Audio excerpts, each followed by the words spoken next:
me turn this off. Okay, with that, Allison DeTunk, I'm going to turn the intro over to you. Okay, great. Thank you. In light of the continuing state of emergency declared by Governor Northam, where it is impractical or unsafe to assemble a quorum in a single location, I move that we adopt this agenda to take action to discuss or transact the business statutorily required or necessary to continue the operation of the Commonwealth Transportation Board. Second. All those in favor or opposition, please respond to the roll. Ms. Mathis. Mr. Brown. Ms. DeTunk. Yay. Mr. Dodson. Yes. Ms. Hines. Yes. Mr. Johnson. Yes. Mr. Kasperlitz. Yes. Mr. Malbin. Yes. Mr. Merrill. Yes. Mr. Miller. Yes. Mr. Rucker. Yay. Dr. Smoot. Yay.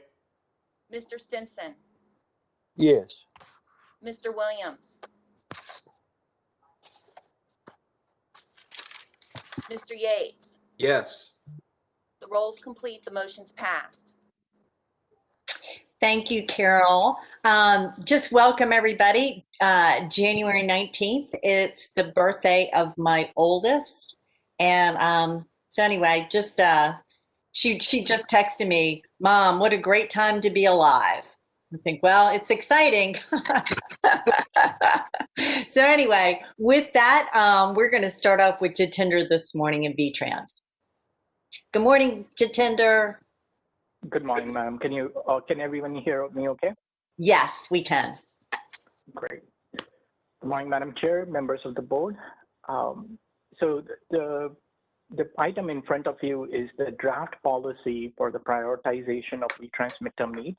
And before I get started, just for a little overview, VTrans is the state's transportation plan. Over the last couple of years, the focus has been on trying to make planning, which is in the VTrans, more data-driven and more transparent. And the item that is in front of you is an extension of that. Last year, when we presented the transportation needs in the Commonwealth, there are tens of thousands of miles of transportation needs. The board directed us to find a method to prioritize them. So we are essentially following up on the direction from the board and presenting a draft policy for board's consideration. We also had an opportunity to collect public comments on this, so our hope is to get to those as well. In your packet, you have a full list of public comments because we will not be able to go through each and every comment during this presentation, but it is include all the comments that are on this draft policy are included in your board packet. Our intent is to come back to the board in February with a request for action. Next slide, please. So our last touch point on this policy was in July when we presented a framework for board's consideration. So we realized that it has been some time, so we will spend a few minutes on the context and background. Given that this is a relatively long slide deck, I will try to get through them quickly, but please, if there are any questions. We will go through the draft policy before getting to some of the high-level overview of the public comments. Next slide, please. So continuing with the context and background, VTrans is the transportation plan that is the board is responsible for it at OIPI, Office of Intermodal Planning and Investment. Our responsibility is to assist the board. Last year, the board adopted the vision guiding principles, the column on the left, and that forms the basis of everything that is done in VTrans. So the needs that were identified last year and the priorities, prioritizing those needs that is in front of the board, the second column that is shown in the blue, second from the left, essentially. Next slide, please. In terms of the timeline, it all started with the direction from the board back in January. We also had an opportunity to connect with most of the board members in spring last year and then again in summer, just to make sure that we were on track. So in May and June, for example, we collected some feedback from the board members and presented an outline at the board workshop in July. Since July, we had an opportunity to connect again with most of the board members and just to get some initial thoughts. In October, we released the draft policy, and we had a 30-day review period where we collected some comments. And then today we are presenting the summary of those comments. And our, again, as I mentioned, intent is to request board action at the meeting next month. Next slide, please. So as to just again for background as to how this policy is documented. So there are two documents in the board packet. Next month you will see the policy guide. It is also available on the VTrans website for public review and comment at this time. So the board packet next time will include policy guide, and the presentation is essentially a summary of it. There is a companion document, technical guide, which is geared towards practitioners. If there is a technical change that impacts the board policy, our intent is to bring it to the board for consideration now or anytime in the future. Next slide, please. So before we get to the policy as to what is the significance of it, Ms. Hines had asked this question at the meeting when we presented this item in July. So at this time, the staff's intent is to start with the needs that the board has already been adopted based on the board policy, prioritize them based on the draft policy that is in front of you for consideration. The arrow from the second arrow from the left. If the board were to adopt these priorities and were to guide the staff, these priorities can essentially become sort of a pipeline, help form a pipeline that can inform where and how the state allocates planning dollars for studies and developing solutions. So this is even before anything gets to a funding request in SMARTSCALE, revenue sharing, any other programs that VDOT or DRPT may have. But it is essentially, it can inform where state allocates planning dollars. Again, this is not, there is no current policy. It will require some modifications to the policies, but it is an opportunity that will remain available to the board. Next slide, please. So just to put this in more real terms, we start with the arrow that is on the left, which is in this example, which is in Fredericksburg, Route 3, Route 3 segment that is just west of I-95. And there are similar examples on all construction districts and throughout the Commonwealth. Based on the board policy, we identified along this segment needs for congestion mitigation, transit access, bicycle, pedestrian, safety, and a whole host of needs. The draft policy that is in front of you for consideration today is essentially taking all those needs, putting them in different buckets. Is this need very high? Is this need very low or medium? And then establishes to say this location warrants further analysis from the state, or may potentially warrant further analysis because it's a priority one location. So that's the significance of this policy. And as I mentioned again, if the board were to adopt this policy and follow with subsequent policies, it can potentially inform where and how state allocates planning dollars. Next slide, please. May I ask a question, please, Jitender? Yes, please. So on this, would all of these criteria be applied for every project, the ones that you have listed on the far left? So everyone would be independently evaluated? Mr. Merrill, so that is that policy will be subject to board's guidance. Currently that policy doesn't exist, but it is an option that will remain available to the board if these priorities are established. Did I answer your question, Mr. Merrill? I think so, but I was just looking at where it says congestion mitigation, bicycle access, et cetera. Will those criteria, if the board adopts this, will those criteria then be applied to each project that comes up? That would be the intent, yes, sir. Thank you. Mm-hmm. So before we get to the policy itself,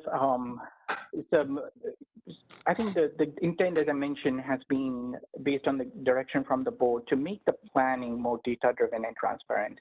And as Secretary and the Chair has highlighted several times, to make planning more meaningful by tying it to the real dollars and to make it more useful. So I think we have attempted to do this as part of this policy. One thing I think are two noteworthy items that we have heard from public and agencies is that while these priorities and needs have been identified, they do not dictate how a jurisdiction or the state will go about addressing them. So the example would be a congestion need can be addressed by roadway widening, or in this case, for example, Arlington County may choose to, may go in the direction of saying that our focus is on transportation demand management. This is where we would like to solve congestion problem by doing van pool, right, carpool, bike share, car share, or maybe running more transit services. So these priorities do not dictate how a solution or what solution needs to be developed. The second one is that we have tried to provide more specificity, but without getting in the prescriptiveness. So, for example, these need categories like congestion need, for example, does not dictate that the solution has to be a roadway based. The solution to I-95 priority can very well be more rail service or more bus service. So those are two items that we have heard frequently from agencies and public, and I wanted to clarify these. These are also included in the draft policy that is in front of you for consideration. Next slide, please. So now the draft policy itself, there are 4 steps as we shared at the July workshops. We have modified them based on public feedback and the guidance that we have received from the board. And over the next 4 slides, our intent is to just go through each one at a time for your review. Next slide, please. So the first step in this 4-step prioritization process is that we start with the needs that the board has that have already been identified based on the board policy. So we start with only where there are needs, and we put them in 2 buckets, essentially. We prioritize them in 2 buckets. The first one is statewide priorities, where these are the needs that may impact, we think may impact residents no matter where they live and businesses within, across, and outside the state boundaries. And then construction district priorities. So there are 9 construction districts, and each construction district will have a unique set of priorities. Next slide, please. So we start with these 2 buckets. In step 2, for each need, so for example, there is a congestion need. This policy utilizes 2 criteria: severity, how acute a need is. Is the roadway really congested, or is it somewhere on the lower end? Magnitude, what are the number of potential beneficiaries if that need were to be addressed? So those could be the roadway users, transit riders, residents, and others. So using that, all the needs are essentially prioritized as very high, medium, and low. Next slide, please. Then there was a question that was raised by one of the board members when we were doing some outreach.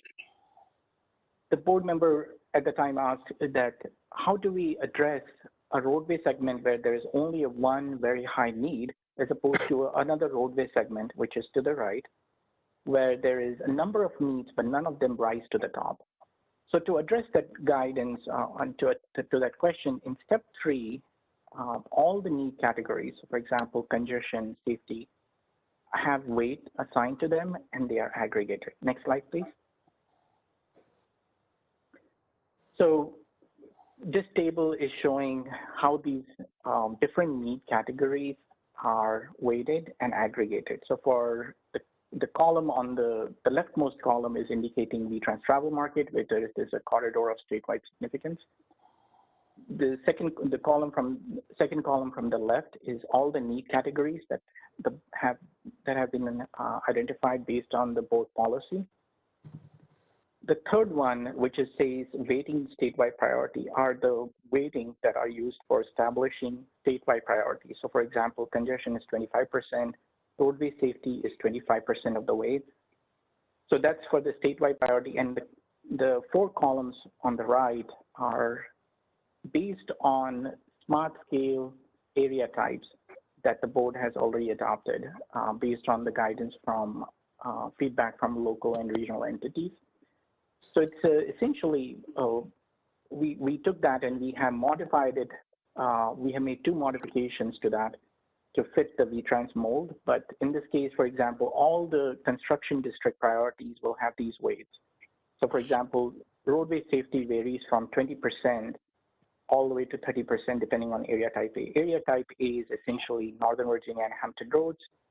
B and C are mid-size metropolitan areas essentially, and area type D is largely rural across the state. Next slide, please. May I ask a question? Yes, sir. I'm sorry, how did you come up with that distribution across the district priorities? I mean, it's pretty dramatic in terms of what you see for an area A versus an area D. Yes, sir. So on the previous slide, slide number 13, in SmartScale, there is a term called area types, which is localities and regional entities provided feedback on what type of needs they would like to place more emphasis on. So for example, in some of the rural areas, there do not tend to be many congestion needs. So if you look at the area type D, which is largely rural areas, congestion is 5%, whereas safety, roadway safety and pedestrian safety combined is 30%. So these are, yes, sir. Oh, no, it's Shannon. Mr. Merrill, I will say that when this process was developed, probably in 2014, 2015, many members of this board were actually part of that planning process. And Deputy Secretary Nick Donahue gave we spent a lot of time developing this, the criteria that went into the different factors. It was taken statewide. I think what might be really helpful for you and actually any member of the board who would like a review of this, if you all would like to have a review as part of a meeting or more individual attention, I'd be happy to arrange it. But we'll be happy to go through the factors that are in SmartScale, which includes the weighting for criteria such as safety, accessibility, congestion, environmental, in the larger areas, land use, economic development. Did I forget one? Yeah, I think you covered pretty much all of them. But anyway, so we went across the Commonwealth, and different districts had varying needs, and so that's how that was established. So there's a process behind that. We'll be happy to go over that with you. Okay, yeah, I apologize. I'm new. No worries, no worries. But this has been developed. This is not necessarily new. This has been developed previously and endorsed by the Commonwealth Transportation Board. Yes. Okay, my apologies. No worries. Thank you for the question. And today we're going to actually go through a SmartScale presentation. And so when we go through that, some of this may become clearer, but it was funny that in putting the presentation together, Chad Tucker is going to present it to us. Some of it we actually thought, oh my gosh, is this being redundant? And really my feeling is we cannot tell the basic information enough. So Mr. Merrill, you actually supported our decision. So thank you for that. Was there another question? Okay, Jitender. Great. Next slide, please. So in this 4-step process, so we start with the needs that have already been identified based on the priorities. We put them in 2 buckets. In step 1, we sort of sort them based on severity and congestion, severity and magnitude in step 2. In step 3, we weigh and aggregate them. In step 4, this policy suggests using other influencing factors such as co-located bridge or payment needs. So for example, just to be aware of other needs that might be present, or needs related to flooding, which could be projected sea level rise or storm surge, or existing for those areas such as Northern Virginia, Lynchburg, and other areas, inland flooding. The intent is essentially to use these influencing factor as sort of the tiebreakers if the two locations are pretty much the same. So with at the end of this four-step process, there are, next slide, please. There are two set of priorities that are established. The first one is the statewide priority locations, as I mentioned, and these are established along corridors of statewide significance. The map that here doesn't have a great resolution, but this is also available online where you can zoom in and zoom out. Red on this map indicates priority 1, orange indicates priority 2, yellow is priority 3, and green is priority 4. So as you can, on the statewide priorities, generally these locations are based in up and down along I-95 and then in Hampton Roads. One point to note here is that this prioritization at this time does not account for the investments that the state may have already made. So for example, the state has already made significant investments along I-95, Hampton Roads Bridge Road, Hampton Roads, the tunnel in Hampton Roads is under construction. So there are some comments related to that, but I wanted to clarify that on the slide. Next slide, please. So the statewide priorities, what this chart is showing, the number of miles based on that draft policy generates. Please keep in mind that as the projects that have already been funded are removed, this will change, or this can change. The bars on the leftmost side, the dark gray, is showing all the priority 1, and then the rightmost is priority 4. So according to this, the draft policy that exists at this current time, Fredericksburg District, for example, will have 31 miles that will be categorized as priority 1 location. Northern Virginia will have 43 directional miles that will be categorized as priority 1 locations. The point to note here is that irrespective of where these locations are, which district they actually are in, these are the improvements that we think will directly or indirectly impact Virginians no matter where they live. So for example, I-95 has significant improvements along I-95. Will have impact along other corridors, I-95, I-66, positive influence. Next slide, please. Hey, Jitender, this is Mary. Could you just remind Yes. us when the data comes from for identifying these projects? So these data are, there are a number of sources, Ms. Hines. So we have I was approximately interested 200. more in how old it is, more in how what's the baseline year that Yes. you used? So at this time, this is for 2018. The map that is developed is for 2018, and it does. If your question is in the COVID impacts, so it does not reflect the COVID impacts. Okay, great, thank you. Sure. The second bucket, as I mentioned earlier, was the construction district priorities. So on this map, as you can see, there is red pretty much in all construction districts, and this was the intent, which was that all regional all these districts have some priorities that may not necessarily rise to the being of state level priority, but they are important for those districts. So in this, it's the same color scheme. Red is priority 1 and green is priority 4.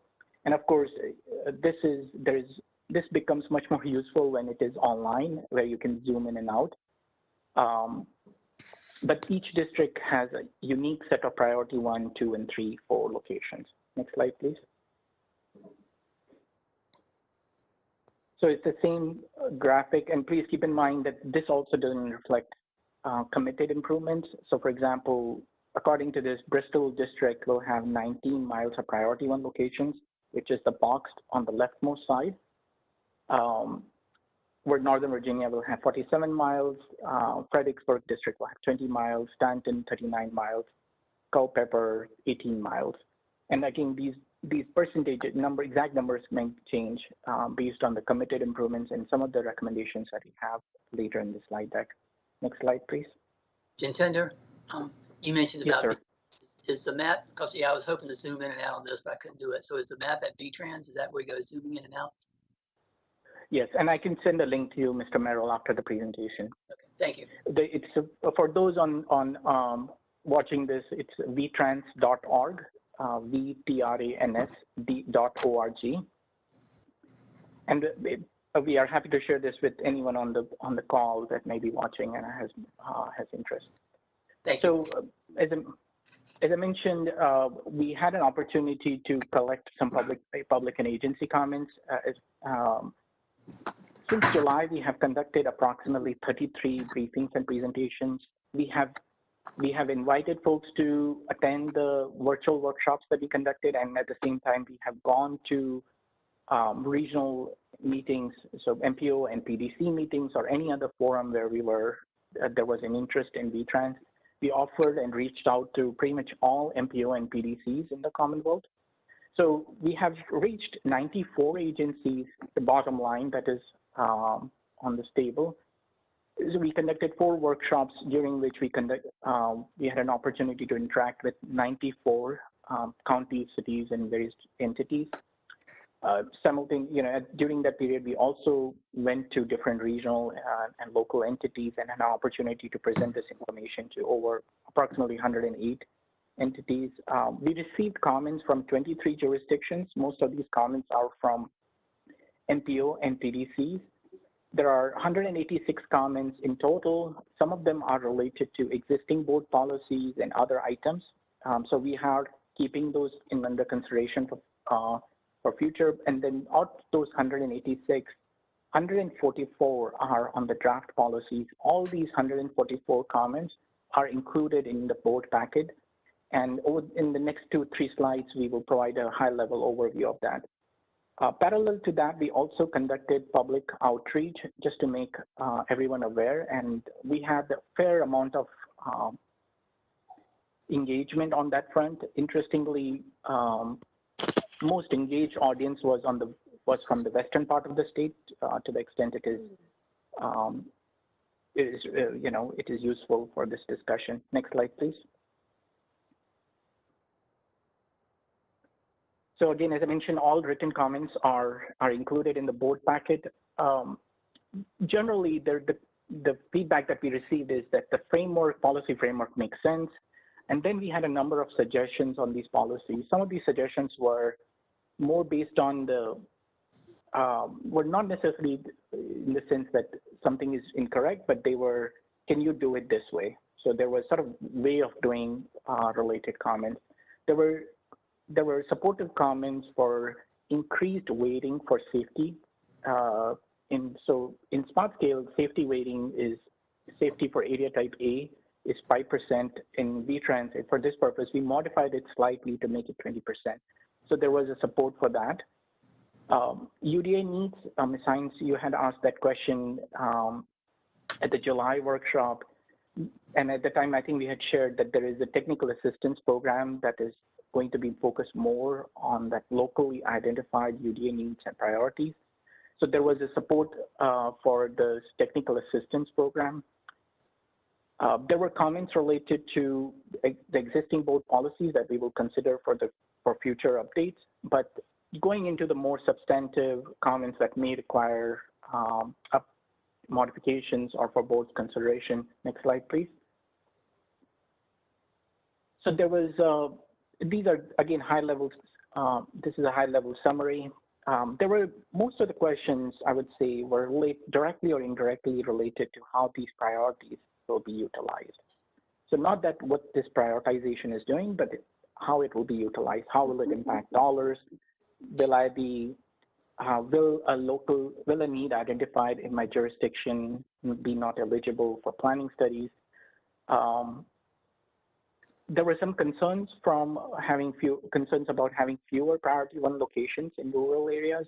I think there was the sort of underlying theme was that in many comments was that not all local high priority locations may rise to being the statewide priority and construction district priority, which is the very sort of a byproduct of this how it is structured, which is that every local jurisdiction's priority may not rise to the top. There may have to be some I think we have captured many of them. There Well, were and some concerns Jitender- that, yes. Mr. Merrill? Oh, Shannon, this is Nick. I'm sorry. Oh, Mr. Donahue, sorry. Good morning. It's no problem at all. And I just wanted to add to what Jitender, noted there. Members of the board, we did talk about, the project pipeline work and how we want to start to, develop potential solutions to make sure we have, a set of new projects for future rounds of SMARTSCALE. We would love to be able to study every single need that's out there, but the simple fact is the resources just aren't there for that. And so again, I think what Jitender is noting is, there are folks there's some concern kind of being raised about, will my need may or may not get studied. And, that may be the case in certain places, but it's also kind of a recognition that where we have these limited resources to go out and develop potential projects for consideration SMARTSCALE, we want to try and focus those on the top state and district priorities in each district. And so we have, gone to kind of significant lengths to ensure that we're taking both a statewide perspective, as Mr. Ramchandani noted, but then also looking in each district to ensure that we're studying things in all areas across the state. But there will be instances, ultimately at the end of this, where some local government's priority may not be one of the needs that is studied. I would also say that happens today. It just happens in an unstructured way, I guess is the way I would say it. So there's not a process that's followed. And so what we're doing is we are putting some, structure around how this is done and ensuring that you all as the board have the opportunity to kind of provide input into that process, so that hopefully, if you think back to kind of the presentation Chad Tucker gave earlier this summer, when I think Mr. Miller said, well, why aren't we doing this for every project and coming up with these kind of cost-effective designs, that with these new needs, we will be doing that for all of those, needs that are out there. And so I just kind of wanted to, put some extra context around the point Mr. Ramchandani was noting. Go ahead, Jitender. Yeah, and I was just I'll add to that and just say that, what we really are trying to do is solve problems. And they could be multimodal solutions. And so anyway, creating those kind of opportunities within our districts. Any other questions? Madam Secretary, I had one question. Mr. Merrill. Apologize if this has been addressed previously. How will this process interact with what the local planning organizations do? Do they give input into this and sign off, or do they just, their input is like everybody else? All the NPOs. Jitender, do you want to take that? Mr. Merrill, through the secretary, through the chair, Mr. Merrill, I think we realize that local MPO and PDCs are sort of the closest partners in terms of, because they are the regional entities, and they have been very engaged. We have made over 33 presentations, and I would say several, I want to say close to 20 at MPO PDC meetings, to make sure that they are aware, and then all the jurisdictions that are in those MPO and PDCs areas are aware. Mr. Merrill, did I answer your question? Or Yeah, I saw in your earlier part of the presentation that you had these briefings, and the NPOs gave a lot of comments. As you noted, the counties and the NPOs seem to have given the most input. But I'm just curious, how will they be acknowledged in the plan? So this planning, so there are some I think, by the state code, the planning process it's sort of slightly independent. It does not start with MPO and PDC priorities, but there are many MPO and PDC priorities that have risen to the top as we have established statewide and district priorities. And so it is an independent assessment of all the areas where many of these MPO and PDC priorities have also risen. And Mr. Merrill, this is Nick, if I could add on to Jitender. So we've also taken where MPOs or local governments raised comments that, clearly identified an area that needed to be addressed. We have made modifications to the draft policy and other things. And so, for example, in the Winfred area, they noted that there were some needs originally identified in the draft prioritization process out. I think it was along Route 50 west of Winchester, and they said this is not actually a growth area for us, so we don't think it's appropriate for this to be something that's considered. And so Mr. Ramchandani and his team then went back and updated kind of what was taken into account in that area based on the local feedback. And so in many instances that those comments were kind of used to make small technical modifications to the process. And then a lot of the other comments we got are going to be things we'll be working with you all on in the future, which is once we have these prioritized needs, which ones are we going to pick and how are we going to pick the ones that we then spend planning dollars on to develop kind of the future solutions that can be considered in additional rounds of smart scale. Thank you. Okay, anyone else? All right, Jitender. Sure. I can try to wrap it up quickly. Okay. Well, you didn't need to. I was turning it back to you. Thank you. Madam Secretary, sorry, I apologize for taking this long. I think the general point has been that as Mr. Donahue alluded, that there are limited resources, and the question is not necessarily, and I think Secretary, you had highlighted in earlier discussion, is that there are needs and they continue to remain valid needs. It's just a matter of the order, establishing order as to how we get and study them. Next slide, please. One point on the previous slide I would mention is that there was a comment raised about an influencing factor as well that we are looking into, which was, should we be using sea level rise as a positive influence or as a negative influence? So at this point, we are reviewing it, and I think our thought is to come back to the board with a more complete vulnerability assessment related to sea level rise and flooding and other items. But in terms of the modifications that are shown on the slide, as I mentioned earlier, our intent is to share the items that are related to the policy guide, the policy, which is the policy level details. There is a number of other smaller technical details that are being modified based on the feedback that we have received. Mr. Donahue, Deputy Secretary Donahue mentioned the example from Winchester MPO. And then there is a couple of other ones from Loudoun County, for example, that they highlighted, and we are making some modifications based on that. But those are the technical level details. As far as the policy level items that are in the policy guide, in front of you are the three modifications. The first one is modifying what we refer to as the regional network, which is essentially an MPO area plus all the jurisdictions that have that are included in that MPO area. So Fauquier County was included as part of the Metro Washington COGS planning area, and the recommendation is to include that as part of the Northern Virginia regional network. So the significance of this modification would be that in Culpeper District, where Fauquier County is, there is a likelihood of having more needs in Fauquier County and more priorities located in Fauquier County. So that's one recommendation. The second one is to have more, there was a comment about having more emphasis on the rapidly growing corridors.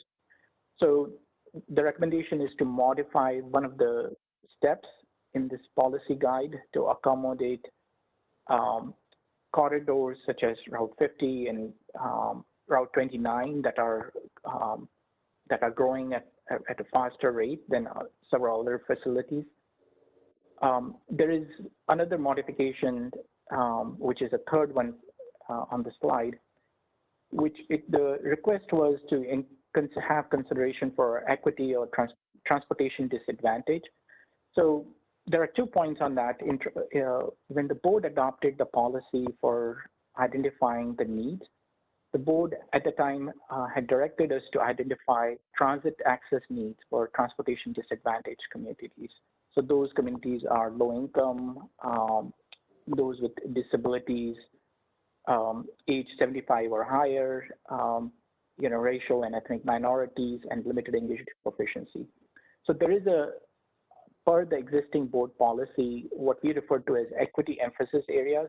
They have been identified, and the needs within those equity emphasis areas have already been identified. In addition to this, based on this comment, the recommendation is to include economic distress, the same data that is used for SMARTSCALE, as an influencing factor in step 4. And what an influencing factor it does is it provides a boost to the score. So there is a greater chance that a need in an economically distressed area may become a slightly higher priority than it otherwise would be. So, and this data will be consistent with data that is utilized in SMARTSCALE, and that is one of the policy modifications that we are recommending at this time. Any questions or comments on that? I know this was a very high-level overview, and I'm happy to get in as much detail as needed. Madam Any Secretary, questions? Madam Secretary, it's Mary. Ms. Hines? Good morning. How are you? You look very tall. I haven't changed my height. My hair is longer, but my height's the The same. window behind you. I don't. Yes. Yeah. I don't know how you did that. So I think that I support all 3 of these, but I guess I want to put a marker in, Jitender, just to have a conversation about the impact of the first 2 on how it works here in Nova.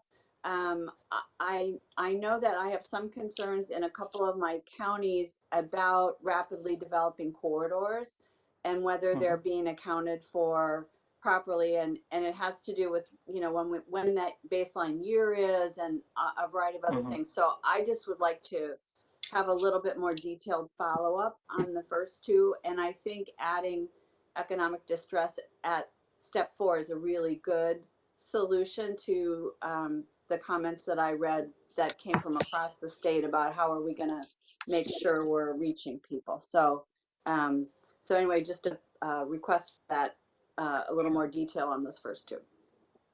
Sure. I agree with you, Mary. Anybody else?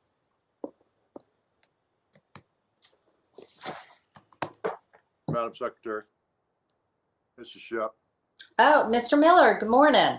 How are you doing today? I am fine. How are you, sir? Great, thank you so much. The transportation disadvantaged as opposed to economic distress. Jitender, I missed if you explain that in more detail. Can you just help me with a couple sentences on what that means? Sure. Through the chair, Mr. Miller, so I think there are, we received a couple of written comments, and then we also had some discussions. So there were some points that were transportation disadvantaged refers to communities that may not have access to the same vehicles or the same resources to access job and places of employment and for other uses, or may have different abilities. So transportation disadvantage refers to a person's ability, essentially refers to a person's ability to get from point A to point B. Whereas economic distress is slightly different in the sense that it encompasses many of those same components, but in this case, for example, it could, in this case, the data that is used takes into account unemployment rate. It takes into account number of high school graduates, have they been increasing or decreasing? And it is a slightly different factor in the sense that I guess the idea behind some of the comments that we have received is that transportation may be able to influence economic development and may be able to provide, you know, to the extent it can, some boost to either generate or to support existing economic activity. Did I answer your question, Mr. Miller? I think so. Thank you. Mm-hmm.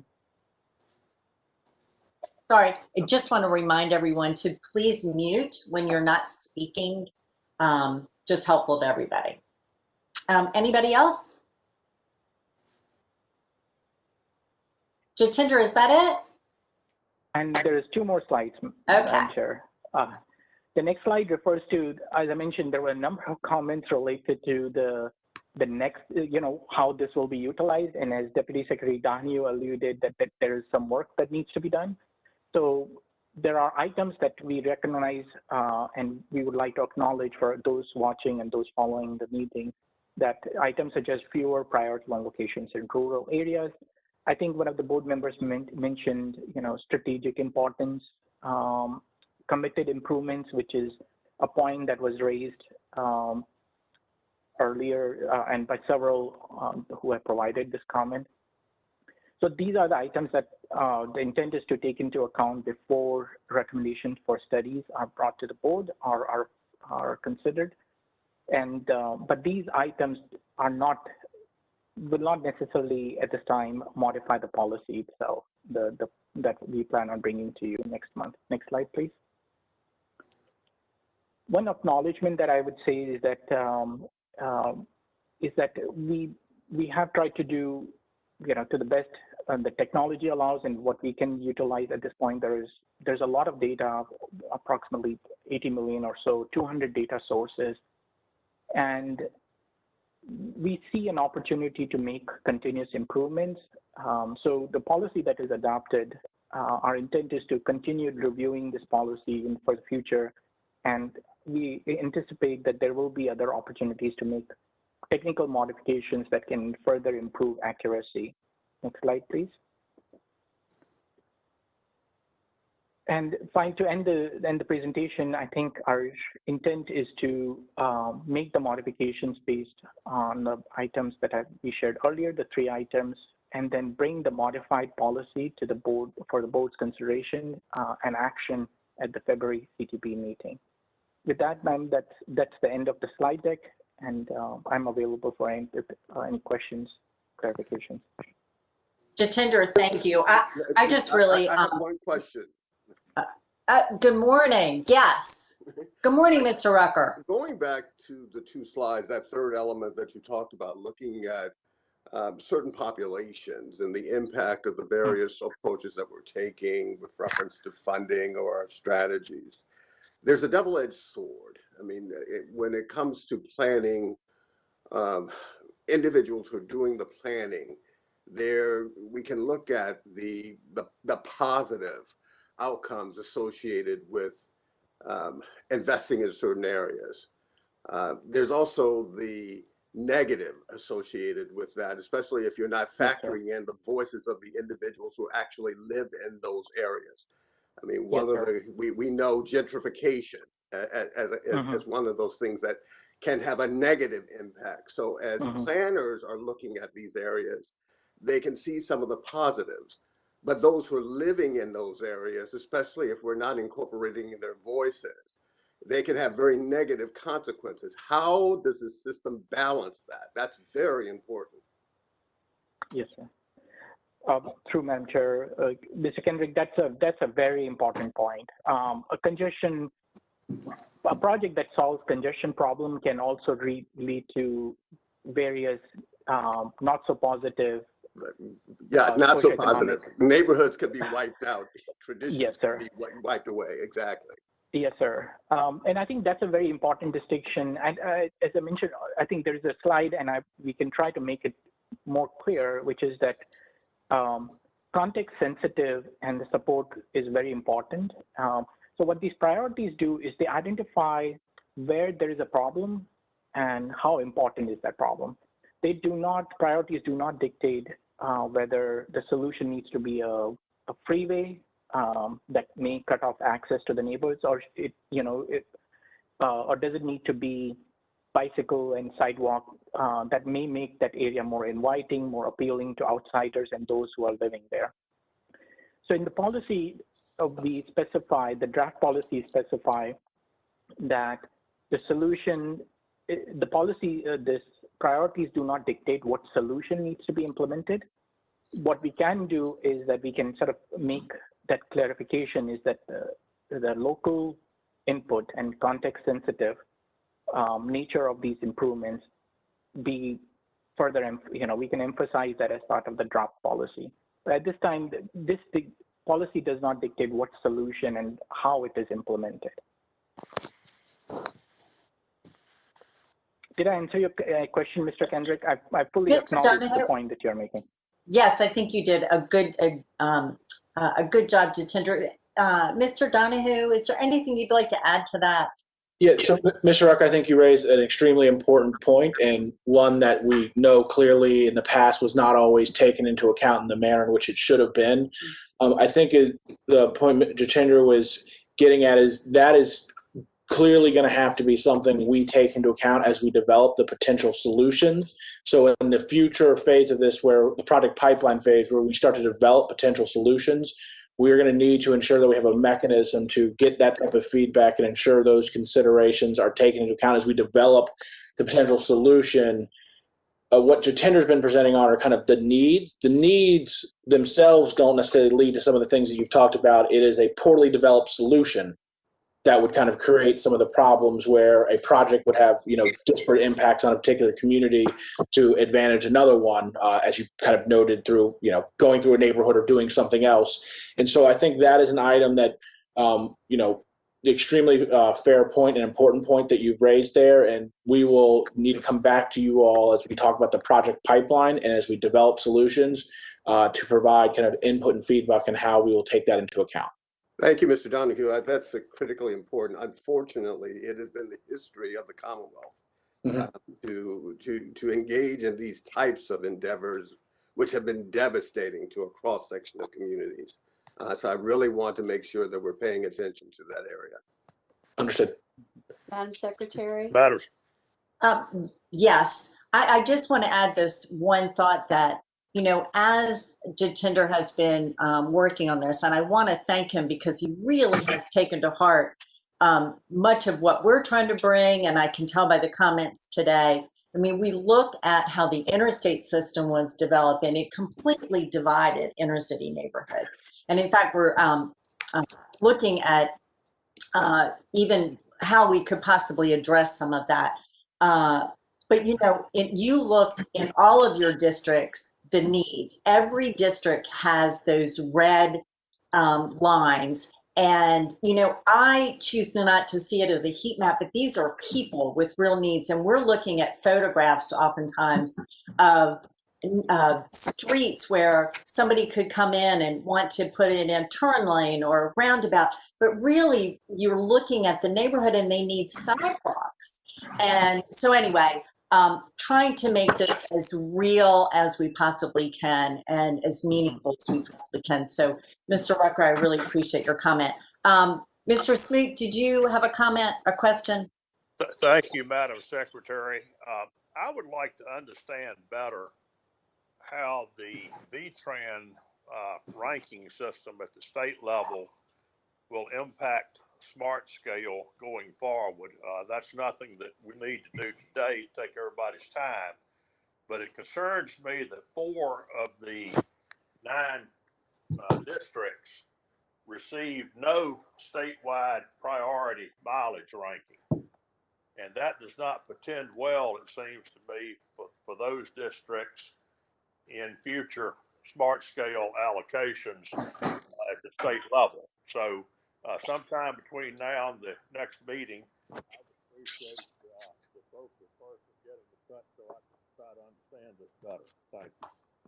Mr. Smoot, I lost you. I don't know if everybody did. Can you just say the last comment, the last part of your statement?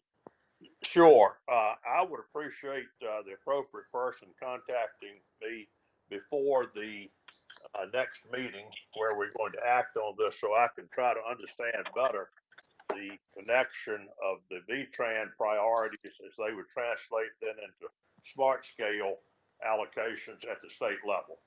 And I know Mr. Donohue would be very pleased to do that. Right, Mr. Donohue? Yes, ma'am. I would have the same interest based upon that slide that Yeah. I would jump in here and say that I think we would all like to hear more of that. Here. Yep. Here. Well, I know Mary Hines would also echo that as well. So, so Mr. Donohue, why don't we just plan to make that part of our next meeting? Yes, ma'am. Okay. Madam Secretary, it's Mary. you know, the other thing that occurs to me is we had a couple of quick STAR studies up here, or studies, testing studies that were done.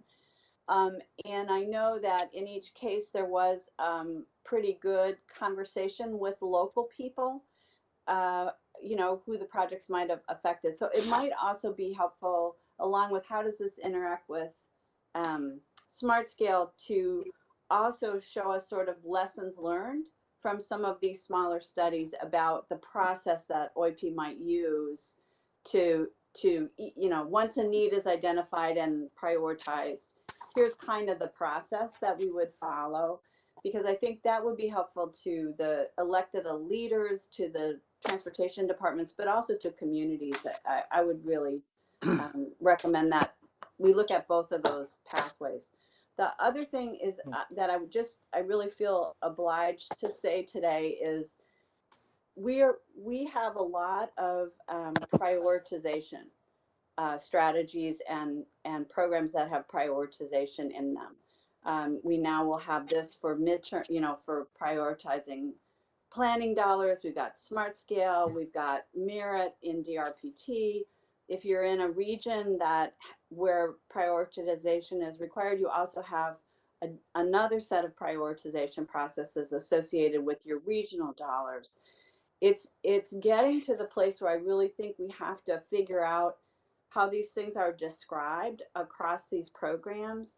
And, you know, the weighting can be different, the goal of the program can be different, but the more people can understand that we're looking at the same inputs across these programs. I think up here, I mean, I did a spreadsheet. It's incredible the number of different ways in which the impact of something is calibrated. And I just think we're at a place, as more regions come into their own, that we need to find a way to talk about this across all of these prioritizations, and to show people that the data isn't being played with in the input stage. It probably would help the jurisdictional staff put projects forward too. So I think it's a body of work. Thank you for that. Madam Secretary. Yes. This is Shep. Mr. Miller. Thank you, ma'am. Your suggestion that Nick, Mr. Donahue does a presentation at the next meeting, is that thought that we would still, as Jitender had suggested, be voting on this in the action meeting on that same day? Mr. Donahue, what is the sequence on having the vote? Madam Chair, that was the thought process, and I can try and address the kind of questions now, or I can follow up with members individually. The very short answer is it does not affect a project score in SmartScale, but I understand that is not a full answer or a fulsome answer to address the questions I think some of the members have. So I'd be happy to follow up with folks individually to say more now, or do whatever is your preference. I think the reason we are proposing to have a vote next month is we need to then take these priorities and work with the board to select ones that will then be developed into solutions, so that hopefully we can have some of those more cost-effective solutions developed for round 5 of SmartScale, which applications, as odd as this is going to sound, will be accepted in about a year from now. And so it will take us several months to develop these potential solutions, particularly when we're engaging the local communities. And so from a timing perspective, that's why we are hoping to move that forward in February, to then give us a month or two to work with the board to identify which of the prioritized needs would be advanced, to have planning dollars spent on them, and then to allow the teams to work on those potential solutions for a number of months and have projects ready for consideration for local governments for submittal in early 2022 and the next round of SmartScale. It sounded what like would happen if we did not have the vote until March? It would just compress the time frame by 30 days. So I think we could probably figure out a way to work it. It would just kind of cut into that time. Okay, well, I might discuss one other solution with you. So anyway, I'll come back to the board at the end of the day. Another thought, in some of the comments, some of the rural comments went to, I think, as I interpreted them, went to magnitude as a concern. And as we look at disadvantaged populations and economic distress and people that have been left behind, I think some of the rural folks are concerned that because of the magnitude that the planning dollars will tend to go to the higher population areas because frankly, there's just more need. There might be, to use the analogy, there might be more need for food for homeless people in Northern Virginia and Hampton Roads because there's more numbers, but that doesn't help the poor guy who's homeless and doesn't have anything to eat in Bristol district, and one is important. So I don't know how that sort of works into that economic distress. Maybe that helps abrogate the magnitude measure, but and I certainly don't live in a rural area most of my time, but I can understand their concern. Are we addressing that in some other way, or do we have does Nick or any other of the staff have thoughts on that? Madam Chair, to Mr. Miller's point, I think I would agree with that concern if we only did a statewide assessment of needs. But we did both a statewide assessment and then an in-district need. And so, and again, those needs in the Bristol district are only compared against needs in the Bristol district. Similarly, the needs in the Lynchburg district are only compared against other needs kind of within that district. And so in those in-district comparisons, we do not consider what the needs in Northern Virginia, Hampton Roads, or other kind of the large urban areas are. And so I think that helps address some of that concern. Mr. Miller, I don't want to give you the impression that someone somewhere can't identify a project that didn't rise up even in that district need, because by very virtue of a prioritization process, someone is number one and someone is otherwise. But I think that was why we kind of bifurcated the process and did both a statewide assessment as well as an in-district assessment.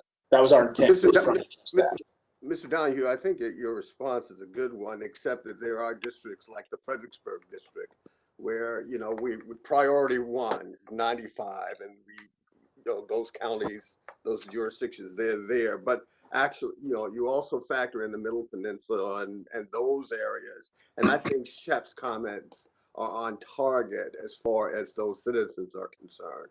So, I mean, how do we do that even within these districts? So, Madam Chair, Mr. Ruckert, I think to your point, the data recognizes what is a prioritized need based on the actual presence of a problem that is there. I think, as we've always said to the board with SMARTSCALE and with this project pipeline, I think we'll have a similar philosophy. The data says what the data says, but then also the board still has input that can be qualitative and other things and deviate, from those figures as appropriate. And so, I think one of the things we've been discussing internally, and it was something we were planning to bring back to the board for discussion on the project pipeline, it may be that there are instances where the board wants to consider something that's not a priority one need within a district for planning dollars for some of the very reasons you just raised, Mr. Rucker. And so that was, I think, how we were hoping to address that. I personally don't think that the prioritization process is identifying something wrong if it says the 95 corridor in the Fredericksburg region, including the Middle Peninsula, is the top need. I think that's a factual statement, but that I don't think that then means that the only place planning dollars should necessarily be spent within the Fredericksburg district on I-95. And so I think kind of in the future, as we talk about how the dollars are used to then develop solutions and which needs are given planning dollars, I very much anticipate some of the concepts you've raised and that Mr. Miller noted would be taken into account there, because that's where kind of the qualitative values I think you both noted are best taken into account. But I also think to an extent they're also best taken into account by you all as members of the board and not necessarily by us as the staff giving you the information. I don't want to, when I represented the Lynchburg district and we were talking about VTrans needs. I was very much a part of ranking them, identifying them, having input into them. Has that process changed? I think, Madam Secretary, that is the process we were getting ready to engage on what projects we actually pick from the project pipeline with this prioritization there. And so when in the last round of VTrans, we had a two-tiered process, one that was the data input there, and then there was the input from the board member. What was being presented now is the data portion, and then we're going to use that along with the input from members as we try to identify which of the prioritized needs would then have planning dollars used on them. So I think last time it all kind of happened simultaneously. This time it's happening in consecutive, steps. And so that is kind of that future phase that we were hoping to address through the kind of project pipeline work where we say, okay, there's this much money in planning dollars. How do we want to go about using the prioritized needs to select the various initiatives that will receive those planning dollars? Yes, and I think during COVID, the process seems very removed because, during the year, Mr. Merrill, we would be out in the districts at least twice. We're making rounds in every district. VTrans is set up. A lot of times we work with people, citizens and planners and MPOs and local officials, and we're identifying needs in the community, and there are maps spread around a room. And I do think that kind of interaction, because of COVID, has not felt the same. So that people are giving input into what the needs are and the breadth of needs. And I think if there's one thing to take from Jitender's work is that there are needs in every district. They're different, and we have to make sure that we are addressing transportation for all Virginians. And the reason we have board members and the reason you are so important is to be the voice for people and making sure that we do hear and understand and do a better job of addressing real needs.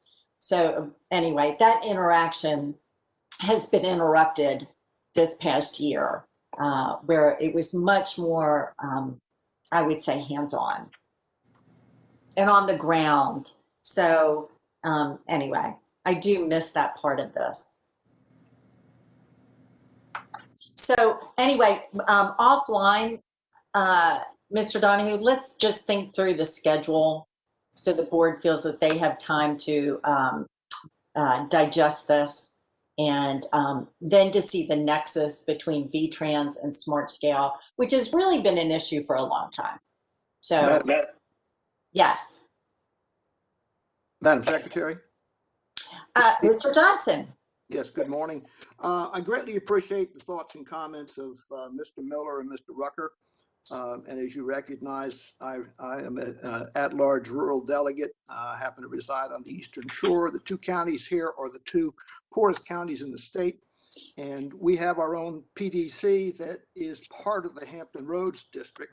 And I just want to make sure that in prioritization of the projects and looking for solutions, that in many cases we get included for review, if you will, as if we are we are one within the Hampton Roads District, but yet we're a very rural community. So I just want to make sure somewhere in the process that issue gets looked at. And again, I appreciate very much Mr. Miller and Mr. Rucker bringing those issues up. Thank you, Mr. Johnson. Anybody else? Okay. Next up is Jennifer Debruhl, Chief of Public Transportation and DRPT. Ms. DeTonk, I need to step away for a moment, so may I turn the meeting over to you? I pass the virtual gavel to you for a few minutes. Thank you. Yeah. All right, Ms. Debruhl. Good morning, members of the board. I'm here this month to give you an update on our I-495 American Legion Bridge Transit and TDM study. We are getting very close to completion. Before I get started in the content of today's presentation, I just want to remind everybody that this study is a partnership between Virginia and Maryland. It is co-managed by our agency, DRPT, and the Maryland Transit Administration, and we've worked throughout the process very closely in coordination with VDOT and the Maryland Department of Transportation as well on the highway projects that are ongoing in the corridor. Next slide, please. So I want to start off and talk a little bit about engagement. This is a slide that I've showed you several times. I'm going to hit on a few key updates for sake of time today. We did release our draft recommendations document and open a public comment period on December 21st. That public comment period remains open through the 1st of February.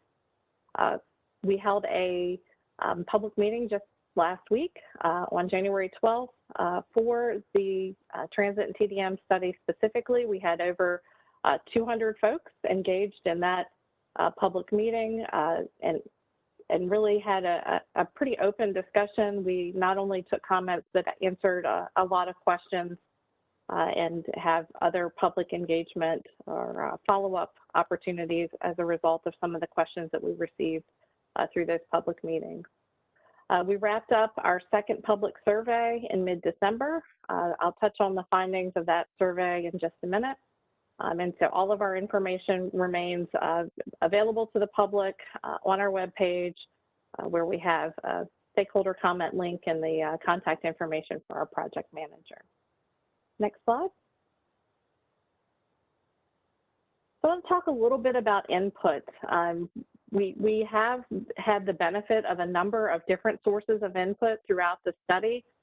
We received copies of all of the comments on the ongoing I-495 projects, both in Virginia and Maryland. So we had the benefit of a public comment coming out of those projects, as well as the surveys, stakeholder coordination meetings, and public meetings that we've held specific to this study. Through those sources of input, we saw some recurring themes. There is definitely support for analyzing multimodal solutions in the corridor.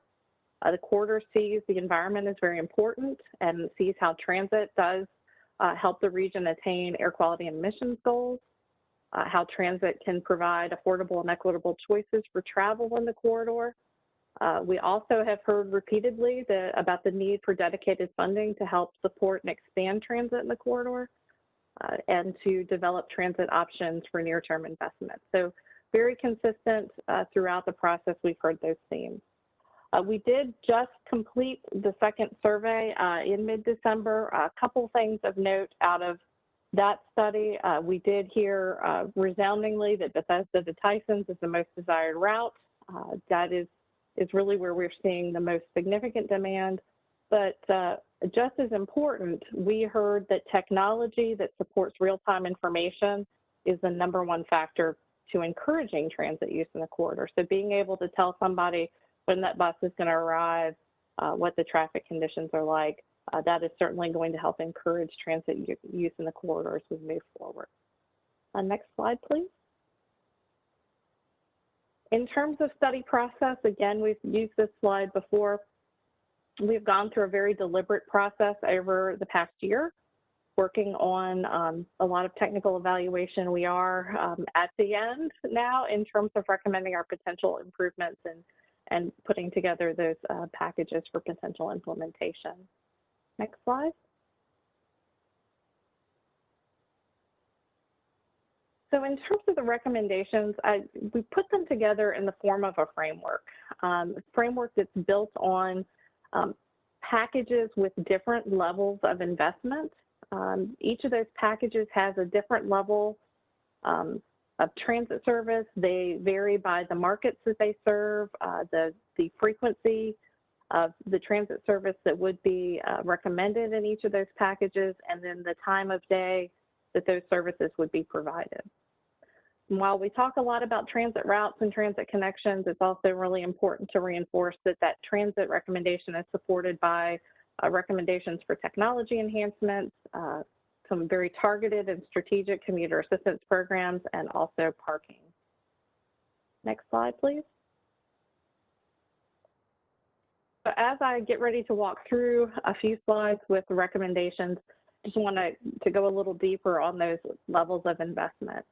So we're going to start off with baseline, and for our baseline investment package, that's what we see as a very foundational, kind of an entry-level peak period service. We are looking at 3 markets, all of which were identified in previous planning efforts in the corridor. For the medium level of investment, it is a more robust network, but still primarily serving commuters in the peak period. For the medium level of investment, we are talking about connecting 5 key markets in Maryland with Tysons and Arlington in Virginia. For the highest level of investment, or that recommendation package, we are looking at a comprehensive all-day bus service. That is where we would have a network of routes that would maximize the potential ridership. That all-day service certainly helps with that. And we also add in some additional destinations. So over the next couple slides, I'm going to walk you through each of those investment packages. Next slide, please. So for baseline, we're talking about 1 market on the Virginia side, Tysons, which is really, the highest attractor of trips on the Virginia side, and making connections to Bethesda and Gaithersburg. 6 trips per hour, which is still a relatively basic level of transit service, but forecasting 1,000 riders a day over the American Legion Bridge with that scenario. And in the baseline, I want to emphasize that there is no off-peak or midday service. It is the recommendations in this at this funding level just provide that peak hour commuter service. Before I move on to, could you explain what? Yes, go ahead, Mr. Merrill. The peak hour, is that like 7 in the morning till 7 at night, or is it? I wasn't clear. So for peak period, that would be a 3-hour period in the morning and a 3-hour period in the evening. So that's right. It's the window around your primary commuting time. Okay, thank you. Good question. No problem. Before I move on to the next package, I do want to also mention that we are also looking at, separate from the study that we're working on with Maryland, we are also looking at a subset of this baseline package for that could be potentially implemented with the I-495 Next project. We're working with Fairfax County on that. So that is, off to the side, but something that we're also considering separate from the study. Next slide, please. So when we get to that medium package, you start to see us add in some additional markets. We're looking at adding in Silver Spring and Germantown and Frederick on the Maryland side, and adding in L'Enfant coming through Roslyn, going over to L'Enfant Plaza in the district. We have had some back and forth on that destination with L'Enfant Plaza. We got some public feedback on that last week. That alternatively could also be the Pentagon. So there's some additional, we're going to go back and take another look at that based on some public comments. In terms of trips, you'll see that this is more robust than the baseline, with 16 trips per hour in the peak hour, and just shy of 4,000 riders per day across the American Legion Bridge. In terms of off-peak or midday service, this package does include some limited midday service, but only on the Bethesda to Tysons route. Next slide, please. And finally, with the high investment level package, again, we're going to pick up some additional markets. We're going to pick up Dunn-Loring, Reston, and Dulles in Virginia. And then you're going to really see that number of trips in the peak hour pick up with more frequency. So that's 30 trips per hour in the peak period, 5,600 forecasted riders going across the American Legion Bridge. And also in this high package, you also see that all-day service off-peak, midday, much broader range of service. Next slide, please. I'm sorry, I had one more question. Sure. When you say Right. ride, if you were a commuter, would you be considered two riders if you went from Bethesda to Tyson's and then Tyson's back to Bethesda, or would those be unique individuals? So when we talk about ridership, we're talking about ridership on transit. So if you rode from Bethesda to Tyson's in the morning and then you rode back in the afternoon, you would be counted twice. Thank you. Welcome. So this slide should be familiar. I think I've used this in each of our updates, and it's to reinforce that the technology and the commuter assistance programs are critical to supporting and ensuring the success of the transit options. We heard in the surveys that real-time information is very important to potential users of transit. That real-time information, including real-time bus arrival, real-time passenger load, real-time toll information is key. But it's also important that we have very targeted and strategic programs that are geared at reaching commuters in this specific corridor to educate them on, other options beyond transit, including carpool and vanpool, that would also help reduce single occupant vehicle usage in the corridor. Next slide, please. So our goal is always moving more people with fewer vehicles.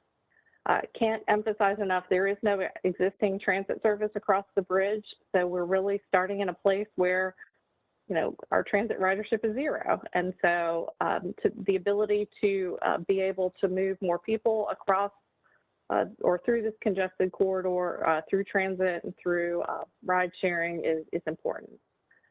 The high package, and you'll see the ranges that I went through previously just summarized on the screen, but the high package provides over 180 bus trips a day and a forecasted increase of almost 6,000 daily transit riders. So those are 6,000 cars that are not going through that congested corridor. Next slide. As was brought up in the previous presentation, equity is very important. And it was something that we looked at as part of this particular study. The Metropolitan Washington Council of Governments has, as part of their planning effort, established equity emphasis areas. So we evaluated the potential routes based on those regionally established equity emphasis areas, and 2/3 of the bus trips during the peak period of the high investment package do have service origins within a half mile of an equity emphasis area, which would be within the walk shed of those equity emphasis areas. And that was something that was important to us in developing the recommendations for the study. Next slide, please.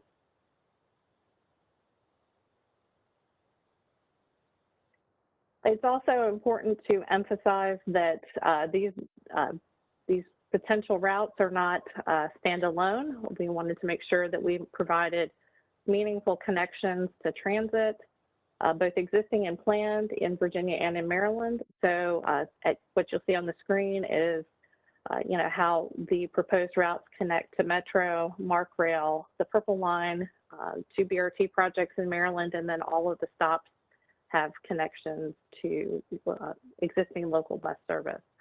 So very important that this isn't just, just a series of kind of standalone transit routes. It's really building a network that connects to other transit services that will get you further in the region.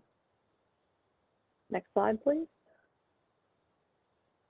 So in terms of next steps, our recommendations are available for review and comment through February 1st. Following the public comment period, the close of that period, we are going to work with Maryland and publish a final set of recommendations. We anticipate having that complete in March. And before I close, I just wanted to close on the same note that I started and recognize the team that has pulled this together. Ciara Williams has been DRPT's project manager, Zach Chazelle has been Maryland's project manager, and Melissa Dumont with Kimley Horn has been our consultant project manager. They have done a lot of work and a lot of analysis and deserve some recognition for a job well done with this study. With that, I'll turn it back over to you, Mr. Tunk, and I'm happy to take any questions. Thank you. Thank you very much, Jennifer. Does anybody have any questions or comments? Jennifer, I have one for you, if I may. The survey showed that 63% of individuals will be telecommuting in the future. How are you all modeling the potential shifts in the number of people telecommuting moving forward? And how does that factor into this? Mr. Tunk, that's a great question. The last survey that we did showed that 63% do expect to continue some teleworking into the future. And so obviously that is something that we're taking into account. Greater Washington Partnership is doing some broader regional studies of employers. Those surveys are showing an anticipation that more folks will return to the workplace once the COVID-19 pandemic is behind us. So we're monitoring a lot of different sources. Obviously, transit has, it's been a challenge the last year. So all of our models are built on pre-pandemic information because that's what we have available, but we are very closely monitoring both from the potential user perspective and the business perspective, how those patterns, particularly related to telework, may change.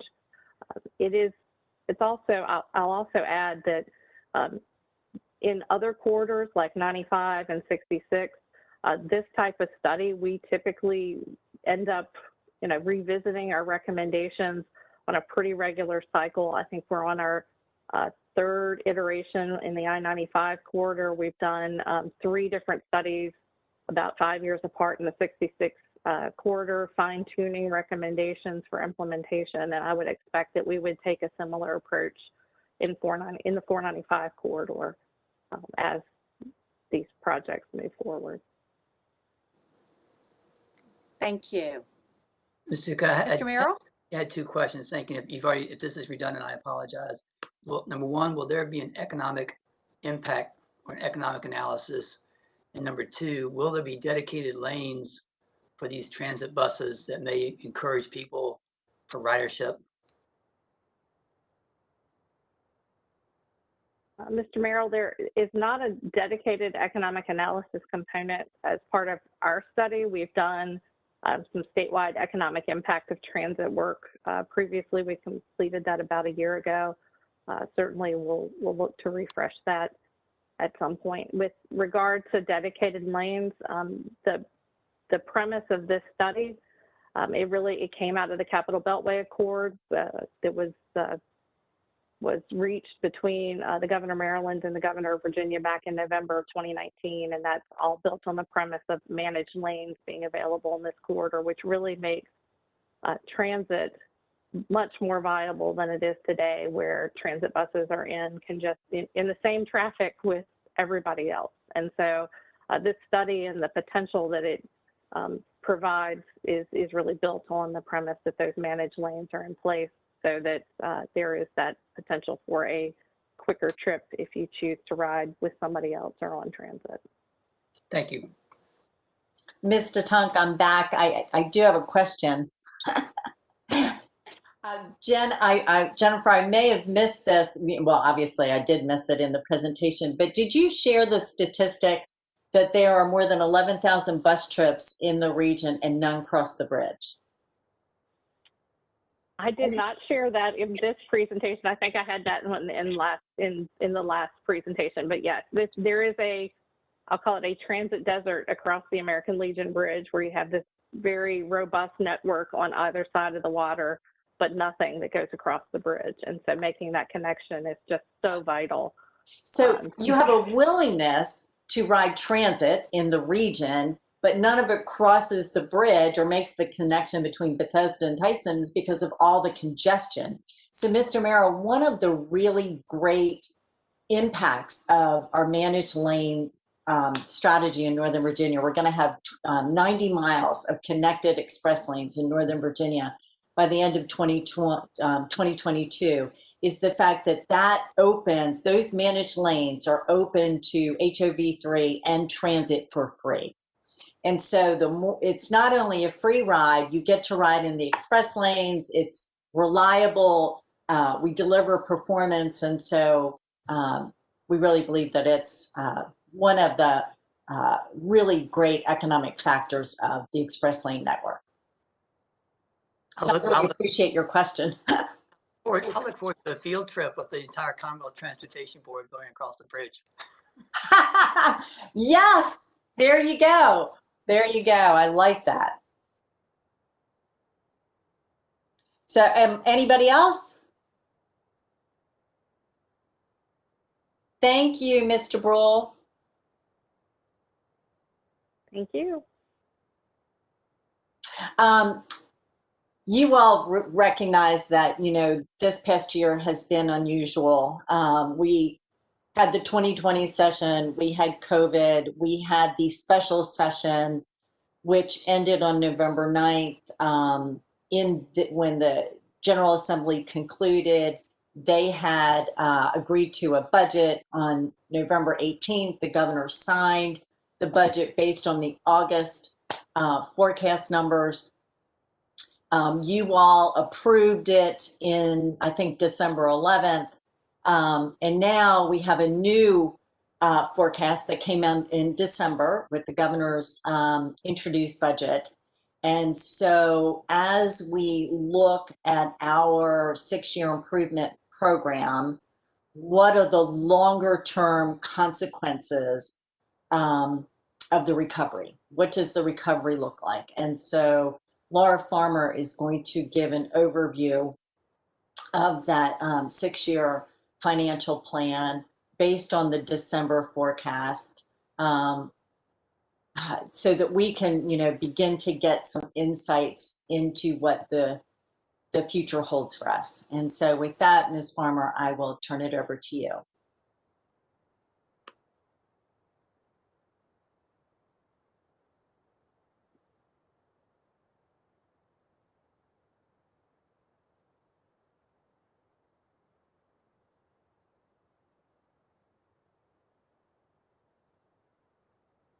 Laura, are you here?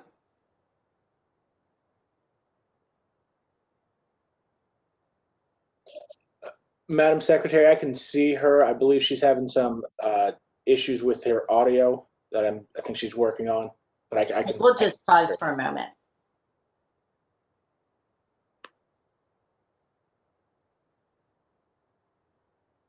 Madam Secretary, this is Greg. Good morning.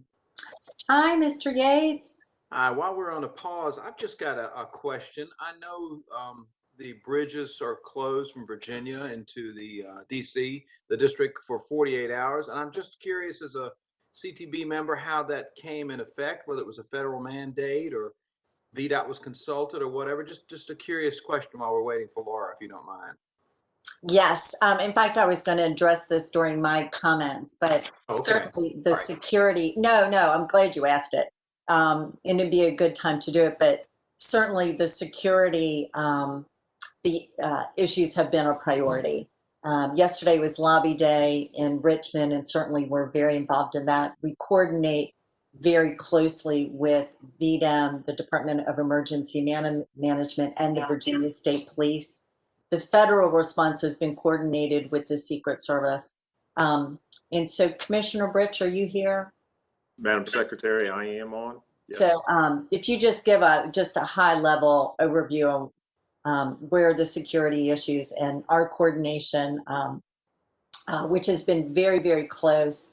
So anyway, with daily briefings for me and my coordination with the Secretary of Homeland Security.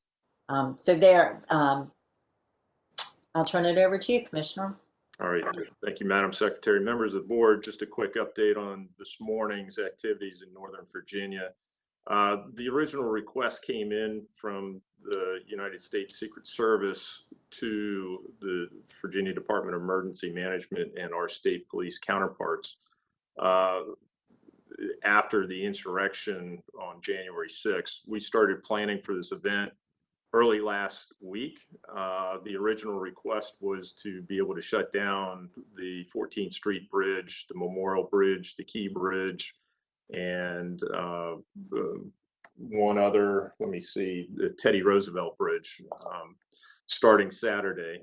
Once those details and plans started to continue to unfold, the U.S. Secret Service and the Commonwealth of Virginia came to some resolution that it wasn't really needed until this morning, starting at 6 a.m. So we've got 48 hours worth of closures that are planned. VDOT is responsible in close support with the Virginia State Police to be able to shut down the Teddy Roosevelt and the 14th Street Bridge.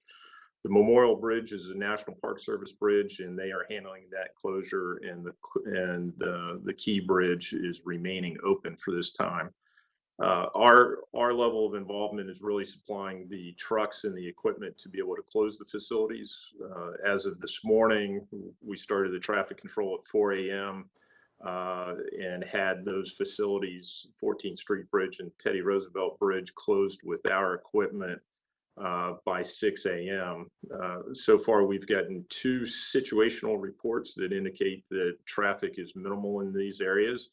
And that less than a mile of queue is in existence both for the Teddy Roosevelt and the 14th Street Bridge. American Legion Bridge and the Woodrow Wilson Bridge are operating fine. We do have changeable message signs throughout the entire Commonwealth. Started this weekend to be able to do alert of the closures. We had a joint press release with the Virginia State Police, I believe Saturday, to be able to announce these closures. And we have, as of this morning, we've updated our changeable message signs to be able to reflect even out to Richmond and points further south and east and west that we do have these bridge closures, and to be able to contact 511 for information regarding those closures. We've also had direct contact with the Virginia Trucking Association to make sure that the Trucking Association is aware of these closures and the duration thereof. So what we have on site right now is we started with 13 trucks on site. We were asked for another 1 truck to be able to be deployed on the 14th Street Bridge. We do have 3 other trucks that are in standby if need be. And we continue to, we'll have 6 12-hour rotational shifts during the duration of this. So we do have boots on the ground as well as our communication staff present to be able to be tweeting. Our social media presence is heavy so that we can continue to keep the public informed of these closures and if there's any changes that are going to be necessary. Very much. I just was real curious about the disruption and how that would happen. But it sounds like it's going pretty smoothly. So thanks for the information. Really appreciate that. Yes, ma'am. Yeah, the coordination has been very important. And I will also say that beyond the Virginia Trucking Association, just, keeping open lines open with aviation and Mark Flynn and with Director Mitchell for Rayon Transit. Jennifer Mitchell, are you on? Yes, I am. So do you want to give a quick update on Virginia sponsored trains or any other updates you'd like to give? Sure. We've been coordinating with Commissioner Britt and VDOT as well over the past several days. And so on Friday, we did make the decision to suspend our state-supported Amtrak routes for tomorrow and Wednesday. So starting from 6 a.m. tomorrow until 6 a.m. on Thursday, which is also consistent with some of the other highway closures. But we did want to make sure that we could support the, from a security standpoint, the other initiatives that were taking place as well. So Amtrak is still running some service north from Union Station. We have also suspended our service on the Virginia Breeze for Saturday, this past Saturday through Thursday. Our Valley Flyer service is only going to be operating southbound and terminating at Dulles Airport. And we did suspend the Piedmont Express and our Capital Connector service as well. So the point just being that we're working very hard to be consistent and collaborative. So anyway, Mr. Yates, thank you very much for that question. And so with that, Laura Farmer, are you in? Yes, ma'am. Can you hear me now? We can. I'm so sorry. I had issues with my laptop this morning. So anyway, welcome. I think it's just a part of our lives. It is. I'm transitioning to a location at the Richmond district, so I imagine it's user error too, but I'm connected through my phone now. So glad you can hear me. I appreciate your opening comments about the preliminary view of our revenue forecast that was released in December. I'm going to give you that update in terms of what it means to our 6-year financial plan, as well as the 6-year improvement program leading into your SMARTSCALE Round 4 presentation subsequent to this. Next slide, please. So in terms of long-term impacts on our transportation revenues due to COVID-19, as well as the economy in general, we received updates in December that provided that longer range full 6-year window of all of our revenue sources. The annual reduction anticipated is anticipated to be an average of $230 million from fiscal year 23 to 27. The total reductions over the period of time from the current fiscal year to 27 total about $1.8 billion when we compare it to what we were looking at after the session in 2020 at our last in-person socially distanced CTB meeting in March of last year. But what's really important to note is that even with all these reductions, the impact of the omnibus is still expected to generate approximately $200 million per year for new transportation spending beginning in 2024. Next slide, please. This slide provides a view of the value the value of those revenue changes to the Commonwealth Transportation Board Fund since March of 2020, when we met to talk about the impact of the governor's legislation and what we expected for a future round 4. It totals just shy of $1.8 billion over the 7-year window, with the leading losses in our 3 major revenue sources of retail sales and use tax, motor vehicle sales, and fuel tax revenues. Next slide, please.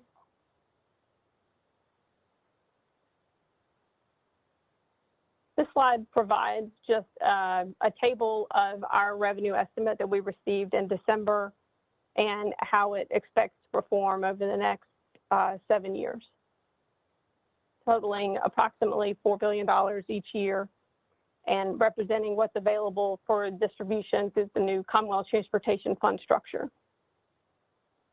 Next slide.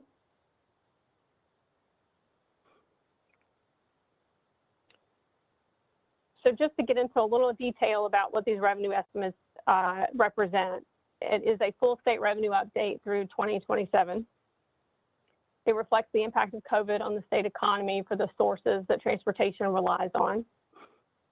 We also had several implementation adjustments for those revenue sources that were created and dedicated to the Interstate program that are now part of statewide distribution as well as dedicated to I-81. It's important to note that the true impact of this full revenue reduction is minimized because we did not adopt a 6-year program in June of 2020.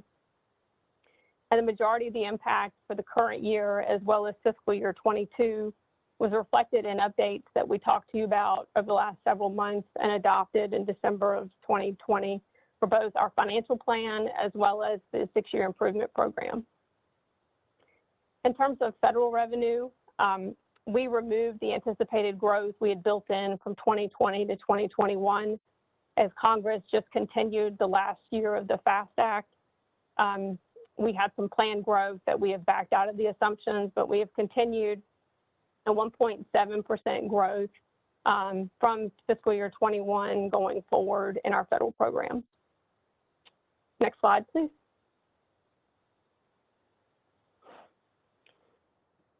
So in terms of the preliminary look at the 6-year plan, it's important to note that it identifies the monies that are available for highways, rail, transit, ports, aviation, DMV, and spaceflight, and the authority there. The preliminary total for the 6 years is $45.5 billion. This includes the use of about $1.2 billion in bond proceeds for our Garvey bonds, as well as the Route 58 corridor. The assumptions include a transfer of $4.85 billion to the 3 regions for those transportation improvements, one of those being a new region, the Central Virginia Transportation Authority.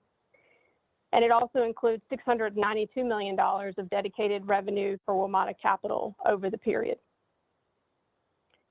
The assumptions include $376 million of the dedicated fuel taxes for the I-81 corridor. We also assume between both VDOT maintenance and city street payments that we'll have $14.3 billion for maintenance and operations, leaving $13.5 billion for construction. It's important to note that of this $13.5 billion, approximately 3.9 of that represents money that comes from localities and the regional authorities for contributions to projects that we're aware of today. Next slide, please.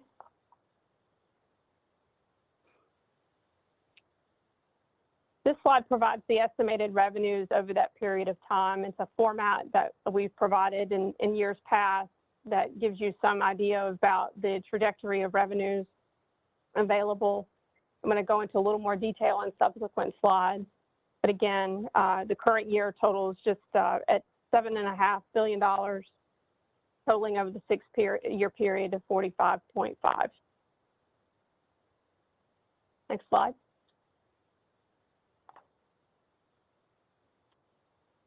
This provides a view of the assumed estimated allocations for the 6-year period as we see it today, and the assumptions going forward. Major updates related to state revenues is the primary change. We also did not provide a 6-year window with the short-term revenue estimate we had over the last 6 months or so. So this is the first full 6-year view of our allocations. Next slide, please. Just want to highlight some major program changes from the previous assumptions.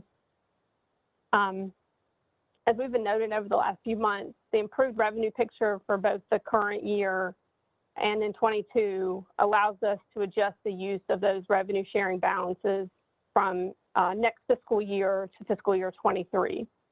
The reallocation to projects is the same as it was when we presented this information to you in December 2020. But this improved revenue picture from what we were facing with the August update allows us to make that modification and continue to maintain allocations as expected in several key program areas. As mentioned earlier with Deputy Secretary Donahue and Jitender's presentation, we are providing some additional pre-scoping money to help with those planning and research activities and funding the pipeline of projects and the studies related to that. That's about $8 million a year in expected need that will help continue to stage those projects to get the right projects in for SMARTSCALE. It's also important to note that the new distribution formulas from the omnibus legislation are fully implemented in 2024. 23 is the last year of flexibility to maintain the expectations from previous programs from the authority we were provided during the reconvened as well as special session. Next slide, please. In terms of assumptions for our highway construction programs, revenue sharing includes those reallocations of funds through fiscal year 24 for the flexible strategy we've been talking about for the last several months. Funds available in fiscal year 25 through 27 are $100 million annually. In terms of the Innovation and Technology Transportation Fund, which is a subset of your high priority projects program, we've in these assumptions set that at $25 million annually, which is the maximum as laid out in the Code of Virginia. And for unpaved roads, which is also a subset of the district grant program, is set at $25 million annually, and that is also the maximum allowed under the Code of Virginia. Next slide, please.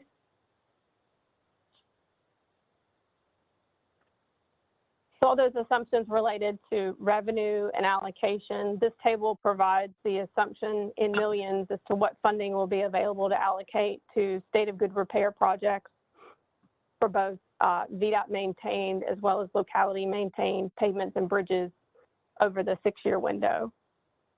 There are some reductions over the first 4 years against the previous assumptions.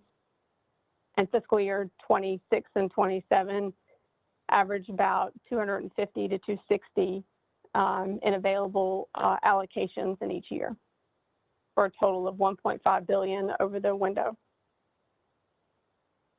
Next slide, please.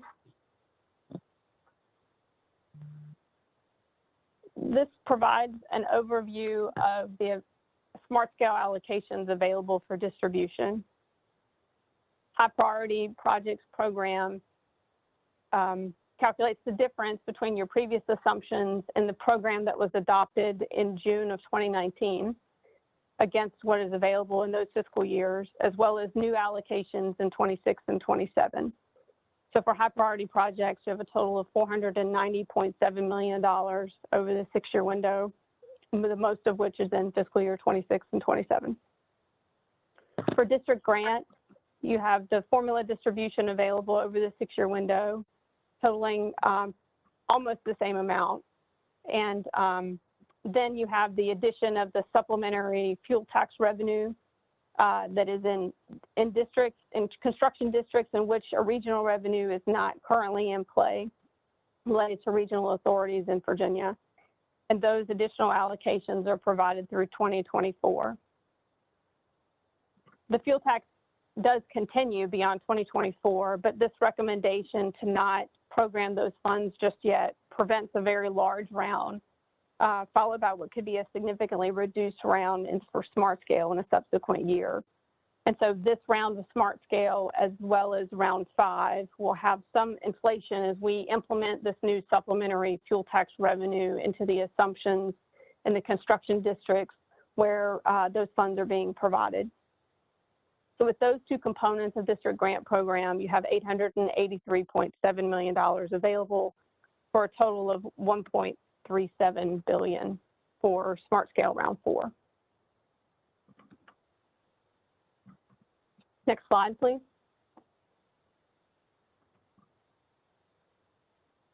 This slide provides a summary of the updates for the Interstate Operations and Enhancement Program for both the dedicated fuel tax for the I-81 corridor, as well as the distribution of interstate funding to all of the components that make up the distribution of interstates, a dedicated share to I-81, to the Northern Virginia Transportation Authority, to Interstate 95 and Interstate 64, and then a remainder that can be used on any interstate in the Commonwealth.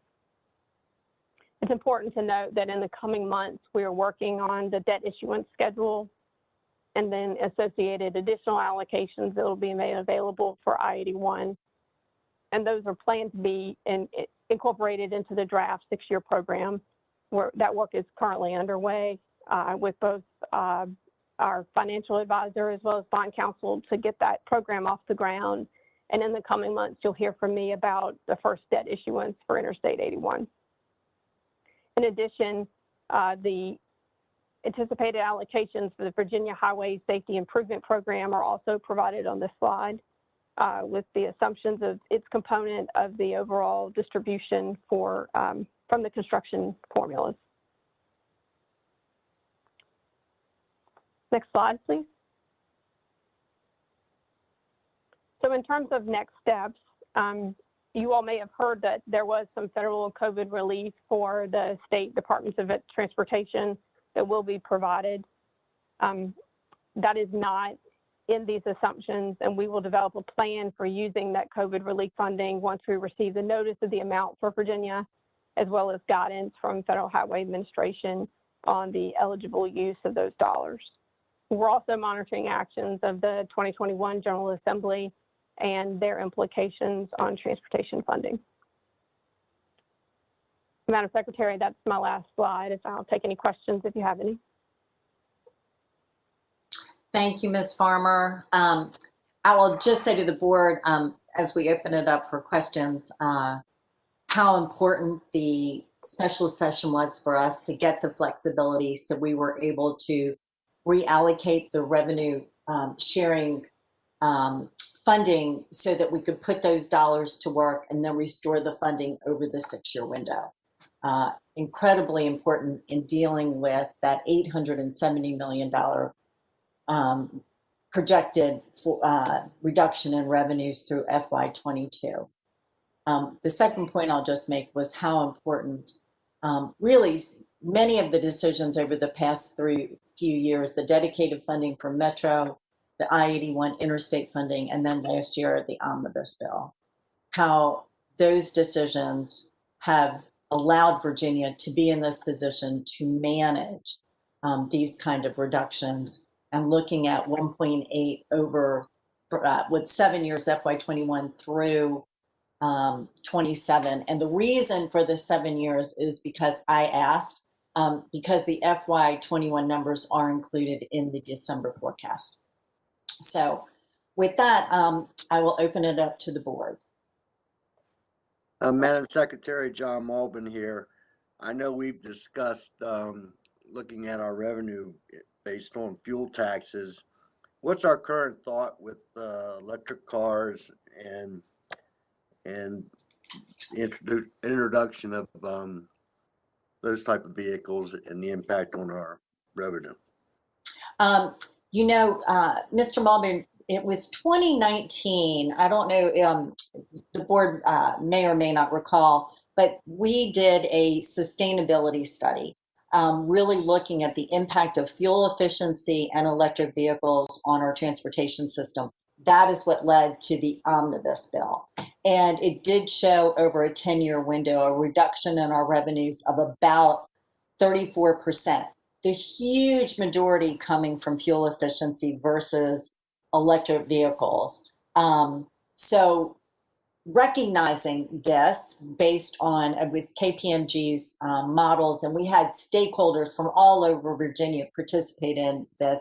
That's how we came up with the omnibus bill and then restructured our transportation funding, raising the gas tax, introducing the regional fuels tax, and you can see how important that is to SMARTSCALE, and the creation of the highway use fee so that we can begin to capture the fuel efficiency and electric vehicle market into revenue, into transportation funding.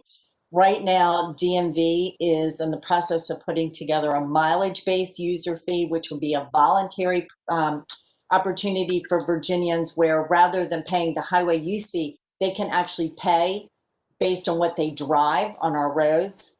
I say all this as we, are certainly going through changes in transportation and transportation infrastructure.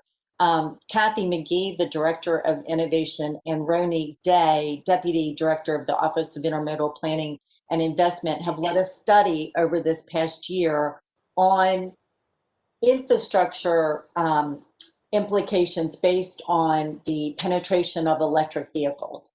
There are many studies taking place across government having to do with electric vehicles. 3 out of the 4 barriers to them really is infrastructure, charging availability, charging access along our roads. So Ronique and Kathy, I'm going to be asking to present the findings of that particular study. It was a request by Senator Jennifer Boysko to you, and working through the integration of electric vehicles. There's some legislation moving through the General Assembly, Mr. Malbin, which could impact the velocity with which EVs are adopted in Virginia. But at this moment, the adoption, not just in Virginia, we rank, I believe, 13th in the country for EVs, and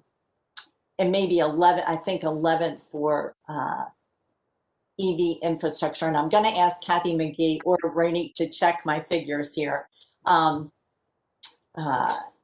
But, there are decisions coming forward that could affect transportation revenues in that area. But I will just say that was really the reasoning behind introducing the highway use fee and the mileage-based user fee in the omnibus bill. And we were really one of the early states in the country, with Oregon and Utah being ahead of Virginia in moving this forward.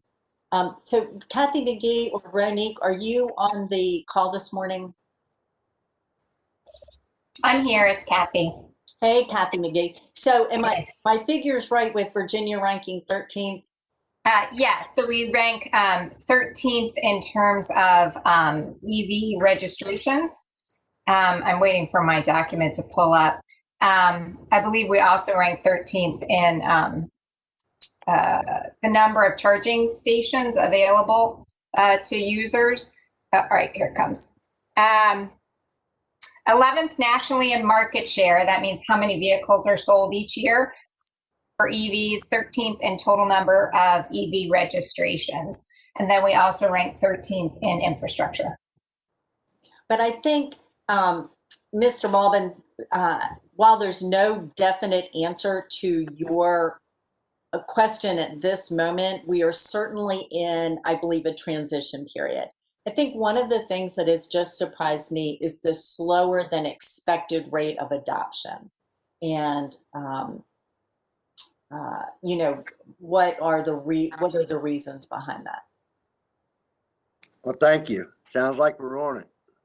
We are on it. I think one of the greatest recommendations, Ms. McGee, coming to us is a much more collaborative approach across government in addressing this issue. Would you agree?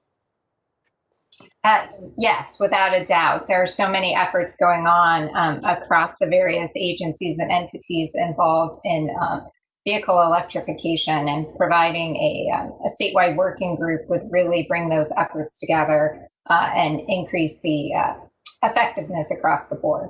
Thank you. So I would say this, that, you know, if you would ask Ronique and Michael Baker to, you know, work on a presentation for the CTV. Happy to do so. Thank you. Okay, thank you. Thank you, Mr. Malvin. Anybody else? Madam Secretary? I think I heard Mr. Smoot first and then Ms. Hines. I think it was Mr. Miller. Oh, Mr. Miller, so sorry. Mr. But Ms. Miller. Hines still goes first. Thank you. Thank you, Mr. Miller. Madam Secretary, I'm curious about how the I-81 funding is performing. I would note that the NVTA line is lower than had initially been promised, and so I'm just curious what's happening overall. Mr. Donahue? Yes, ma'am. So with the 81 funding, how has that changed as far as expectations, or as far as, you know, moving the programs forward? I know the majority are in the 6-year improvement program. Yes. So, Madam Chair, to Mrs. Hines' questions, there were, after the 81 bill passed, there was a 3-year ramp up, and then in the final year ramp up, there was supposed to be close to, I believe, $20 million annually. I believe it was just shy of that. That was anticipated to flow to the Northern Virginia Transportation Authority from that legislation. We had a few issues, I think, in the first year or two with the implementation. Some of it dealt with accounting, which we worked with DMV to address. Some other things dealt with the truck registration fees, candidly coming in lower than the estimates. In the omnibus bill, though, Ms. Hines and Madam Chair, we took steps to address those issues, and the interstate funds is now a formula distribution, a part of the CTF, so it is no longer dependent upon any single revenue stream. Rather, it gets a fixed percentage, which is 20% of the construction program there. And so at the end, last March, Ms. Hines, we believe that this problem had been addressed. What you see in the slides that Ms. Farmer presented to you is that due to the updated revenue estimates from tax, what was fixed in March is now not at that level. We do show that we're getting around $14 million a year to the NVTA, which clearly is about 30% less than what was anticipated. But this was something that we took great pains to work on with the folks from the authority and the legislature in March, and then due to the updated revenue estimates that we've received this past November with the kind of ongoing cuts over the entire 6-year window, our best efforts have been somewhat impacted by the reality of the pandemic's impact on our revenue stream over the 6-year window. I mean, everybody needs to consider that through FY27, we are down $1.8 billion as compared to when we left in March of 2020, left the General Assembly. So what we have been managing over these many months, and really has been the majority, a lot of our time, is, you know, how could we manage this, particularly in the short term, because through FY22 there was the projection of $870 million reduction, an actual reduction in FY20 of $120 million. You know, how do we manage this and not cut projects, not cancel contracts, not lay off people? And so our main focus has been how do we maintain the pipeline of projects? So the reality is, while we were expecting over the 6-year, once fully implemented, the proceeds from the omnibus to be $500 million new funding a year, we are looking at about $200 million. So from what was expected to what is now forecasted in our 6-year improvement plan is reflected in the numbers you see today. And Madam Chair, if I could add just one other item, the omnibus bill, there was also $20 million a year provided to the authority through additional deposits in the Northern Virginia Transportation District Program. Those funds were not impacted by the revenue reductions because of how they were structured in the omnibus bill. So they actually come off the top. Yes. Thank you very much. I do appreciate the explanation. I know people are going to ask me about it at NVTA, so thanks very much. I would say that we're managing a $1.8 billion reduced forecast. Madam Secretary, I had a question after Mr. Smoot. Or Mr. Miller. Oh, is it Mr. Miller? Yes, ma'am. Please don't denigrate Mr. Merrill, you and I could run the meeting together. There you go. Thank you for your help. Slide 3, which references and shows the calculation to get to your $1.8 billion. You know, I guess it's more of an observation as it relates, and then I have a question. It's surprising to me that our forecasts, and I presume they come from not from us, but from the Treasury folks or the finance folks, or just from us, but it's surprising to me to see these impacts that purportedly are COVID impacts out 4, 5, 6 years from now. And, you know, it's going to be what it's going to be, and there's smarter people than I am doing this, but it doesn't intuitively make sense to me that we'll see that kind of impact that many years out in things like retail sales and motor fuels tax.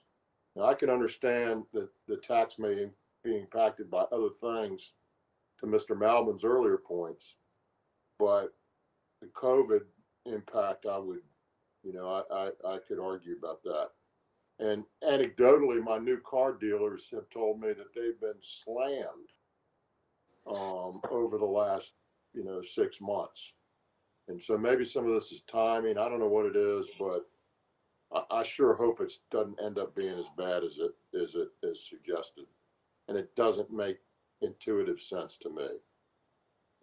I think we have to plan for it. It's the numbers we've been given, and I recognize that, but I'm hoping it's not accurate in those out years. So that's really a comment, not a question. The question would go to page, slide 7, trying to understand the third line there in the budget. It says local and regional project participation revenue. And it goes from a high of about 900 million down to 160 million. What does that line item represent? Ms. Farmer? Madam Secretary, Mr. Miller, that line item, so the drop that you see is the completion of the Hampton Roads Bridge Tunnel project. So the revenues from HR TAC are a component of our budget. And then by the end of the forecast window, the bulk of it is the locality share of revenue sharing, in addition to other locality receipts that contribute to projects. So I wasn't sure of that versus the pass-through revenues for the regional transportation funds. But either way, I think it would be helpful for perspective as we show this in the future to sort of denote that either in a note or something, because in reality, that doesn't impact anything else in the Commonwealth. It's sort of a standalone beast, and yeah, it's down, but it's because it's been funded and done. And it's not sort of regular money, as I would call it. So I think it would be helpful in presentation to, if we find ourselves in that situation again, to sort of note that. Yes, sir. Thank you. Great point. Thank you for your help. And Mr. Miller, I will say that I really do appreciate your comment. I think, you know, you are right. These are the numbers that we receive. And so we're addressing them. I just acknowledge the fact that there is, you know, still a great deal of uncertainty, and what does recovery actually look like?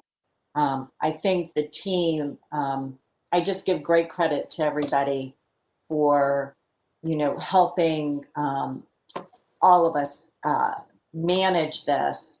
And we are all hopeful that the recovery is accelerated and could look different. So, and I think the other piece too is that, you know, always remembering that we're solving problems into the future, and we're solving, in many cases, generational problems, you know, bringing up HRBT. So trying to put some context around this, but I really appreciate what you said. Mr. Merrill.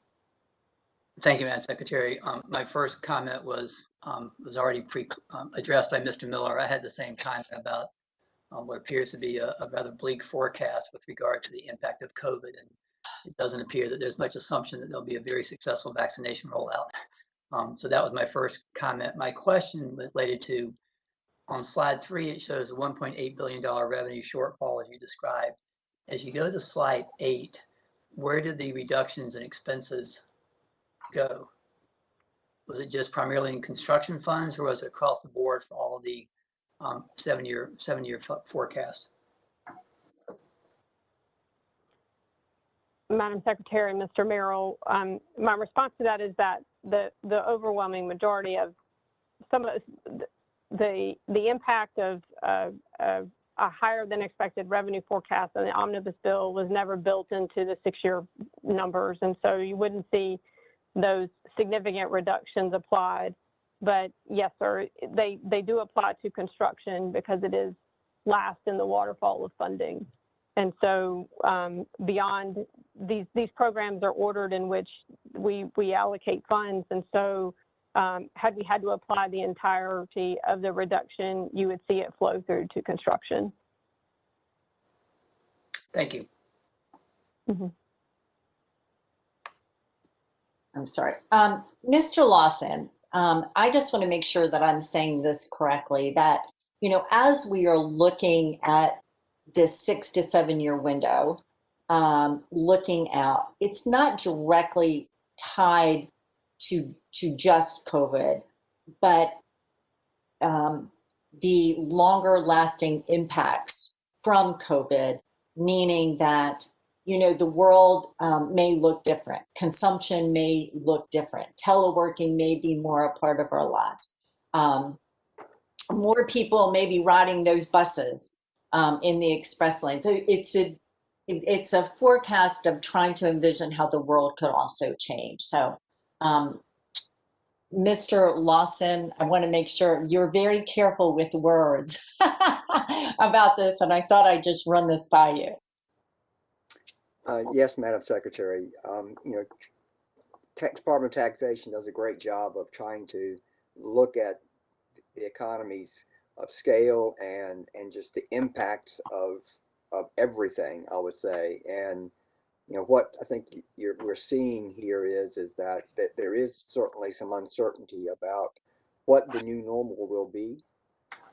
So I think what we're seeing in the numbers is that the growth year over year is recovering, but you're growing from a reduced base point. And to your well said points, there is I think working from home and teleworking is going to be a much bigger part of our lives than it has been going forward, as well as just the increases in fuel economy and other things that are factoring in.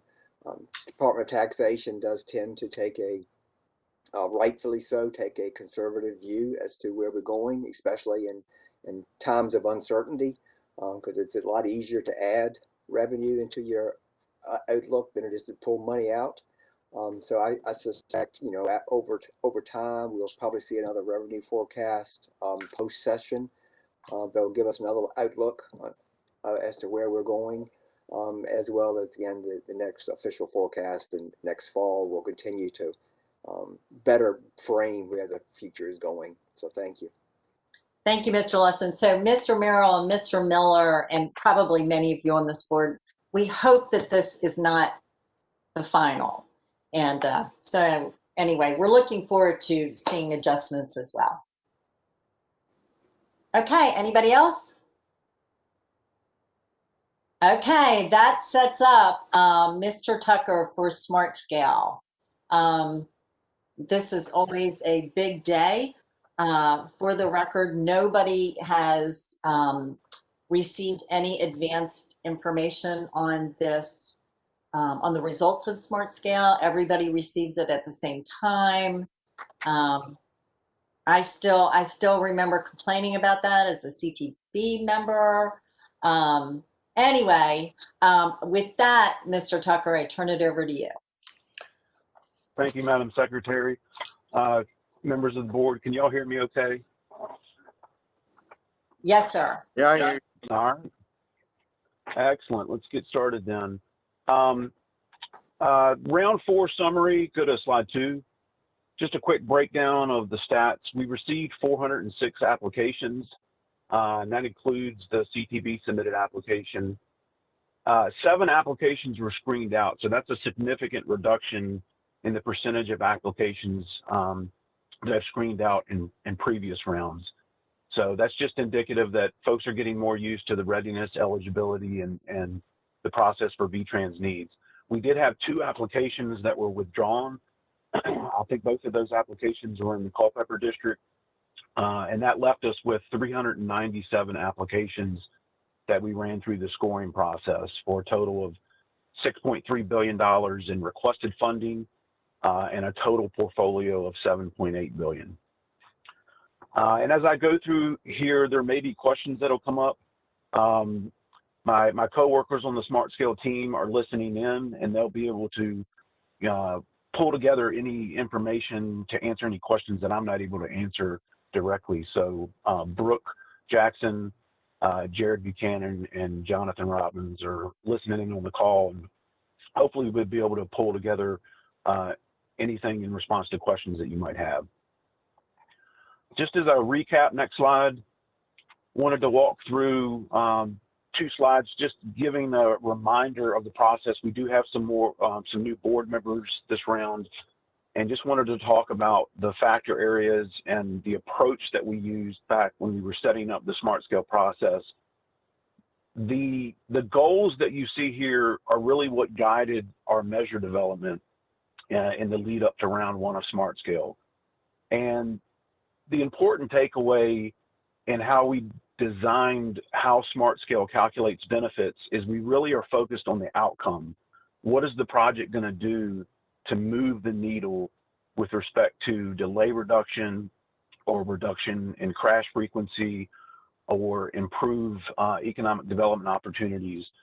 And so other prioritization processes in other states often focus on how big is the problem. How many crashes do we have? How much congestion do we have?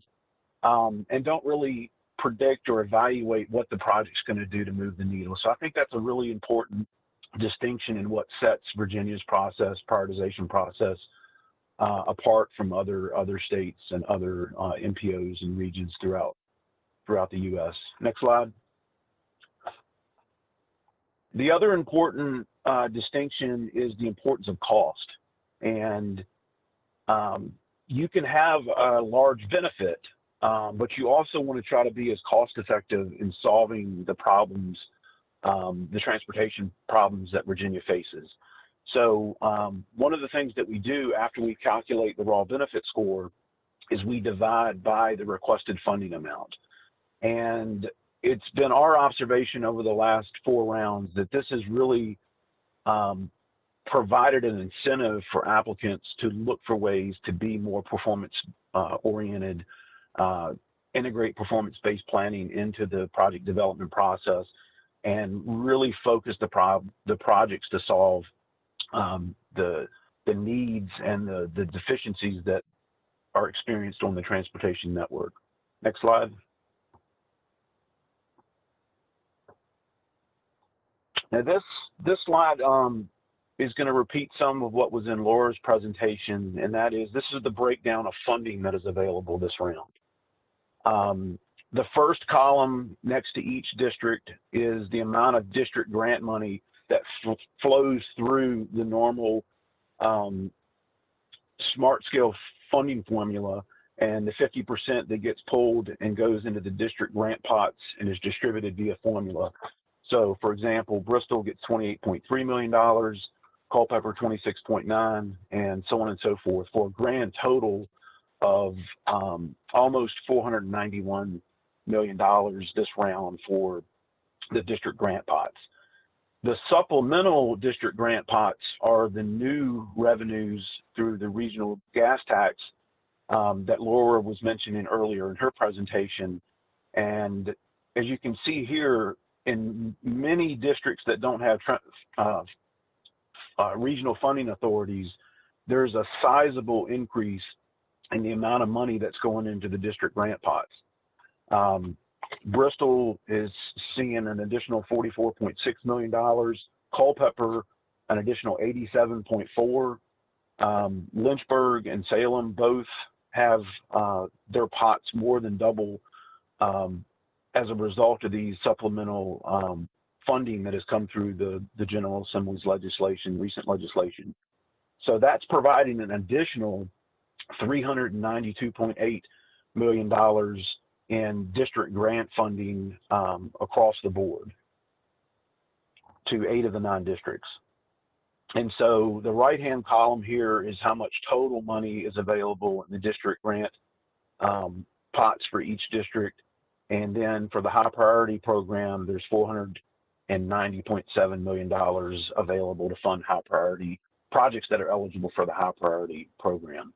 And so that almost brings us to $1.4 billion available this round for SmartScale, which is a marked increase over what was available in round 3.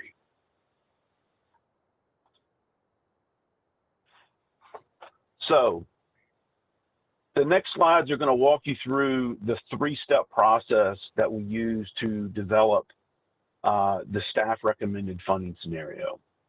And so again, we're just taking the scores, the benefit divided by cost, requested cost score, the SmartScale score, and these 3 steps use that score to then distribute the district grant and the high priority funding to develop the staff recommended funding scenario. So in step 1, yes. Madam Secretary, I had a question. I'm sorry for interrupting. Yes. Is there an explanation about how the supplemental grant funding has occurred? 'Cause, I mean, there's such huge variation among districts. I'm just curious how that's funded. Mr. Merrill, that was part of the omnibus transportation package that passed in the General Assembly session, in the 2020 session. Part of the compromise between the House and the Senate was the inclusion of a 7.6 cent increase in those areas that did not have a regional fuels tax. In Northern Virginia, there's a regional fuels tax. In Hampton Roads, there was one. Now, of course, there's one in Richmond as well, the Central Virginia Transportation Authority. What the legislation did was actually implement that increase across Virginia. And so this is the result of that 7.6 cent increase. Thank you. Thank you. Madam Chair? Mr. Donahue. And I would just add, there are some districts, Mr. Merrill, where portions or all of the districts already had a regional fuels tax that was dedicated to another purpose. And so, for example, in Northern Virginia, they've had a regional fuels tax since the early 90s that is dedicated to NVTC and PRTC to help support WMATA and VRE in those areas. And so that's why you see you don't see any additive or incremental dollars there. That tax already existed in that region and was dedicated to another transportation purpose. And then similarly in the Stanton district, a fair amount of those dollars were enacted. That tax, was enacted on a fair amount of the district in 2019 and is dedicated to the 81 corridor program. Thank you. Yeah, it just concerned me as a new member. It looked like this wasn't very fair for a place like Northern Virginia not to get any money, but I'm sure there was a rationale for it. Thank you. Okay, Chad. All right. Go to the next slide with step 1 at the top. All right.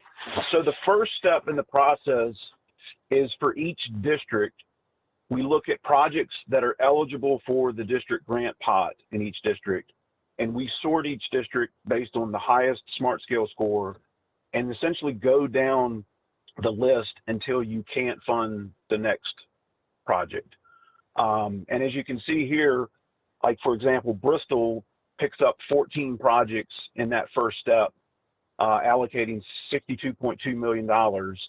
And there is a remaining $10.7 million in the district grant pot. Culpeper in this step picked up 12 projects at almost $109 million and had just over $5 million remaining. Fredericksburg picked up 7 projects at 59.8 and had almost $10 million remaining. Hampton Roads gets 15 projects in this first step. Recommended in this first step at 118.7 with just over $1 million remaining. Lynchburg District picked up 8 projects for $103.4 million with just over $10 million remaining. Northern Virginia, 8 projects at 106.9 with a little remaining, just over $4 million. Richmond picks up 14 projects for $107.5 million and had $14.5 million remaining in the district grant pot.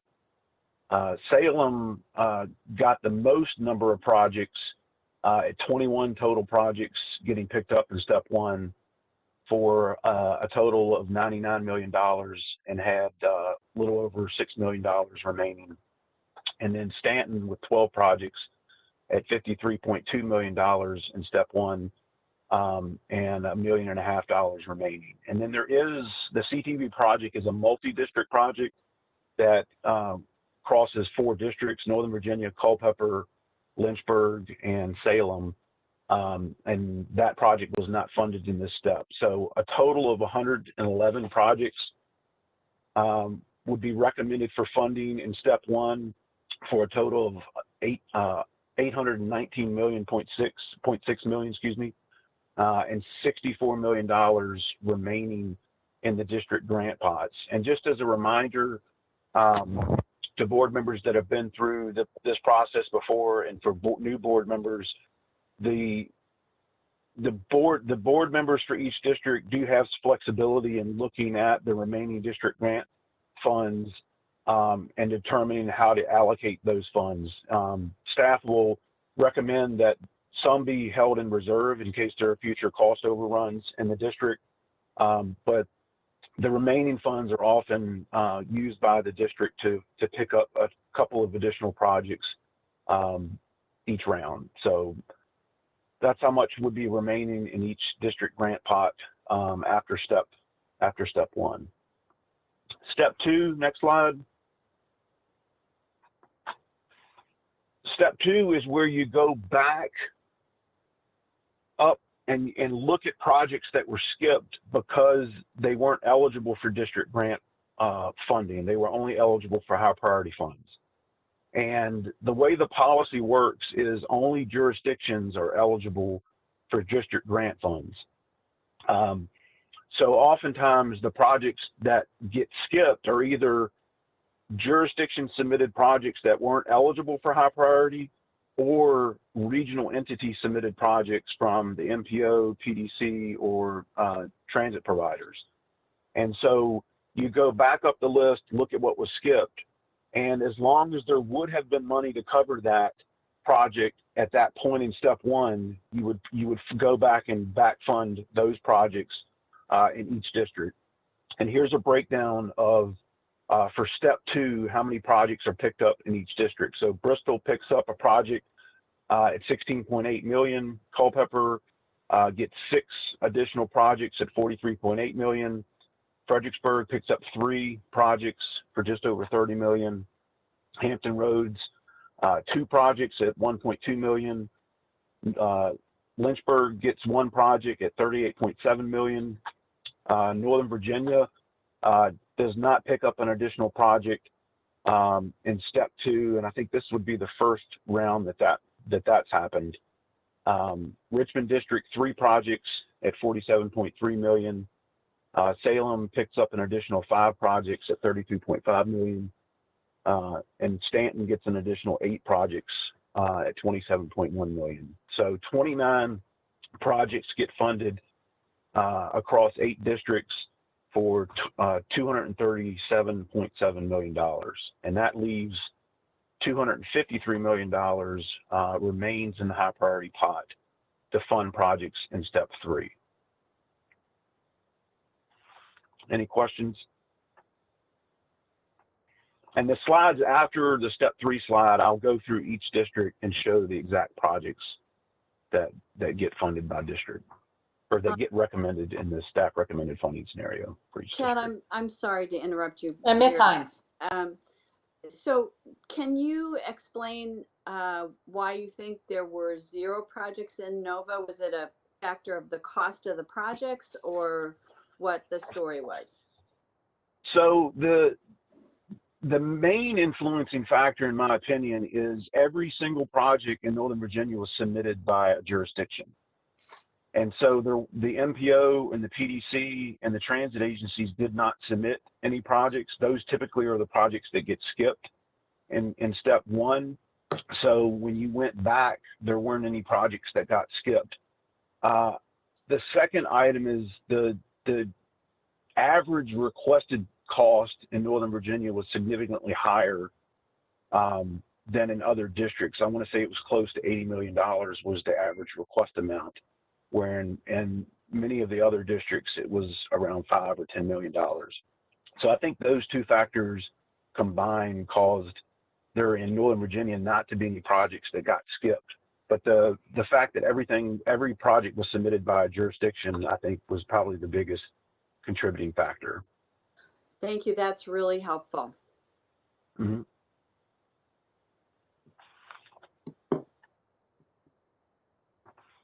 All right, step 3 slide.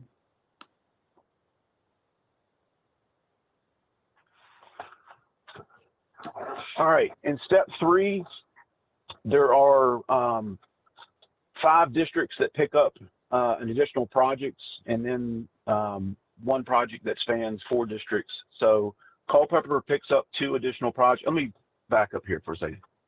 Step 3 is where you resort all the unfunded projects that are eligible for high priority funds, and you go down the list based on the SMARTSCALE score, so the benefit score divided by cost, and you fund those until you essentially don't have enough money to fund the next project. So in step 3, Culpeper picks up an additional 2 projects at $14.4 million. Fredericksburg picks up a $9.8 million project.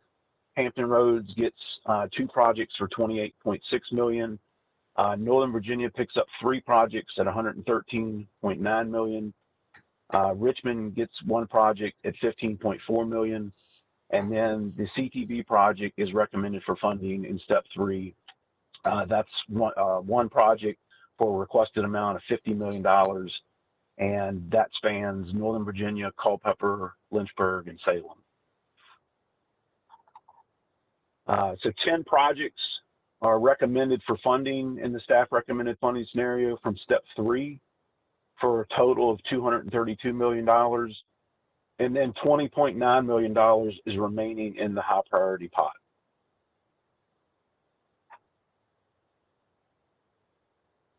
Any questions on the 3 steps? I'm sure there will be, but we'll just keep moving forward. Okay. All right. Next slide, slide 9.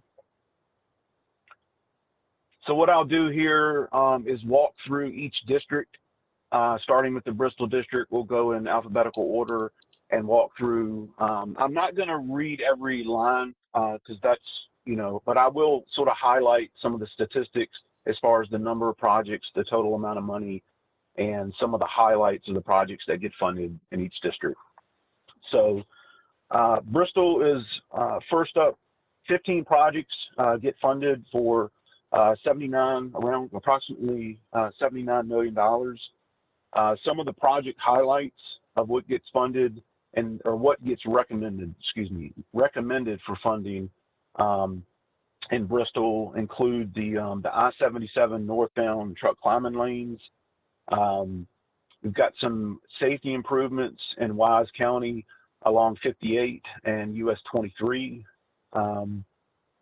There's the Route 11 widening the western section. I believe that finishes up what's been a multi-phase widening along the Route 11 corridor in the Bristol district that's been going on for a number of years. Improvements in Tazewell County at 460 and Route 610, so an intersection improvements there. So a good mix of really targeted, operational improvements, safety improvements, things that will improve traffic flow throughout the Bristol district.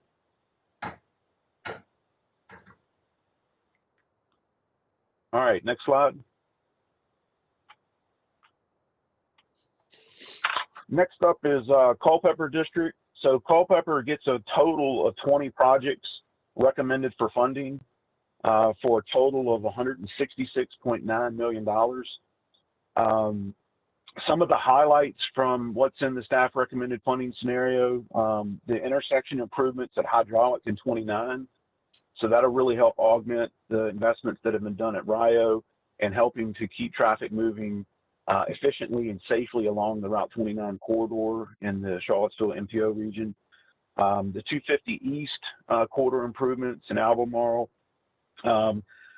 improvements to the I-66 exit 28 ramps up along Route 17 in northern Culpeper district, and then Troy Road and Route 250 roundabout. So again, 20 projects funded here throughout the Culpeper district.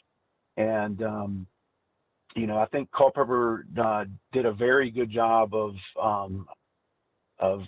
having targeted improvements that are addressing, safety and congestion hotspots throughout the corridor or throughout the district, excuse me.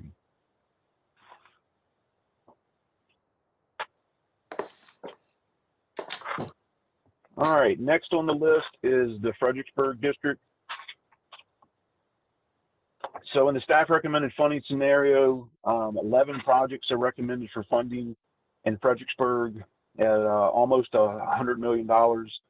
Some of the highlights, the 208 operational and multimodal improvements were successful and had an impressive score of over 25 in SMARTSCALE.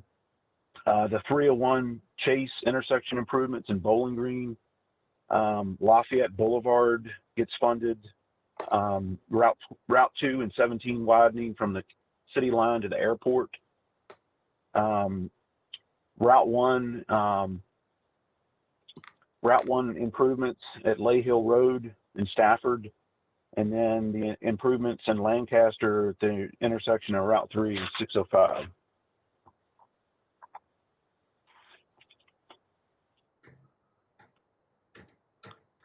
All right, next slide.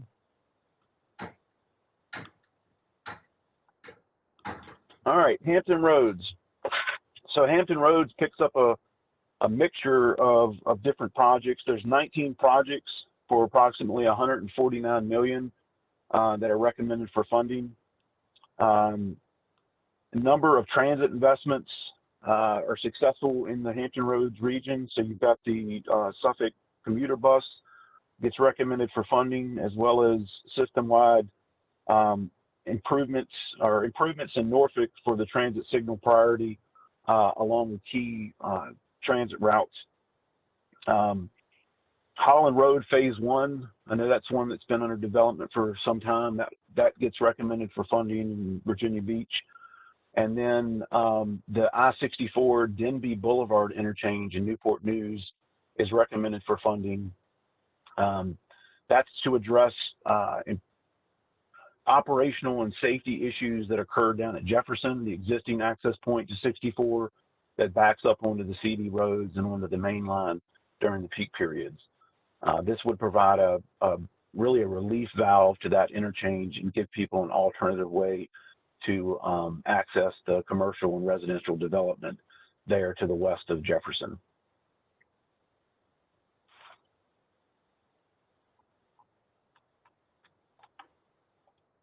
All right, next slide. Lynchburg. So Lynchburg picks up 9 projects for a total of $142 million.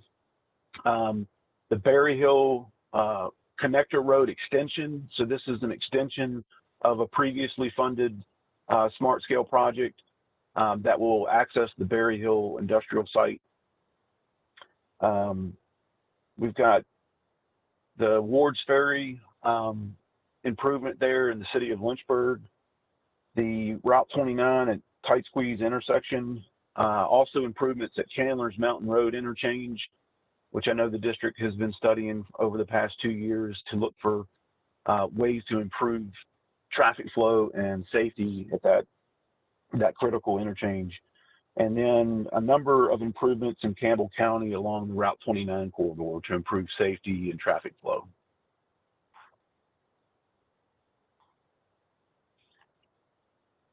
All right, next slide. In Northern Virginia, there are 11 projects for approximately $221 million that get recommended for funding. Some of the highlights in Northern Virginia, Route 1 and Glebe Road intersection, the landmark transit center investments, Route 1 widening in Dumfries. This is to take the 2 one-way pairs and create a 6-lane facility with a business access route in the southbound direction there in the town of Dumfries. So that's a project that I believe has been submitted the last 2 rounds, and they really look for ways to bring the cost down, working with the district staff and central office L&D, looking for ways to be more targeted with that improvement. And then the Route 294 and Old Bridge Road intersection improvements in Prince William County. So those are some of the highlights, in addition to some multimodal bike ped investments.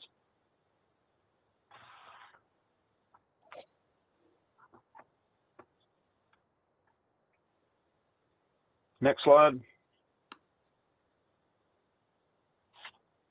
All right, the Richmond District, in the staff recommended funding scenario for Richmond District, there are 18 projects at just over $170 million. Some highlights from the list here include the acquisition of articulated buses to improve capacity for the BRT route along Broad Street.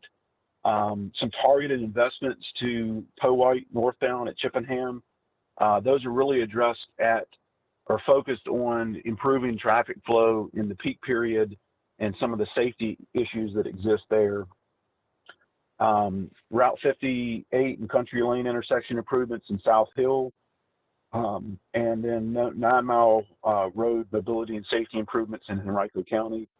But as you can see here, there's a good mixture of projects throughout the Richmond District that get funded, including several investments that will support the Fall Line Trail that goes from Ashland down to Petersburg.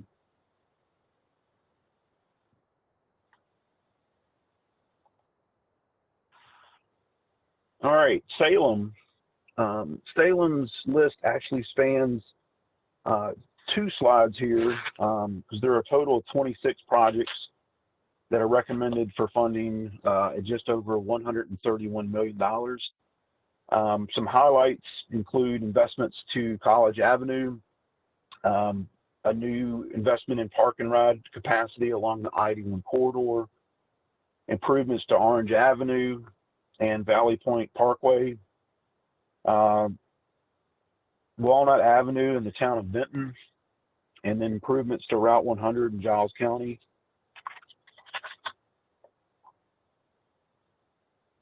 On the second slide here, and one of the things you'll also notice with Salem that I think contributed to the number of projects is very targeted investments at specific intersections and locations that were hotspots, either from an operational or safety standpoint. So you can see the smart scale requested amount for these projects, you know, are very, very affordable, and that definitely contributes to an improved smart scale score when you've got a targeted project on a VTrans need and you're able to, you know, keep your cost down and focused on solving that particular problem. So on the second Salem slide, slide 17, a couple more highlights here would be improvements to 58 Business at Dogwood Drive, North Franklin Street in Christiansburg, and then investments to 460 in both Bedford and Botetourt counties.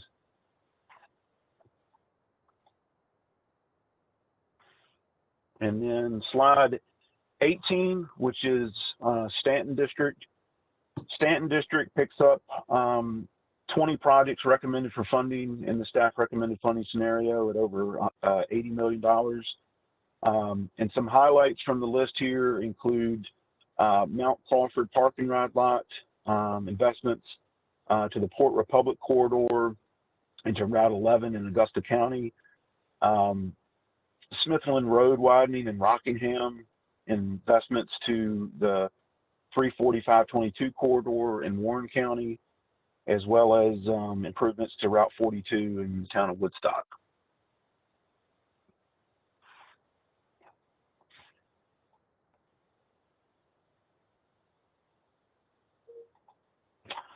And then the last slide here is the CTB multi-district investment. This project is intercity rail passenger investment along US that would serve the US 29 and I-81 corridors. As I said before, it spans 4 districts: Northern Virginia, Culpeper, Lynchburg, and Salem. The smart scale request is $50 million. And this project does a number of things involving the construction of new rail sidings and passenger bypass tracks, as well as a new station to serve the Blacksburg-Christiansburg region, in addition to the rolling stock. So that project affects four districts and is included in the staff recommended funding scenario. Next slide. Really, there's only 2 more slides remain, and I'll open up the floor for what I'm I'm sure folks will have a number of questions, but just wanted to remind you where we're at in the timeline. So in March of 2020 is when we started the solicitation of projects from the applicant community. We got the pre-apps, we pre-screened them and looked at whether or not they met VTrans need, readiness, and eligibility. That feedback was provided to the applicants early on so they could address any deficiencies and issues that we'd identified. The application deadline was in August 3rd. And we've essentially since August been going through a multifaceted effort to validate the applications, ensure the projects meet VTrans needs, are eligible and are ready, that the cost estimates are reasonable and assess adequate level of risk, as well as the multiple teams that develop the measures that are used for scoring. And that culminates to the release of the scores and the staff recommended funding scenario here in January. Over the next couple of months, we will be setting up individual meetings with each board member to discuss the results and any potential modifications that board members may be considering to the staff recommended funding scenario, in addition to how the board members may want to utilize the remaining district grant funds. And this is all going to culminate in a June adoption of the final 6-year improvement program after we have public hearings to gather input on the draft 6-year improvement program. And then the last half of this year is really going to be what we do after each round, which is lessons learned, what went well, what didn't go well. Are there any modifications that we want to make to the methodologies or to the policies to bring back to the board to recommend for y'all's consideration? And that next slide, their final slide here, just pretty much says in bullet form what I just went over. Now, before I open up the floor to questions, I hope y'all will bear with me for at least 1 minute. And at risk of sounding like an Oscar acceptance speech, there's a lot of people that I want to thank. This round has been particularly challenging because every single thing has been done remotely via Hangouts, Meets, virtual meetings. And there's a really large group of folks, dedicated folks behind the SMARTSCALE efforts every 2 years that aren't that visible to the board. And I just wanted to take a minute to recognize everybody. So first off, I want to thank my team in Office of Intermodal Planning and Investment, Brooke Jackson, who ran a lot of the day-to-day scoring this round, Jared for all the back-end work on the scoring tools and the scripting, Jonathan in managing the portal, and all the development that goes in there. And then the various scoring teams, we had a very large consultant group led by Andy Nagel, Olivia Pershing, to do the congestion analysis, Pung in the TMPD's modeling group to do the travel demand model runs. The safety work done by Mark, Ryan, and the other safety analysts. Accessibility team really has it rough because they're sort of last in line. They are dependent on getting the congestion results before they can run. And so they're often working over the holidays and on the weekends in January to finish up. So Alina, Pavneet, and Zach. Operations division, Josh Bird for the reliability work, and then all the consultants that help with land use. And then certainly the division, SMARTSCALE points of contact, L&D for doing cost estimate reviews, and the various divisions, infrastructure investment, IT for the work and support on the portal and the back end. So anyway, I'll leave it there, but there is an extremely large group of people that I just wanted to take a moment to recognize that really have worked extremely hard over the last year to make this round possible. Thank you, I will open up the floor. Yes, thank you to the entire team. Thank you to you. Thank you to Roni Day Deputy Director of OIB, to Nick Donahue, Deputy Secretary, and the Director of OIB. A lot of people put this together. So as we, I'm going to ask Nick to go over next steps a little bit more broadly with you all, but Chad, you did an outstanding job. I will just say to the board what Aubrey has said in the past. And remember, I think his quote was, "You didn't leave your brain at the door." And so these are staff recommendations based on data, And so it's being presented to you, going back, working within your districts, look at the scenarios.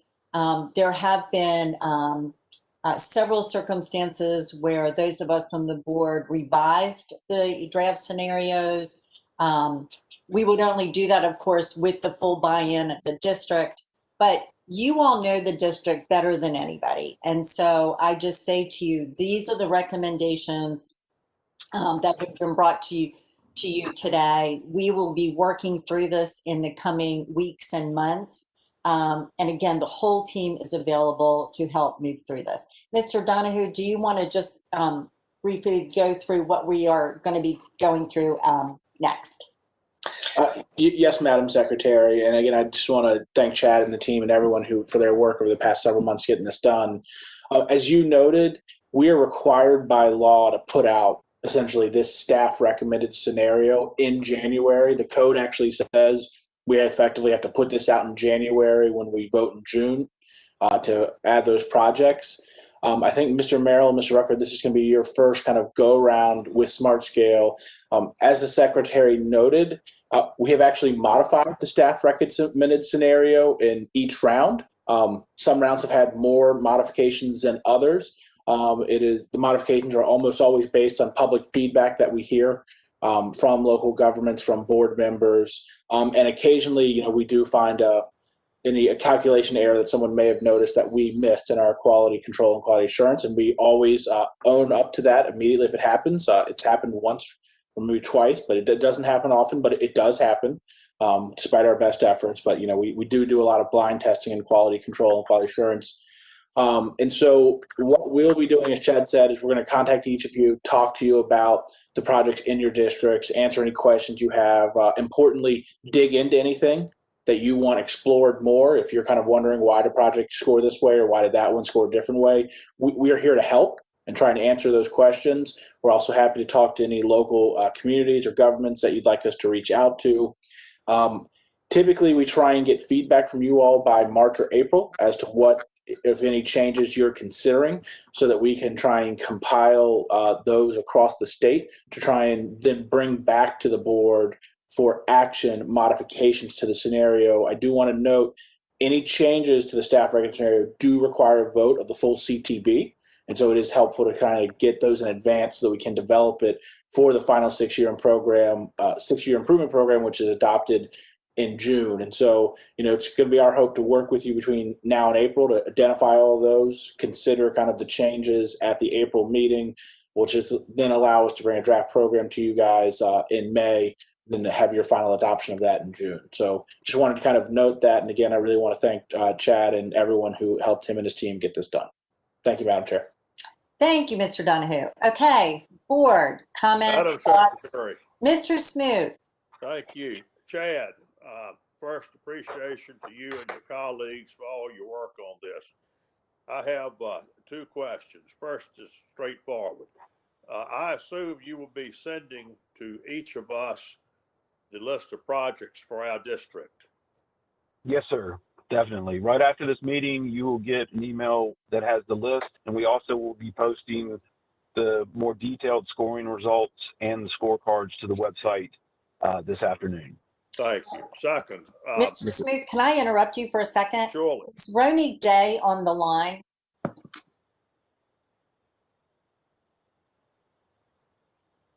Because I don't know if you're getting a link to it, but, Nick, do you know?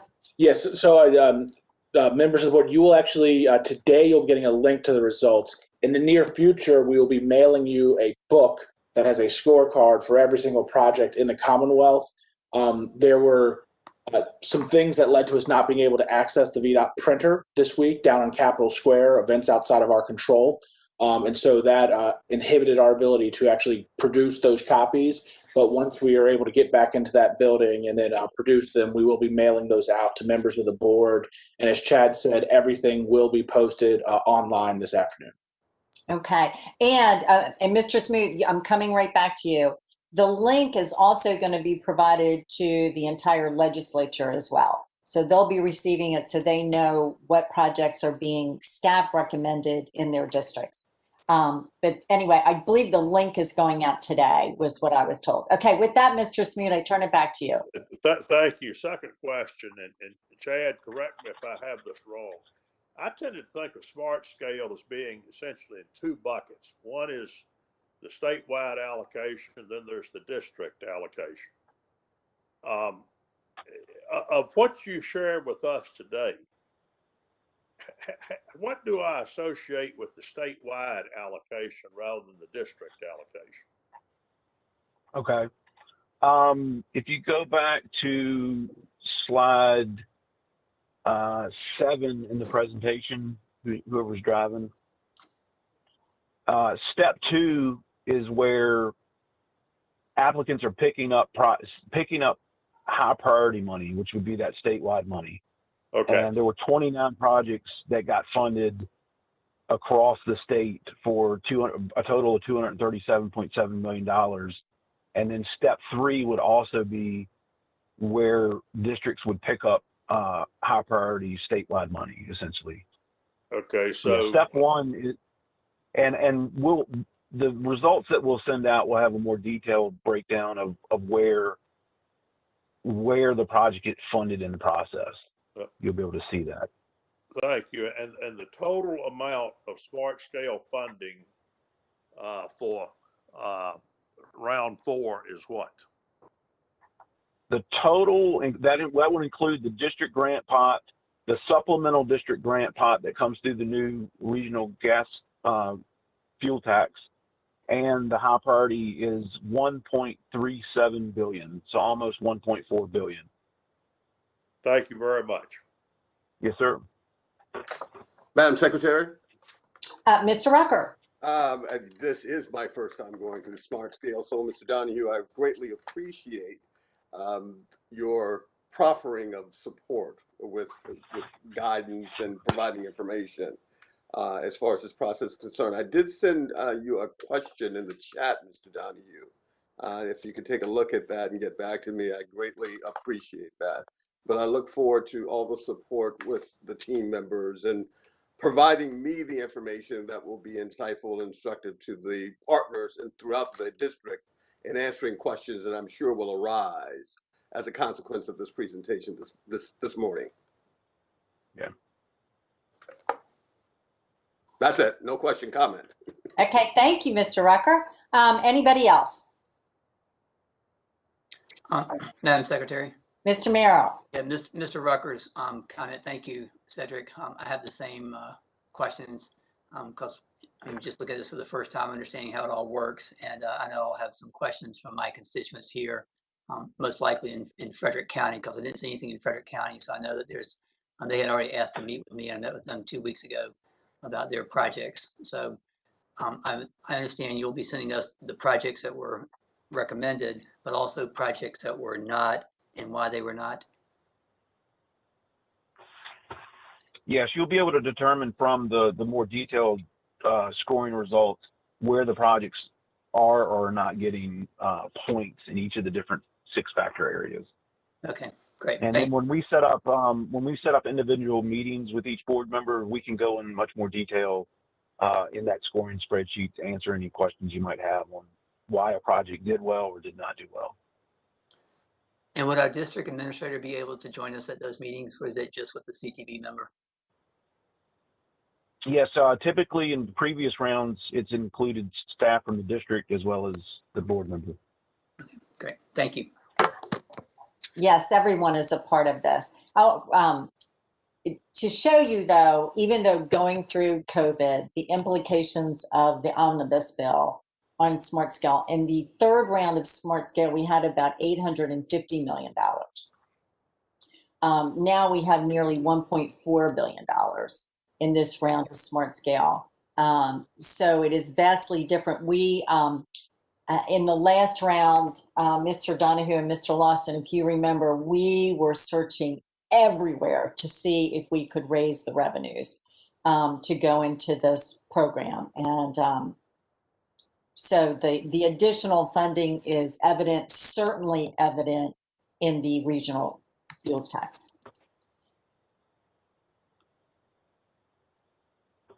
Anybody else?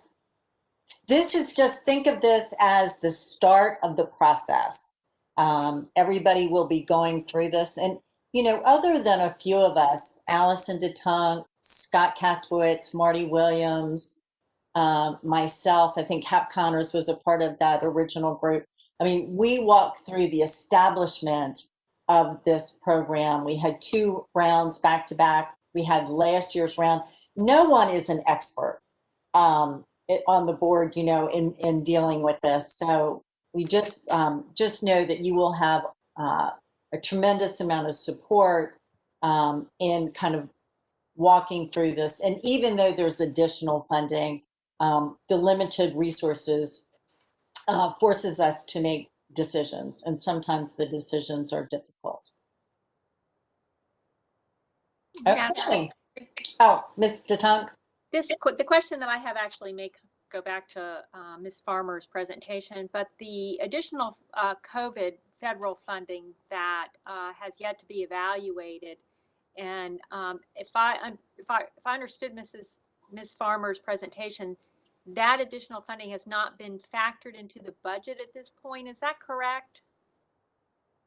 So if it hasn't been factored, would it have any added benefit to funding additional SmartScale projects? You know what, we are still first we're waiting for confirmation on the amount, and we're waiting for guidance from FHWA on how it can be spent. And once we have that information, it will be presented to the governor's office and then brought back to the board. Okay, thank you. Madam Secretary, I have a similar question. Ms. Hines? So we have some I-81 money that's for interstates only that isn't designated. Are we going to dispense that as part of this process? So are you talking about the interstate funding that could go to any of the interstates? Yes. Yeah, that wasn't designated. What's the status, Mr. Donahue, of the 64 study? Madam Chair, the 64 study has, I think, reached kind of its endpoint prior to the allocation. So it has identified the needs. We've held 2 rounds of virtual public meetings, and based on your direction, we were preparing to bring to the board a policy for kind of how the Interstate Operations and Enhancement Program would be used at the February meeting. The General Assembly did adopt a code requirements as a part of the Omnibus Transportation Bill last year, and so it directs the CTB to adopt a policy on that. And so we were planning, based on again your direction, to start that with the CTB at the next meeting.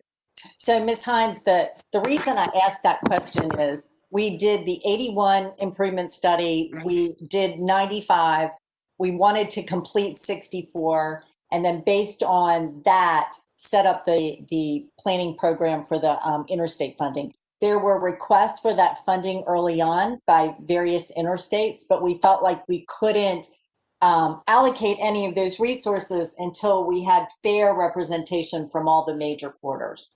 And so anyway, it sounds like we're getting close. It doesn't intersect with SmartScale. That's the most important piece of this.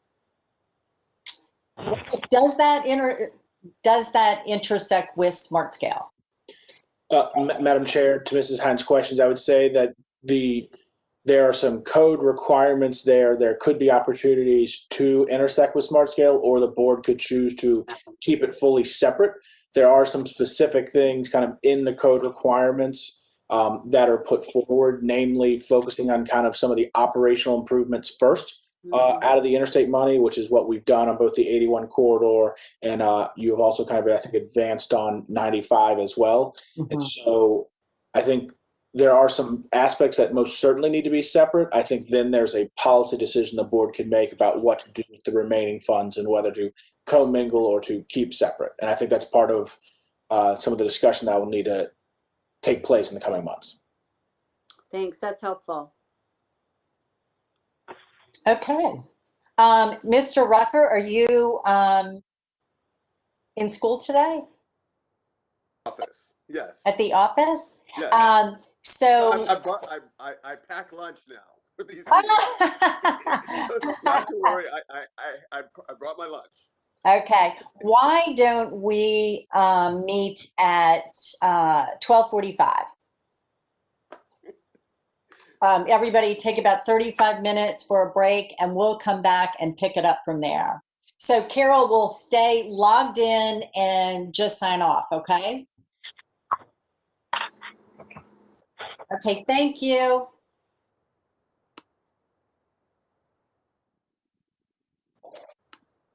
Okay. Well, Carol, that was good. Everybody got to check in a little bit. So I believe we're up to Mena Lockwood. Yes, good afternoon, Madam Secretary. Hey, Mena, it's great to be with you. Please proceed. Great. So today I'm going to present on the COVID-19 traffic trends. This is an update similar to other presentations I've given previously. Next, please. So just a refresher that the volume data set used in this presentation comes from VDOT's continuous count stations. They're located throughout the state, distributed as shown on this map. Next, please. So this slide is looking busier and busier as we add more days of volume to the graph and more governor's actions, which are represented by the vertical lines.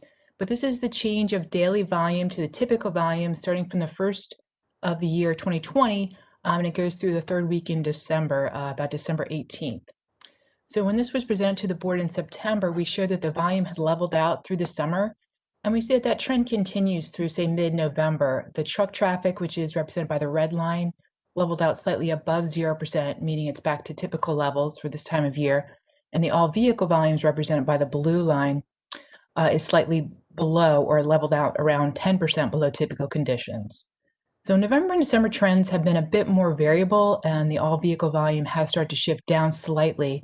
A zoomed in version on the next slide will be a little bit more revealing. That next slide, please. So here we see the same graph, but it's zoomed in to show 7 weeks of data between November 1st and again that third week in December, the 18th. Yeah, the 18th of December, sorry. So as you can see, the truck trend, the trend line is represented by the dash line, is fairly consistent at about 5% above typical. And then the all vehicle volume is beginning to decline slightly, a trend which started in mid-November. And it's influenced by Thanksgiving, which you can see the dip, and also by the weather event that occurred on the 16th of December. Next, please. So this graph breaks the volume trends further down by interstate and by non-interstate.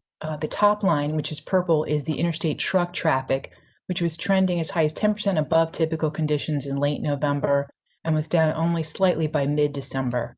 The next line, the red line, is the trucks on non-interstate roads, which is trending just above typical conditions. The blue line is all vehicle interstate, and the orange is all vehicle non-interstate.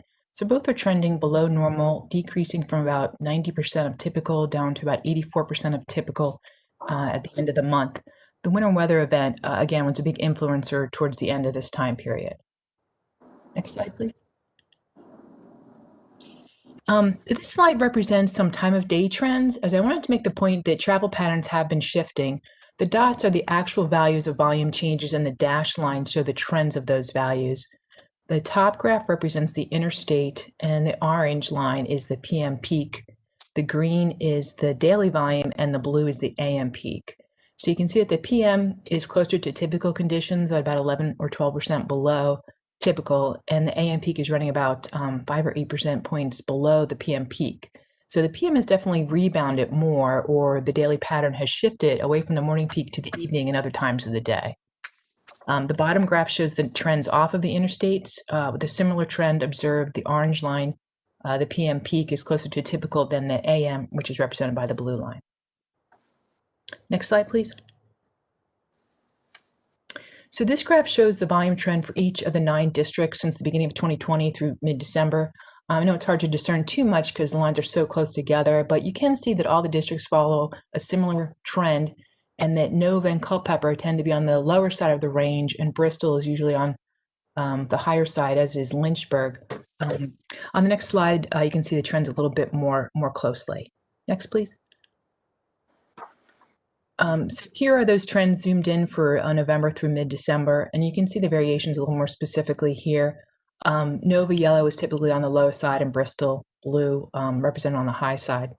Also, looking at the weather event that occurred in mid-December, you can see that the 3 districts whose volumes were most affected include Culpeper, represented by orange, Salem is the pink line, and Lynchburg, the green line.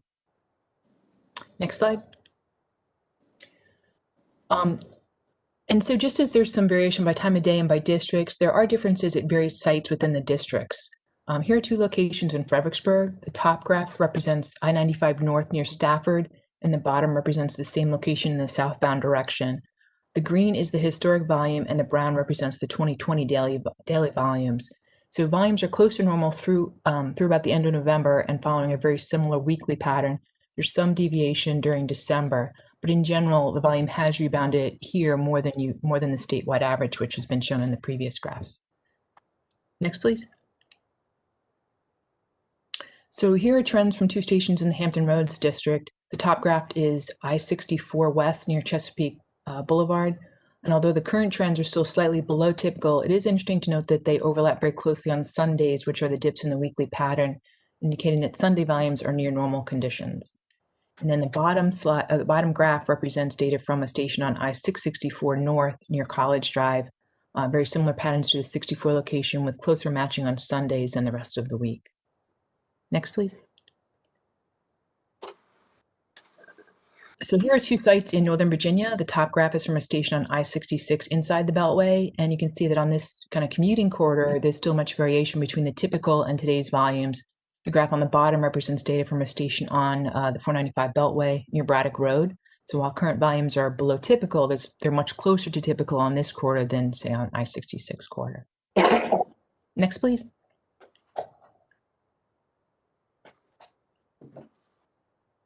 So in addition to the volume, I've got a few congestion slides here, or slides of congestion trends. These are maps of average speeds and peak periods in Northern Virginia, and they compare the congestion in November 2020, which is shown on the right, with the previous year 2019 on the left. So as you can see, there's definitely more congestion in 2019 when the volumes were higher, but at almost 90% of normal volumes, we're seeing congestion return to some of the Northern Virginia interstates, especially in the PM peak period, which is shown in the lower right-hand map. Next, please. Here's the same set of maps for the Richmond area. It's a similar scenario. There's less congestion in 2020, but some lower speeds were experienced in the downtown area during the PM peak. Again, the lower right-hand map. Next slide, please. Lastly, here's the same set of maps for the interstates in the Hampton Roads area. It's a similar scenario. The AM peak period has slightly less congestion in 2020 than in 2019. But as you can see, comparing the PM peak maps, the 2 on the bottom, the congestion was really back up to near typical conditions this past November. Those maps looking very, very similar. Next slide, please. These next couple of slides are on crashes, and this first graph is the total weekly trends. The gray bars represent the average weekly crash rate between 2017 and 2019. The blue bars are this year's weekly crash numbers. So the hash blues, which are at the end of the graph, represent incomplete data sets because of the data lag in reporting. So it's definitely, you can see a strong correlation between the blue line, which is the 7-day average change in volume, and the number of crashes. And when volumes have been lower, total crashes were also lower. Next slide, please. This graph represents the injury crashes. The brown bars are the typical weekly averages, and the orange are the 2020 numbers. Injury crashes have been lower for each week in 2020 than in 2019.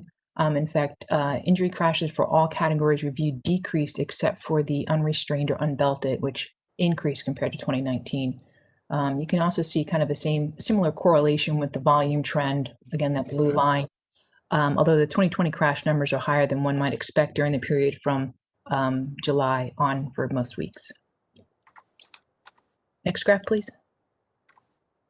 So this last graph represents the number of fatal crashes per week. The black are the typical weekly averages from the past 3 years. The red bars represent 2020 numbers. So in general, there's much less of a correlation with volumes, and there's a noted lack of decrease in fatal crashes despite the reduced volumes. Just a couple quick observations here. The deaths are up for this year and increased in all categories except for pedestrian involved and the work zone crashes. Also, speed-related crashes were up 17% compared to 2019. And as for the unrestrained and unbelted crashes, those were up 22% compared to 2019. And just one other number that jumps out is the deaths in crashes involving large trucks, which were up 38% in 2020 compared to 2019. Next slide. That is the end of my prepared presentation. I'm happy to take any questions. This is Greg Yates. I have a question for you. I'm not sure who that is. It's Greg. Oh, hey, Mr. Yates. Hey, Secretary.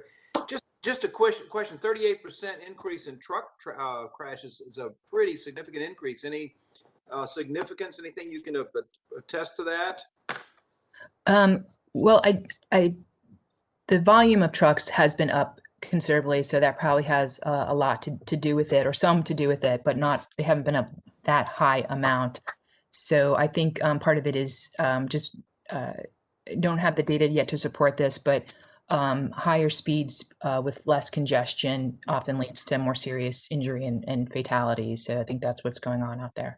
And will you get the data that shows where the majority of those are occurring? I mean, I'd just be curious if the bulk of the increase is on 81. We certainly can have that data looked at in more detail. Okay. And the other thing I'm really discouraged about is that 22% increase in unbelted drivers. That just drives me crazy. I don't know what we can do. It has to be done in the legislature, I guess, but just sorry. Agreed.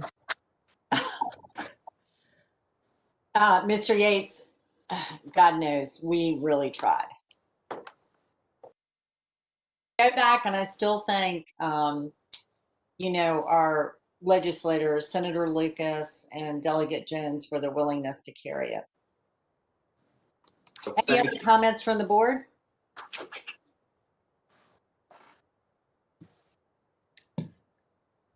Two comments from Greg. That's really discouraging, having those trends.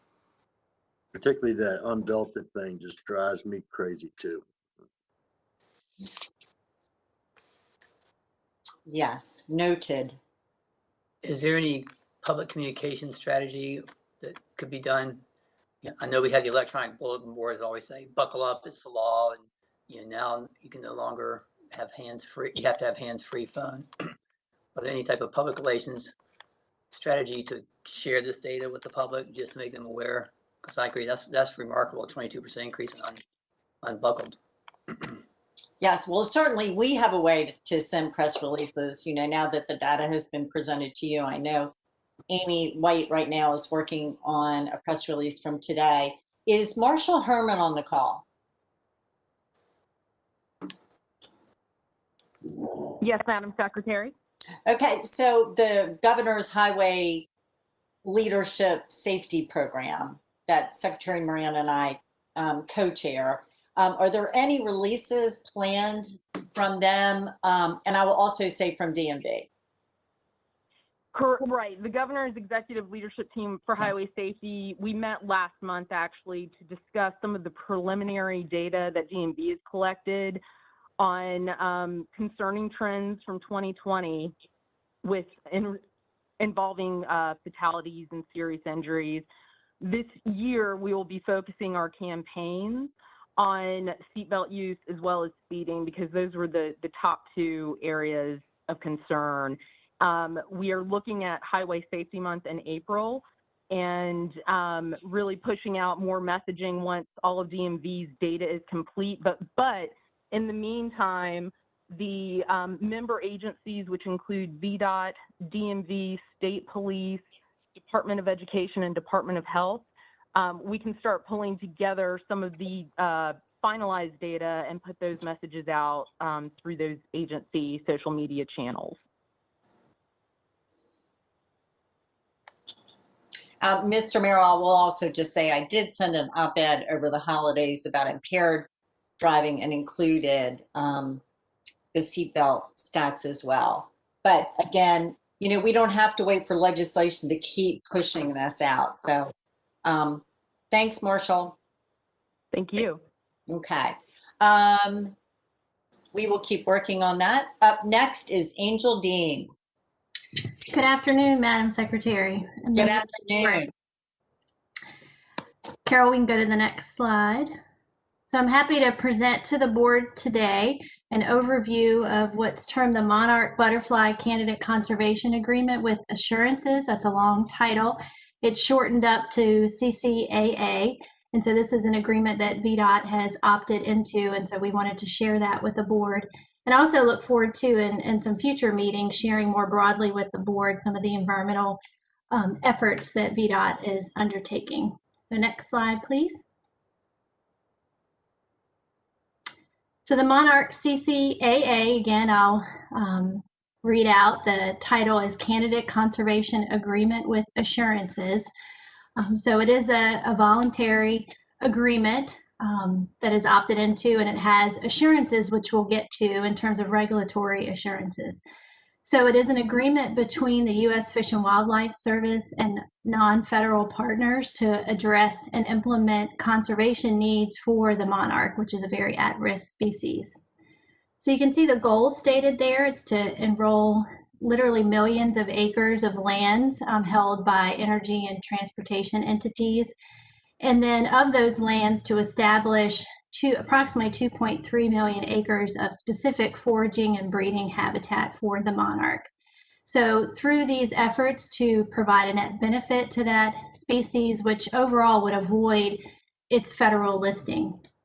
The listing determination by the U.S. Fish and Wildlife Service did come out in December of last year, and that listing decision was warranted but precluded. So let me explain what that means. There are essentially three options for the Fish and Wildlife Service when they're considering listing of an at-risk species.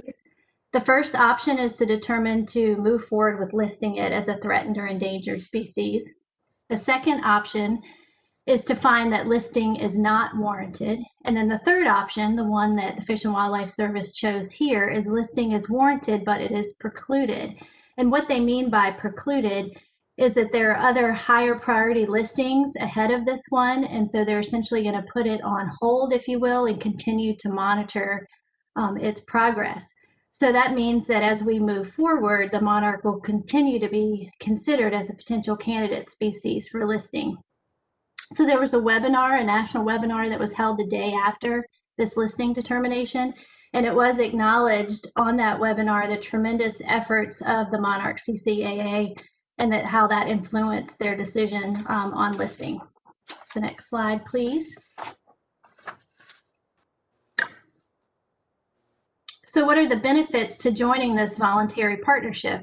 Clearly, it demonstrates a conservation commitment, which VDOT does have.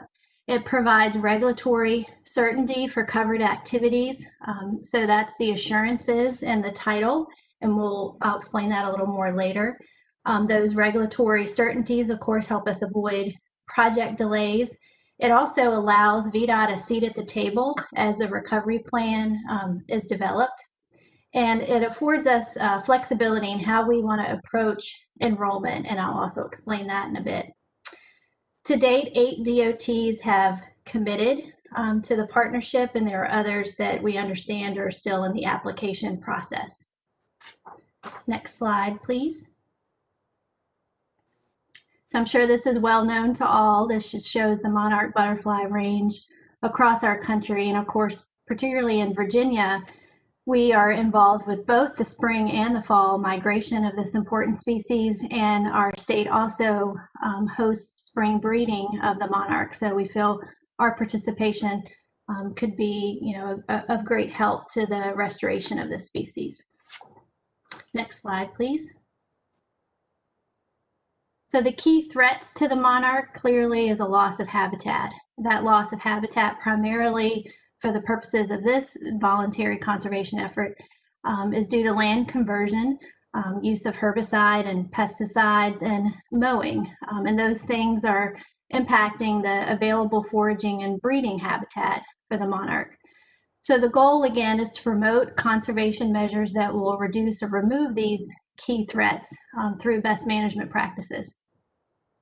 So some examples of what that means in practical terms for VDOT, here we have a listing of those conservation measures. So we would do some specific seeding and planting and brush removal to encourage suitable habitat for the monarch.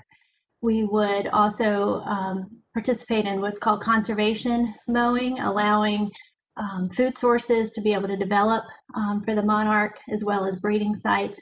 And then also participate in very targeted herbicide treatments that would help get rid of undesirable vegetation for the monarch.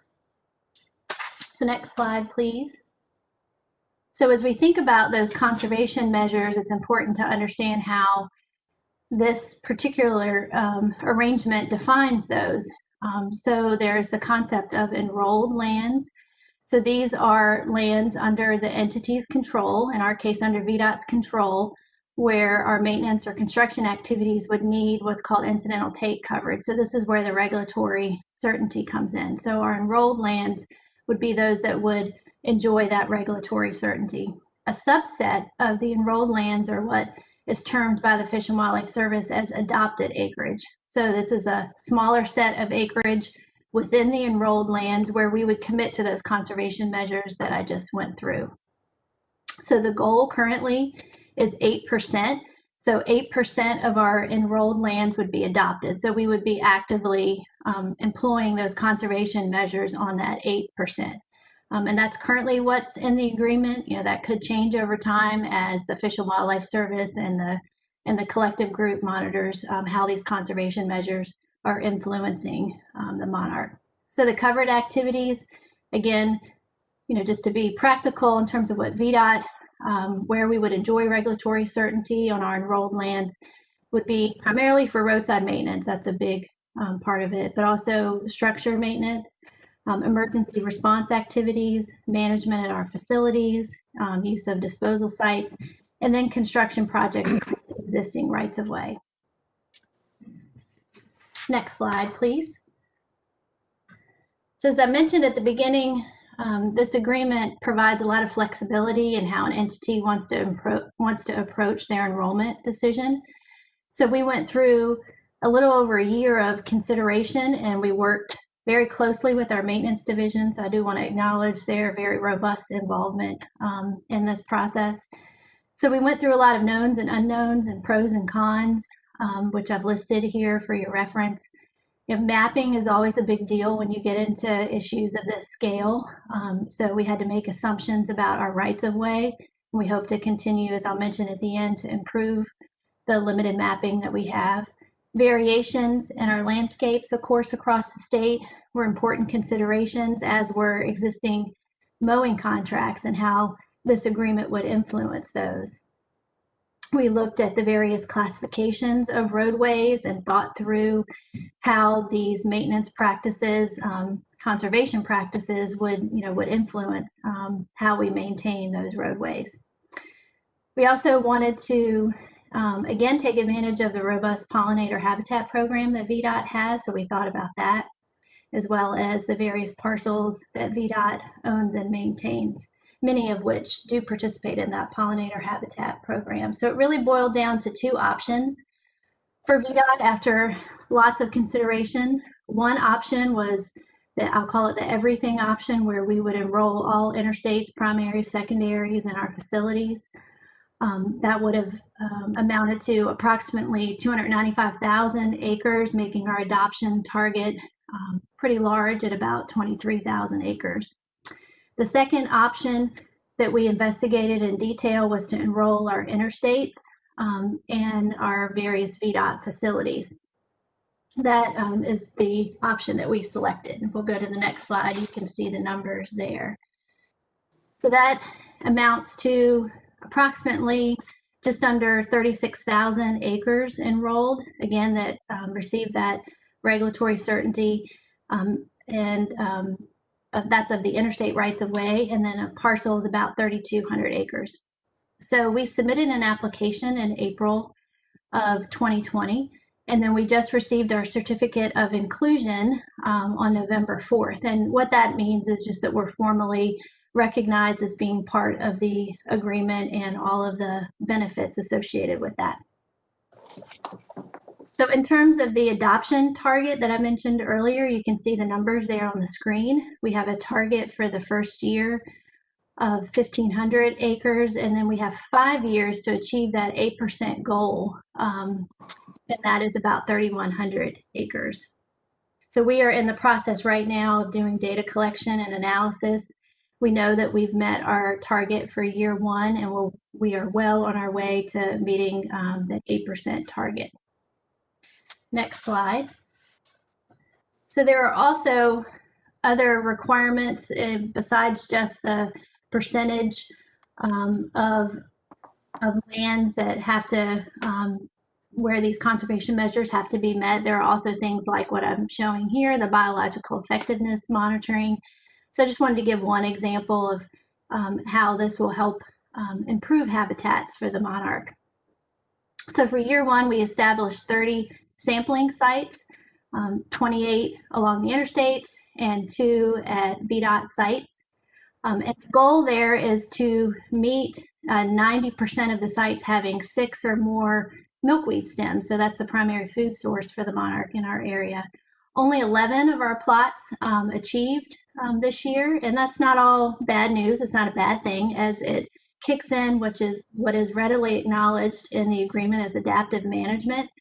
And so it allows us to take a closer look at what's happening on those sites that's hindering milkweed production so that we can make necessary adjustments to improve that production.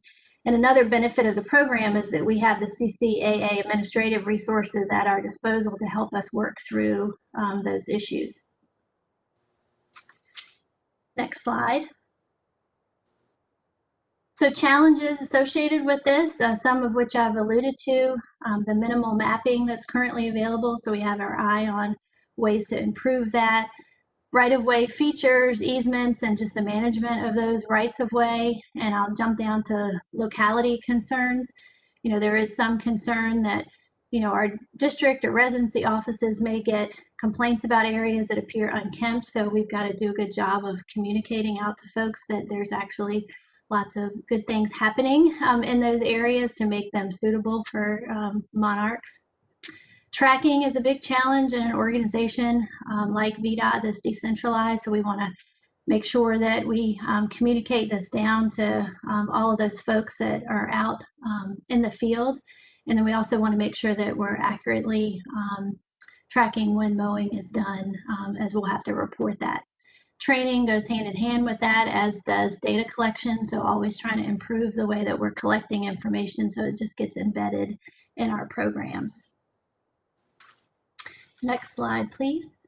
Things that we're already doing. Of course, I know this board has had presentations on VDOT's pollinator program in the past, but we would be remiss if we didn't include that here. We currently have 23 pollinator sites statewide that enjoy a great benefit, and certainly we were able to take advantage of those as part of this program. The reduced mowing, and essentially what that means is no mowing between November 1st and March 31st is another way to look at that. And it allows the plants to mature and produce seeds that the monarchs would then depend on. So this has been part of our maintenance program for the last 5 years. So now we're essentially memorializing it. We're taking advantage of this opportunity and making sure that we can continue that reduced mowing where it makes sense. So the next steps, and next slide, please. We formed a district joint working group, again, with our maintenance colleagues. So we want to continue working directly with them, especially as we analyze this first year's worth of data. We will be updating the maintenance best practices manual and incorporate these conservation measures there.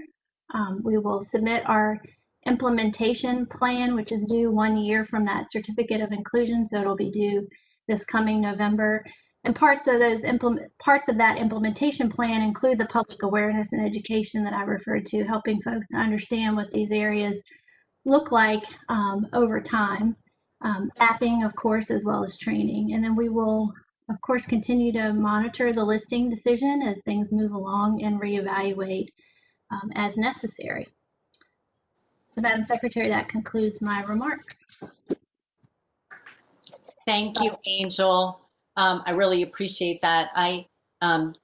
Well, at first I want to say thank you to you, Angel, to Kevin Gregg in maintenance for all of his work and support. I did ask Rob Carey, who chairs the environmental subcommittee, that in the coming months, at one of the CTB meetings, to give an overview of our environmental stewardship and practices, everything from setting up a greenhouse gas pilot test to resiliency to the pollinator program to our anti-litter campaign. Anyway, to kind of bring it all together for the board. So with that, any other comments or questions? Madam Chair, Scott Kasperwitz with a question. Hi, Mr. Katzwitz. Hi, Madam Secretary. Hey, Angel, do you currently know how many acres we have in the pollinator program and the 23 sites that were actually implemented? I do not have that acres. I know the parcels that we enrolled were approximately 3,200 acres across the 23 sites. I can certainly get that acreage for you. I know we have it. I just don't have it at my disposal. I think that would be a useful starting point. So question on the prescription for the monarch butterflies, prescription of how we treat the land. Have we looked at the cost of that prescription compared to our more traditional prescriptions of mowing, weed killing, brush removal and the like? And if so, do we know where it falls in that hierarchy?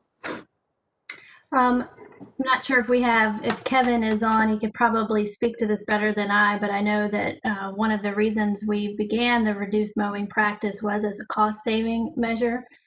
So I would say this memorializes that, and I would say enhances that cost reduction measure, but I don't know if Kevin, if you're on and you can answer that better than I.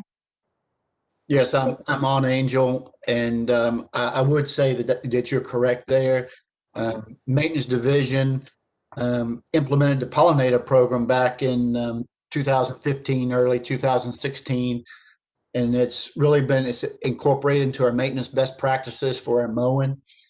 And it was originally done to, one, protect pollinators, and two, to save money on our mowing. So the program has continued to expand over the last 4 years or so.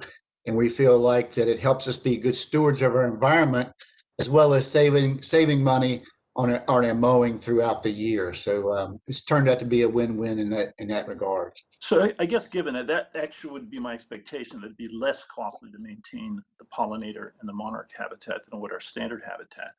And given that we save money on it, and that savings of money would I'm guessing also equate to a greenhouse gas emission reduction, because our tractors are not out there mowing on a consistent basis. Why would we not be more aggressive with the number of acres that we've proposed at the outset? Sure, I'll be happy to answer that. So as I mentioned, the program provides a great deal of flexibility. So as we move through these first 5 years, I would suggest that, if we hit that target earlier than year 5, which I fully believe that we will, we have every opportunity to amend our enrollment and expand.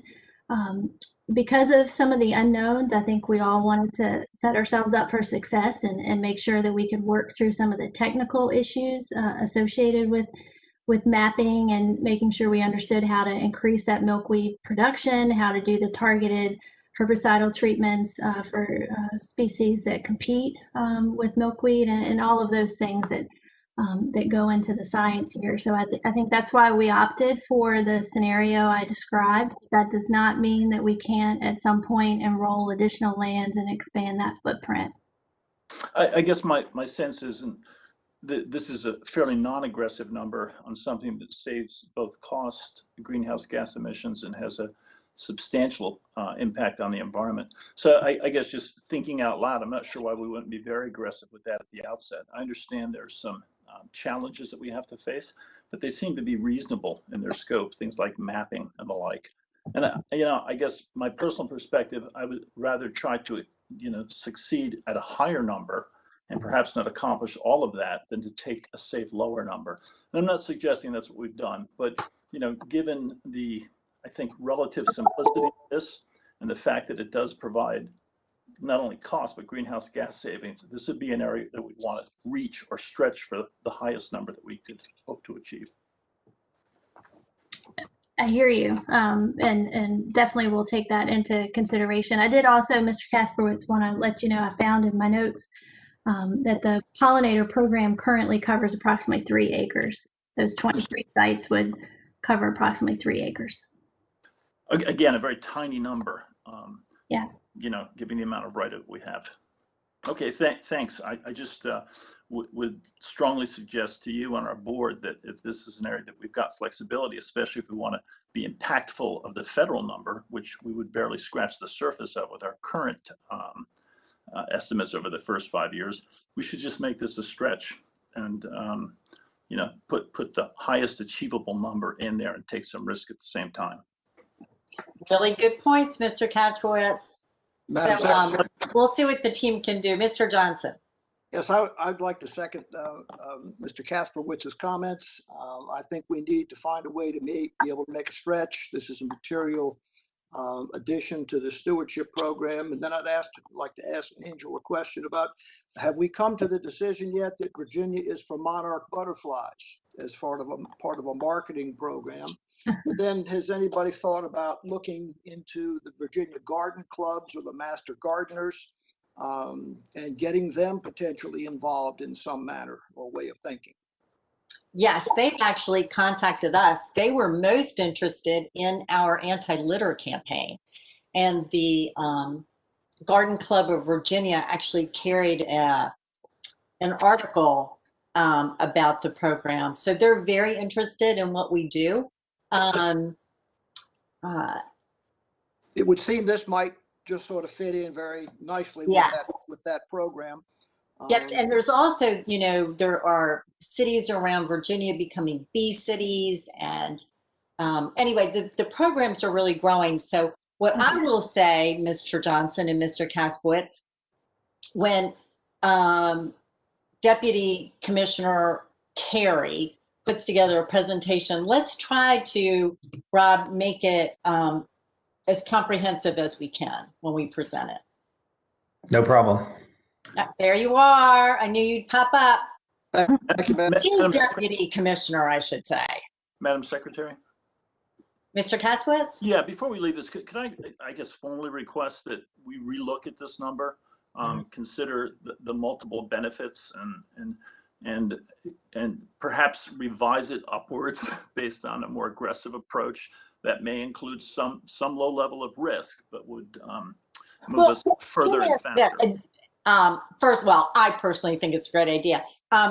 Is there a risk, Angel or Kevin Gregg, is there a risk in setting it too high?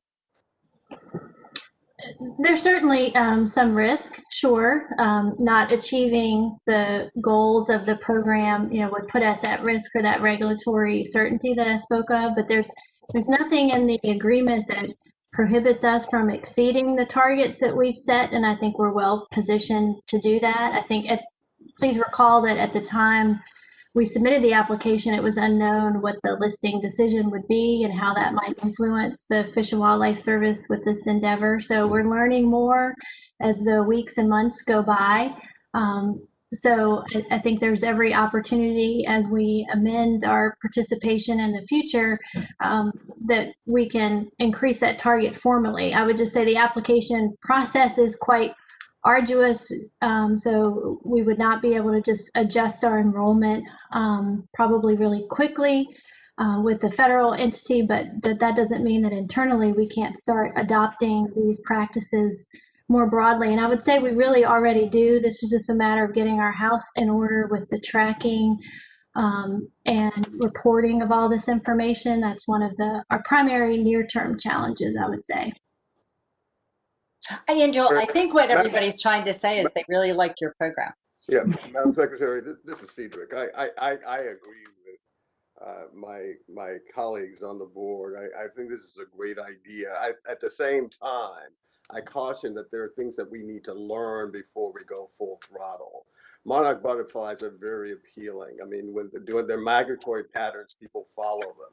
What do we begin doing when people start pulling off at the side of the road to see all of the butterflies? I'm not saying this to preclude our efforts. I just think there are things that we need to do to prepare for a program where we see this type of expansion. They're beautiful. I mean, people are going to want to see them, especially if we started marketing this program on a grand scale. Yes, it has those benefits that my colleagues have talked about, but I also want to be educational in our rollout as well, why we're doing this. And yeah, we don't want you pulling off the road to see these. And you know, the other tragedy is the monarch butterflies that will end up on the windshields associated with getting to their food stock. So I mean, let's do this well. Points well taken. Well, Angel, I believe you are up for the next presentation as well. Yes, Madam Secretary. So members of the board, the next presentation is on the Bowers Hill Environmental Impact Statement, and I'm joined with this presentation. I'm joined by Scott Smizek, who is not new to VDOT, but he's new to the position you see listed there. He's our new Assistant Environmental Division Director. Scott has managed most of our major NEPA studies over the last 8 years. Many of you have interacted with him in that capacity. He was the lead for our Hampton Roads Crossing study, which turned into our HRBT project. And he also sort of wore 2 hats for a while and was the HRBT environmental manager as well. So Scott is going to assist in the presentation, and then moving forward, he will continue to brief you all on the Bowers Hill Environmental Impact Statement. So next slide. So a little bit of background to why we're here today. Some of you may recall, but not all, that beginning in 2018, VDOT, at the request of HR TAC, was studying the Bowers Hill Interchange project, and that was an environmental assessment, or an EA. And in April of 2019, VDOT and Federal Highway issued that EA for public comment. Around that time, VDOT, HRTPO, and HR TAC were also on a parallel track advancing plans for the Hampton Roads Express Lane network.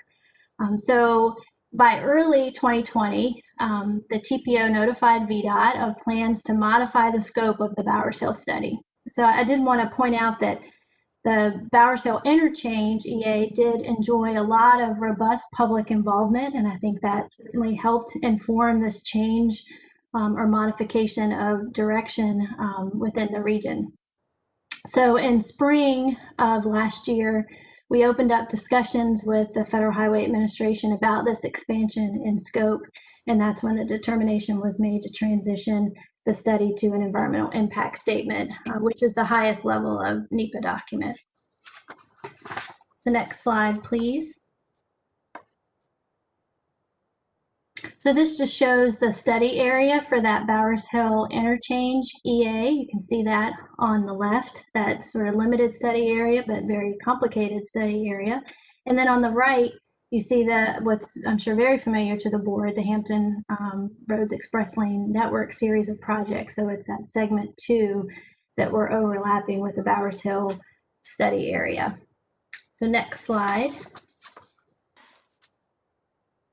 So again, in the summer of 2020, the Hampton Roads TPO took formal action to expand the study area, and that's what's illustrated on this slide.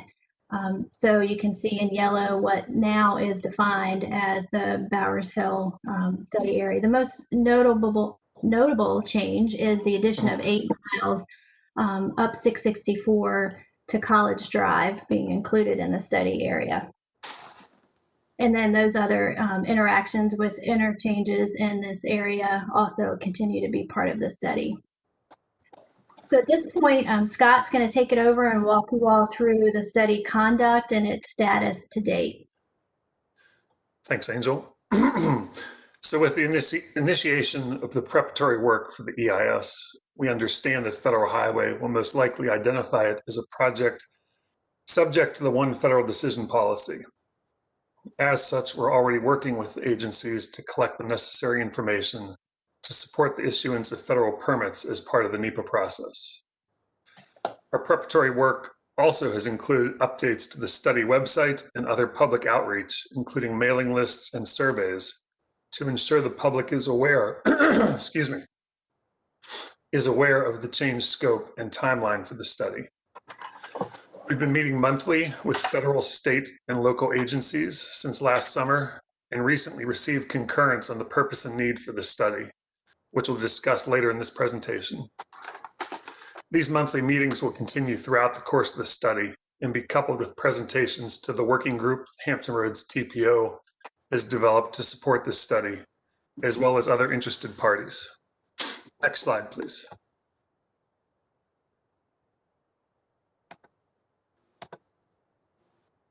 So as I mentioned, we've been reaching out to the public throughout the course of this new study. And a key piece of this early outreach was a month-long online survey to gain input on the purpose and need development. The purpose and need serves as sets the goals for the study and serves as the primary criteria against which we screen alternatives. The slide in front of you breaks down the means by which input was received and highlights the nearly 1,300 responses, which are a record for input at this stage of a VDOT study. This public input led to a timely concurrence on the purpose and need from our federal agencies. Next slide, please. The development of the purpose and need also took into account the draft VTrans need categories. The slide illustrates the NEPA needs in the left-hand column and the corresponding VTrans need categories on the right-hand side. The NEPA needs are documented in bold with subsets of those needs in italics. As you can see, the primary needs for the Bowers Hill interchange study, as agreed upon by the cooperating and participating agencies for the study, is to reduce congestion, improve travel reliability, and provide additional travel choice. Next slide, please.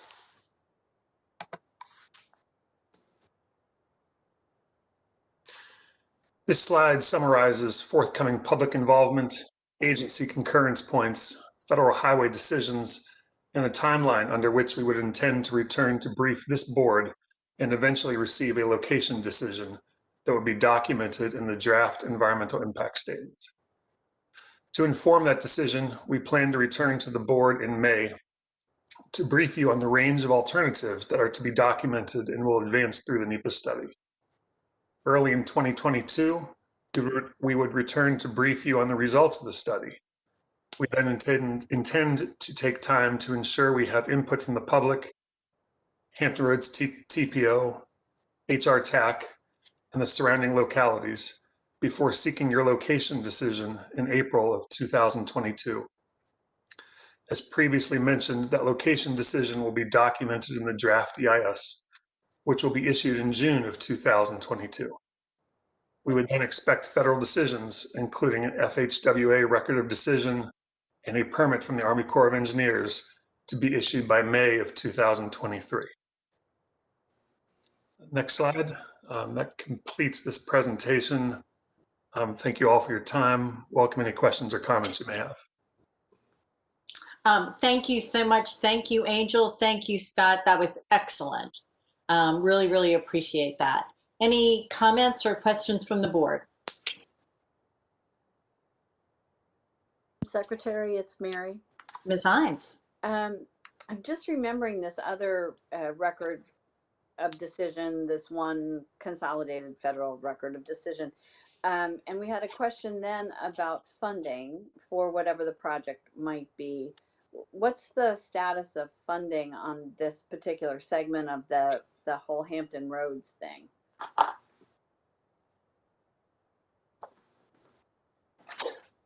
I'll go ahead and take a shot. This study is being funded by HR TAC, and as they're funding the study, they've also identified this as one of their priority projects. It is currently included in their publicly available funding plan. They show construction funding right now initiating in 2030. So VDOT would be looking to advance designs prior to that. 2070, did I hear you right? 2030, 2030. Oh, sorry. Thank you. So this record of decision will last that long? A NEPA decision has to be revisited every 3 years. So there would be potential for some level of revisiting that decision between our ending our study in 2023 and advancing the construction. We have briefed HRTPO and HR TAC on that timeline on multiple occasions, and they endorsed us advancing at this stage. Thank you. And I'll just add, if I may, that 3-year window, of course, assumes that major actions haven't occurred to advance the project. So assuming that this project, would continue to advance as expected, that reevaluation would be minor if necessary, if it continues to progress to construction in 2030. Mr. Malvin, anything you might want to add? It's desperately needed. I wish we could do it before 2030, but we're moving ahead. I agree. I agree that go ahead and get the study done, and maybe HR TAC might have a financing plan. I'm not sure. Okay, thank you. All right, Angel and Scott, thank you so much. And next we have David Caudill. Thank you, Madam Secretary. Can you hear me? I certainly can. Thank you, sir. Perfect. Good afternoon, members of the board.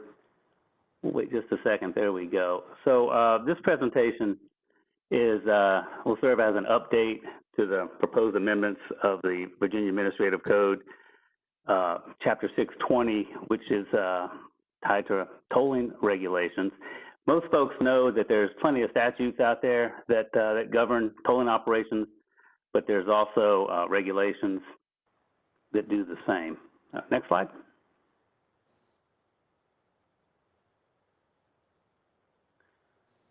So as I mentioned, this is a continuation. Back in June 2020, the board reviewed this particular regulation and determined that it was in need of amendment.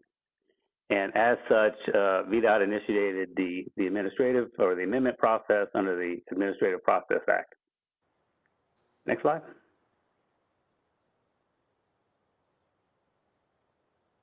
So the first step in that amendment process is a notice of intended regulatory action. That's a public comment period. It was initiated in July. It closed on August 20th. We only received one comment, basically said if we're amending a regulation, don't include a toll increase. And you'll find that the staff's recommendation, in fact, does not include a toll increase. Where we are today is we have some suggested amendments, and we'll go through those. I would like to point out that we are trying to get the process completed by February 17th, and as far as making the recorded requirement. So hopefully with these suggested amendments, the board is comfortable and we can move ahead. Eventually, there will be a final version, and we'll ask the board for an action, and then the final regulation will be adopted. Next slide.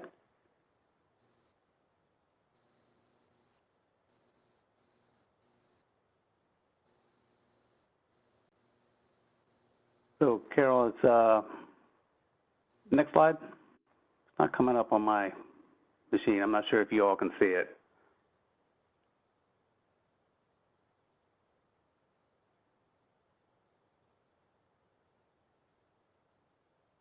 Madam Secretary, are you seeing the slide number 4? It is not up, David. Okay. No, I'm sorry, I couldn't get off mute. I'll call Carol. Yeah, there it comes. We're good. So back to one. So with your workshop materials, I would invite you to follow along with the amendments, the suggested amendments. There was a document in that group or that material. It was a Word document named Chapter 620, Suggested Revisions, August 8th, 2020, red line document. So if you want to follow along, that would be great. I'm going to be pointing to those amendments. The slides will take a summary view of that, and we can also follow along there. Feel free to stop me at any time or ask for more details. So the first subchapter of this regulation, 620-10, the amendments, or the recommended amendments for this chapter, basically talk about the applicability of the chapter for toll facilities. We had listed previously specific toll roads, and to future-proof for this a little bit, basically we said we're recommending VDOT owned and operated toll facilities. And so we were able to get rid of the individual toll facilities and in addition, eliminate some of the ones that have already been moved to different operators. Next slide, Carol.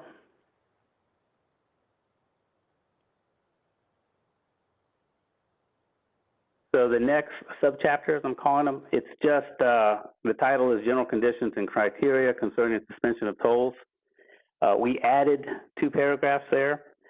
Paragraph C, which happens to be on line 28, essentially mirrors the suspension language noted in the state statute of 33.2 613B2 and brought that into this regulation. Paragraph D actually goes into the process of the internal process that we have and the procedures and designations associated with how suspensions and other reinstatements would take place.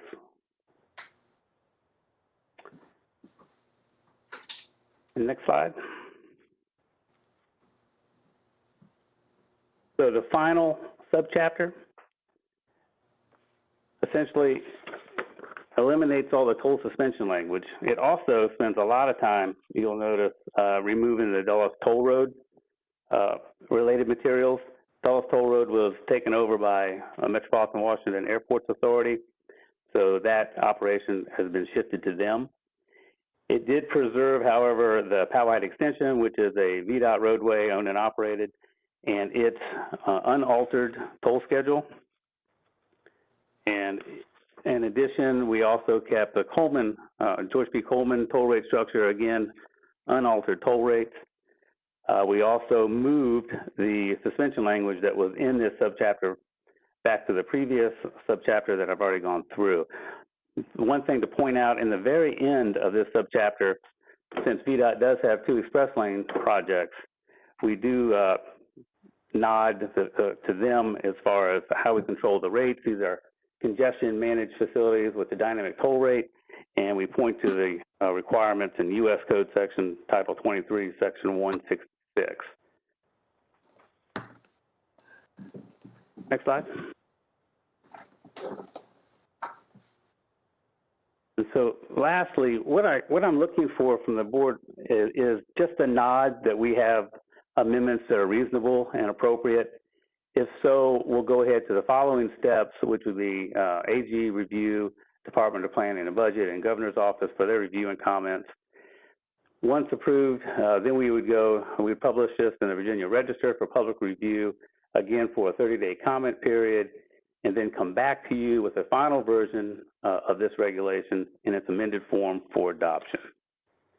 So, Madam Secretary, that was it. Happy to take any questions or provide any additional detail. Madam Secretary. Thank you. Yes, Mr. Miller. Thank you, ma'am. Mr. Caudill, on the accompanying regulations that have been distributed, the chart that references the Coleman Bridge, there's a footnote that relates to commuters. And it says the commuter toll rates will be available only via Easy Pass, with 2 axle vehicles making 3 round trip crossings within a 90-day period. The toll, it's a little bit misleading in a way. It's not as accurate as it might be. As you know, the toll on the Coleman Bridge is only northbound. So the tolling authority has no idea whether you made a round trip or not. All they know is that you came northbound. And a lot of people use 3364 to get to Hampton Roads and bypass that bridge. So if we were going to be most accurate, I think it would be 3 trips northbound would make you a commuter, because they don't know whether you commute. They don't know if you're round trip or not. Yeah, I absolutely agree, Mr. Miller. We'll fix that. That's a good catch. Thank you. Small, but it was accurate. Yes, it is. Anybody else? Well, Mr. Caudill, you did a good job. Thank you, ma'am. I want you to know I went through the presentation without the supplemental, so I was really having a hard time the first time. So, David, really well done. Thank you. Thank you. Okay. Okay, Kim Pryor. Good afternoon, Madam Secretary. Can you hear me okay? Ken, you have 2 presentations today, right? I do, yes, ma'am. Okay, thank you. The first presentation is on the State of Good Repair prioritization process methodology and the updated percentage fund distributions. Next slide. By way of background, the board last approved or developed and last approved the State of Good Repair prioritization process methodology in June of 2016 to establish a priority ranking system methodology for structurally deficient bridges and deteriorated pavements. The board also has a primary extension policy that governs the selection of municipality-maintained primary extension paving projects that was last approved in October of 2019. And then finally, the CTB last approved the State of Good Repair percentage fund distribution on May 16th, 2018 for use in selecting projects for funding in the FY19 6-year program. Next slide.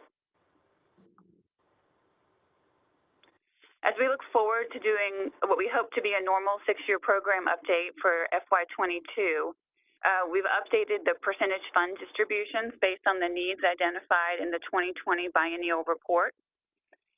As we're updating the methodology and process to incorporate those new percentages, we also took a look at the policy itself and are recommending some minor modifications to the previously approved policy in order to simplify, reorganize, and create consistency with other board policies. As you can imagine, a lot's happened since 2016 when the board first adopted that policy, and so just some cleanup and update was needed to it. Next slide.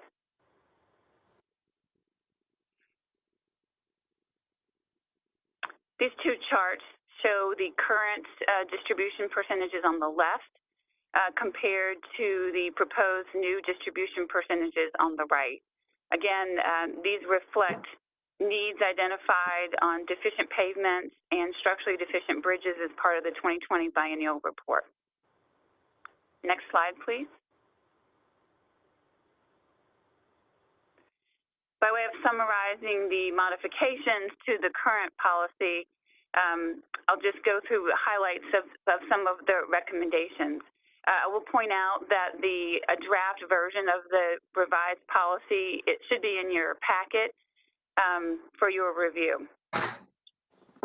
Basically, we've reorganized the policy to be more consistent with the SMARTSCALE policy in terms of format and to eliminate separate attachments. We've also added some standard policy language referencing the board's 6-year improvement program development policy and other legislative requirements that have come since 2016 when the board first adopted the SGR policy. We've added language regarding scope changes and surplus funds. This is consistent with the board's SMARTSCALE policy. It's also consistent with how we're currently treating the State of Good Repair program. We just thought it would be good to have it in the policy. We've also incorporated the board's separate primary extension policy into the state of good repair policy. The primary extension policy was initially developed as part of the old CTB formula to direct selection of projects for the primary extension program as part of that formula.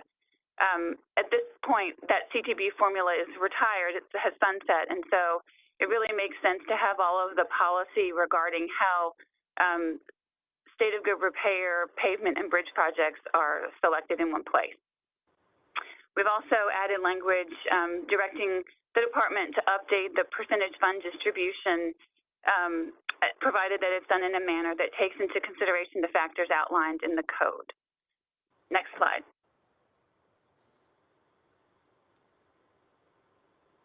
Oh, I think you might have skipped one. Could you go back?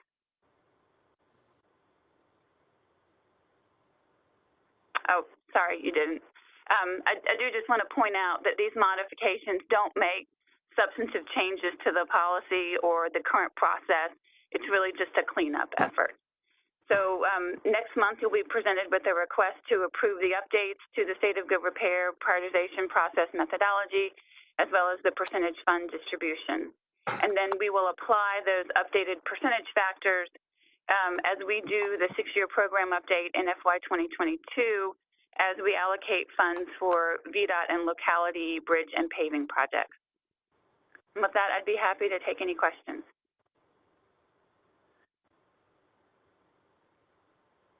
Madam Secretary?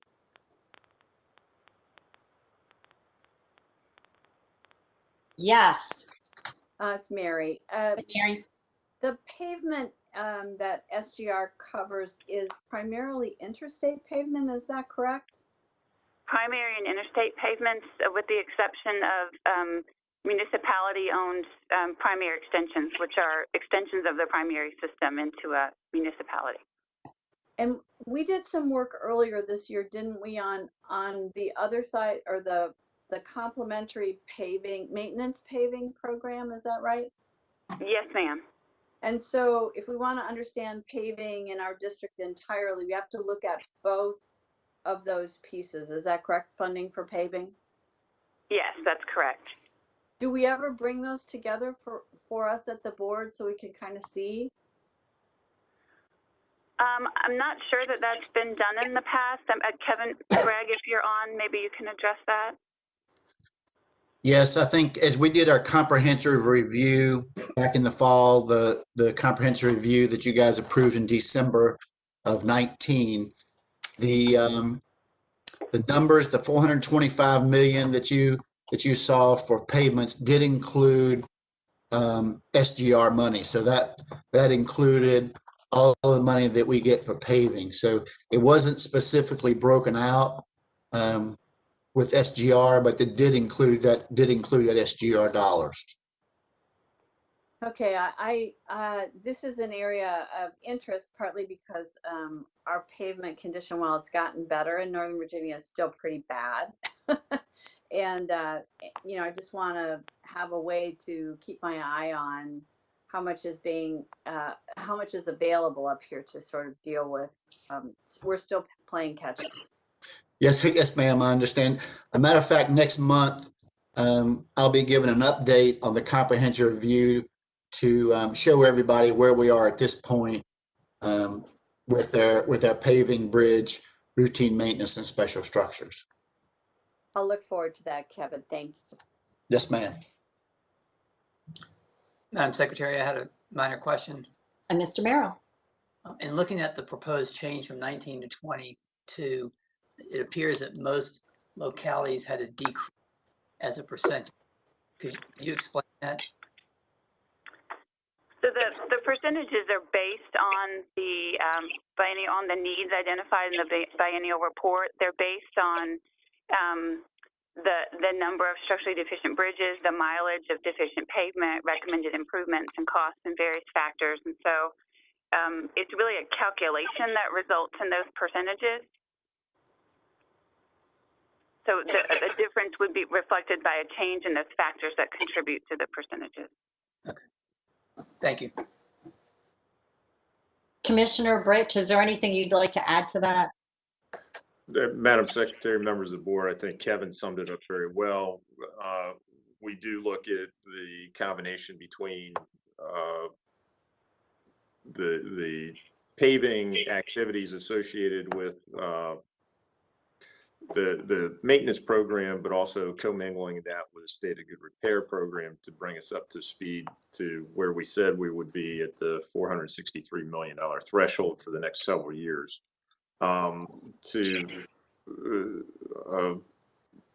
Ms. Hines' point, I think that in the presentation next week, I'm hoping to be able to put together for individual districts how we're performing on what we adopted back in December 2019 to put together, as the Deputy Secretary Nick Donahue said, on the SMART scale, have something very much like a scorecard or a plan versus actual litmus test for how we're performing with our pavements and bridges and our performance targets.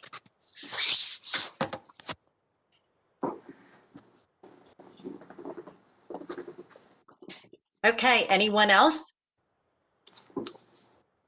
Thank you. Who's up next? I'm sorry, I've had to switch rooms. For some, the outlet did not work downstairs, so I was about to lose you all, so apologize. Is there another presentation? I don't have my, my agenda is downstairs. Carol, can you tell me what is left on the agenda? We have Kim's presentation on SMARTSCALE proposed budget increase and cancellation. That's agenda item number 10. And then we have Director Mitchell's comments, the commissioner's comments, and yours. Okay, so it's just the three of us. And really, our comments were very much focused on security. So we will not be taking time for that particular segment. So this is the last presentation. The reason I say that is Carlos Brown in attendance yet? I am. Oh, you're there? No, yeah, I've been here all morning. I just have been on mute and camera off. Oh my goodness, because I didn't realize you were there, and I wanted to make sure you made it before Kim gave this presentation. So with that, Kim, please go. Thank you. Today I've got a presentation for you for a proposed budget increase for a SMARTSCALE project as well as a cancellation. Before I begin, I will kind of spoiler alert. These are just really technical changes, and you'll understand more as I get through the presentation. Next slide. Before I get into the presentation, I thought it would be useful as we begin round 4 of SMARTSCALE to take a look back at the first 3 rounds and how we're doing. We currently have 443 approved SMARTSCALE projects from the first 3 rounds. 292 of those projects are still in development. They represent a SMARTSCALE cost of $2 billion and a total project cost of $7.4 billion. Of the 443 approved projects, 151 have been awarded or are complete. Those represent $1.3 billion in SMARTSCALE funding, as well as a $2.7 billion total project cost.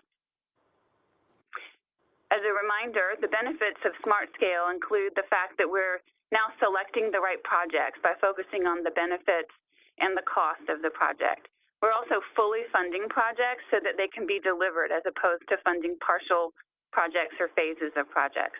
So the board is committed to delivering all of these projects that are selected through SMARTSCALE. So in all 443 of the projects approved to date, 3 projects have been canceled by way of board action, and you've approved 12 budget increases. The bottom chart there shows the dashboard status of the projects, the approved SMARTSCALE projects, based on whether they're in development or whether they've been awarded or completed. Overall, they're 68% on time and 63% on budget. You can see on the bottom right quadrant of the slide, the rings show you the relative progress of each round. So the blue represents how many of the projects from each round have been awarded or complete. So you can see we're nearly, we're about 3/4 of the way through the round 1 projects, which we've consistently said were some of our riskiest. Next slide.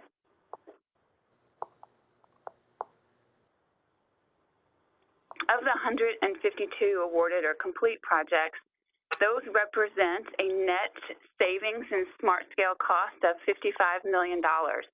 That's a 1.7% variance from the original SMARTSCALE cost. And again, that represents a $55 million savings, which is available to address cost increases on existing projects or eventually perhaps to support a subsequent round. In terms of just gross numbers, 92 of the 152 projects have been awarded or completed under budget for a savings of $139 million. 29 of them have been awarded or completed with an increase in their overall budget of a total of $884 million. I'm sorry, 84, not 884. So of all the 152 awarded and completed projects, 31 have had no change at all to their SMARTSCALE costs. 92 have had a decrease in their costs. 22 have had a small within threshold increase, and 7 have had CTB approved budget increases. Next slide, please.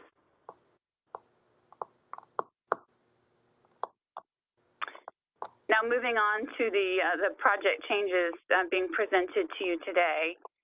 By way of background, if you recall, the CTB policy for SMARTSCALE states that a project that's been selected for funding must be rescored and the funding decision reevaluated if there are significant changes to either the scope or the cost such that the benefit relative to funding would have substantially changed. It goes on to state that an estimate increase prior to advertisement or contract award that exceeds certain thresholds requires board action to approve. Next slide. The policy goes on to state that a project that has been selected for funding through SMARTSCALE can only be canceled by action of the board. And in the event that there are expenditures associated with the project that's been canceled, the locality or metropolitan planning organization may be required to reimburse the department. Next slide. There are 2 projects that I'm bringing to you today. They're both on the Richmond-Henrico Turnpike. There are 2 different projects, the northern segment and the southern segment. The Richmond-Henrico Turnpike northern segment project was submitted by Henrico County in round 2 of SMARTSCALE. It has an original project cost of $11.4 million with a SMARTSCALE request of $3.6. It was funded with district grant funds. The project is locally administered and in the design phase. The original scope includes widening Richmond-Henrico Turnpike from Hummingbird Road to about 0.7 miles north of Azalea Avenue from 2 to 4 lanes and adding sidewalks, a shared use path, and signal upgrades. Next slide. This is just a quick snapshot or sketch of the project location. Next slide.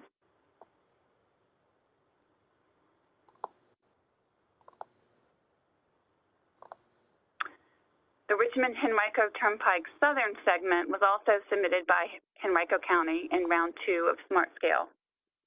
The total project cost was $18.6 million, and there was a SMARTSCALE request of $8.1 million, which was funded with both district grant and high priority funds. The project is also locally administered and in the design phase. The original scope of the southern segment included widening Richmond-Henrico Turnpike from the intersection of Laburnum Avenue to Hummingbird Road from 2 to 4 lanes with sidewalks, a shared use path, and signal upgrades. Next slide.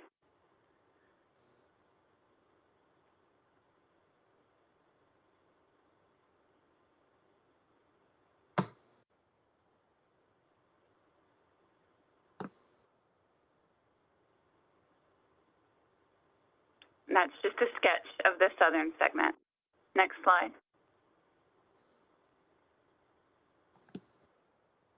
So what's changed? Henrico County has an economic development opportunity that is dependent on the Richmond-Henrico Turnpike northern segment roadway improvements being delivered on a quite aggressive schedule. So changing the project's funding from SMARTSCALE to county-only funding will provide the county with the maximum flexibility needed to meet the development's aggressive schedule. Henrico County will also be coordinating with the developer on improvements necessary to support traffic generated by the site. Next slide.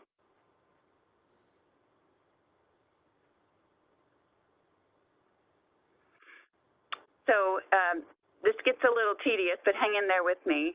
The proposal is to transfer all the district grant funds from the northern segment to the southern segment and replace those funds with local funds that are currently programmed to the southern segment. This would leave the northern segment funded completely with county funds, and it would consolidate the SMARTSCALE funds on the southern segment with some additional county funds. So essentially, in terms of board action, that equates to a cancellation of the northern segment as a SMARTSCALE project and a SMARTSCALE budget increase for the southern segment. I will point out that there is no cost increase to either project. There is no net change to the total SMARTSCALE funds, and both projects will still be completed. Next slide. This chart just shows what I tried to explain in words on the previous slide. As you can see, the northern segment, as currently programmed, has about 3.6 million of SMARTSCALE and 7.8 million of local for a total of $11.4 million. Under the revised funding approach, this project would have 0 SMARTSCALE dollars and be fully funded with local funds at $11.4 million. The southern segment currently has $8.1 million of SMARTSCALE and $10.5 million of local for a total of $18.6 million. Under the proposed action, the southern segment would have $11.6 million of SMARTSCALE, almost $7 million of local for a total amount of funding of $18.6 million. So you can see there's no change in total SMARTSCALE funds and no change in the total cost of either project. We're just swapping both this SMARTSCALE for local funds. Next slide, please. So the recommendation that will be presented to you for action today is to approve the proposed cancellation of the northern segment as a SMARTSCALE project so that the project can be delivered by the county on the accelerated schedule. Another action, or the same action, will also is proposed to approve the budget increase for the southern segment so that that project can remain fully funded and continue to advance. With that, I'd be happy to take any questions. Thank you, Kim. Mr. Brown, would you like to make a comment? Yes, and again, thanks, Ms. Pryor, for such a detailed presentation. You know, the bottom line with this is there is a significant economic development opportunity that is somewhat contingent on a rapid delivery of the northern segment. And in that, it would take longer to do that with the current funding arrangement. The county has asked for this consideration.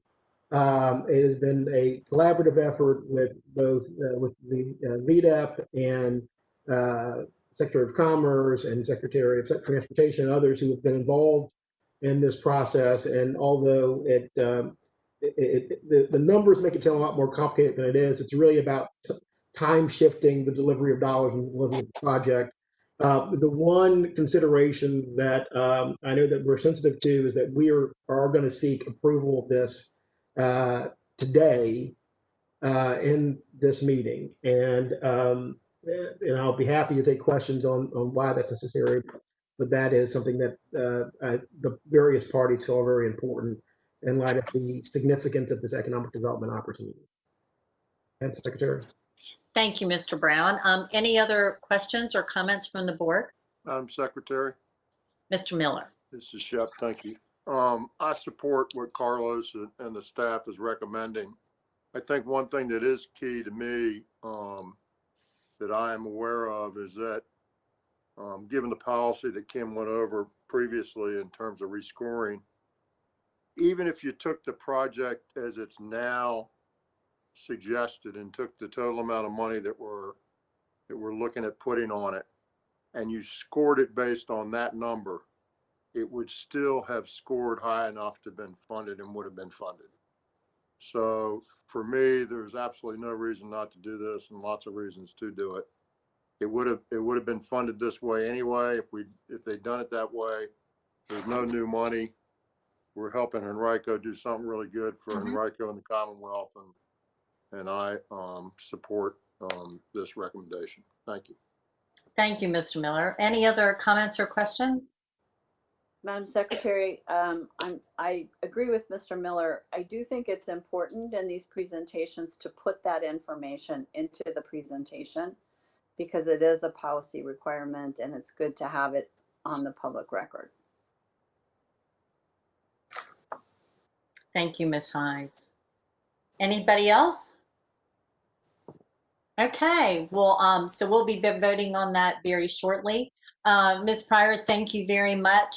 As I said earlier, the focus of Commissioner Bridge, Director Mitchell, myself was really on the security issues that we are facing. It has really been quite a year as we are still dealing with COVID, the financial implications of COVID, the vaccine rollout, especially for our essential workers, the financial repercussions of the recovery over the longer term, and a number of security priorities. So here we are. And so with that, Carol Mathis, I am planning to adjourn the workshop and go to the action meeting. Are there any objections, Ms. Mathis? No. Okay, so pretend this is a gavel. We have now adjourned the workshop. We are now entering the action meeting. Let me get this pulled up. So Ms. Mathis, do we have any public comment? Oh, you know what I should do first? Ms. DeTonk. Thank you. In light of the continuing state of emergency declared by Governor Northam, where it is impractical or unsafe to assemble a quorum in a single location, I move that we adopt this agenda to take action to discuss or transact business statutorily required or necessary to continue the operation of the Commonwealth Transportation Board. Second. All those in favor or opposition, please indicate in the roll. Ms. Mathis. Mr. Brown. Yes. Ms. DeTonk. Yes. Mr. Dodson. Yes. Ms. Hines. Yes. Mr. Johnson. Mr. Kasprowitz. Yes. Mr. Malbin. Yes. Mr. Merrill. Yes. Mr. Miller. Yes. Mr. Rucker. Yay. Dr. Smoot. Mr. Stinson. Yes. Mr. Williams. Yes. Mr. Yates. Yes. The roll is complete. The motion's passed. Thank you. Ms. Mathis, do we have any public comment?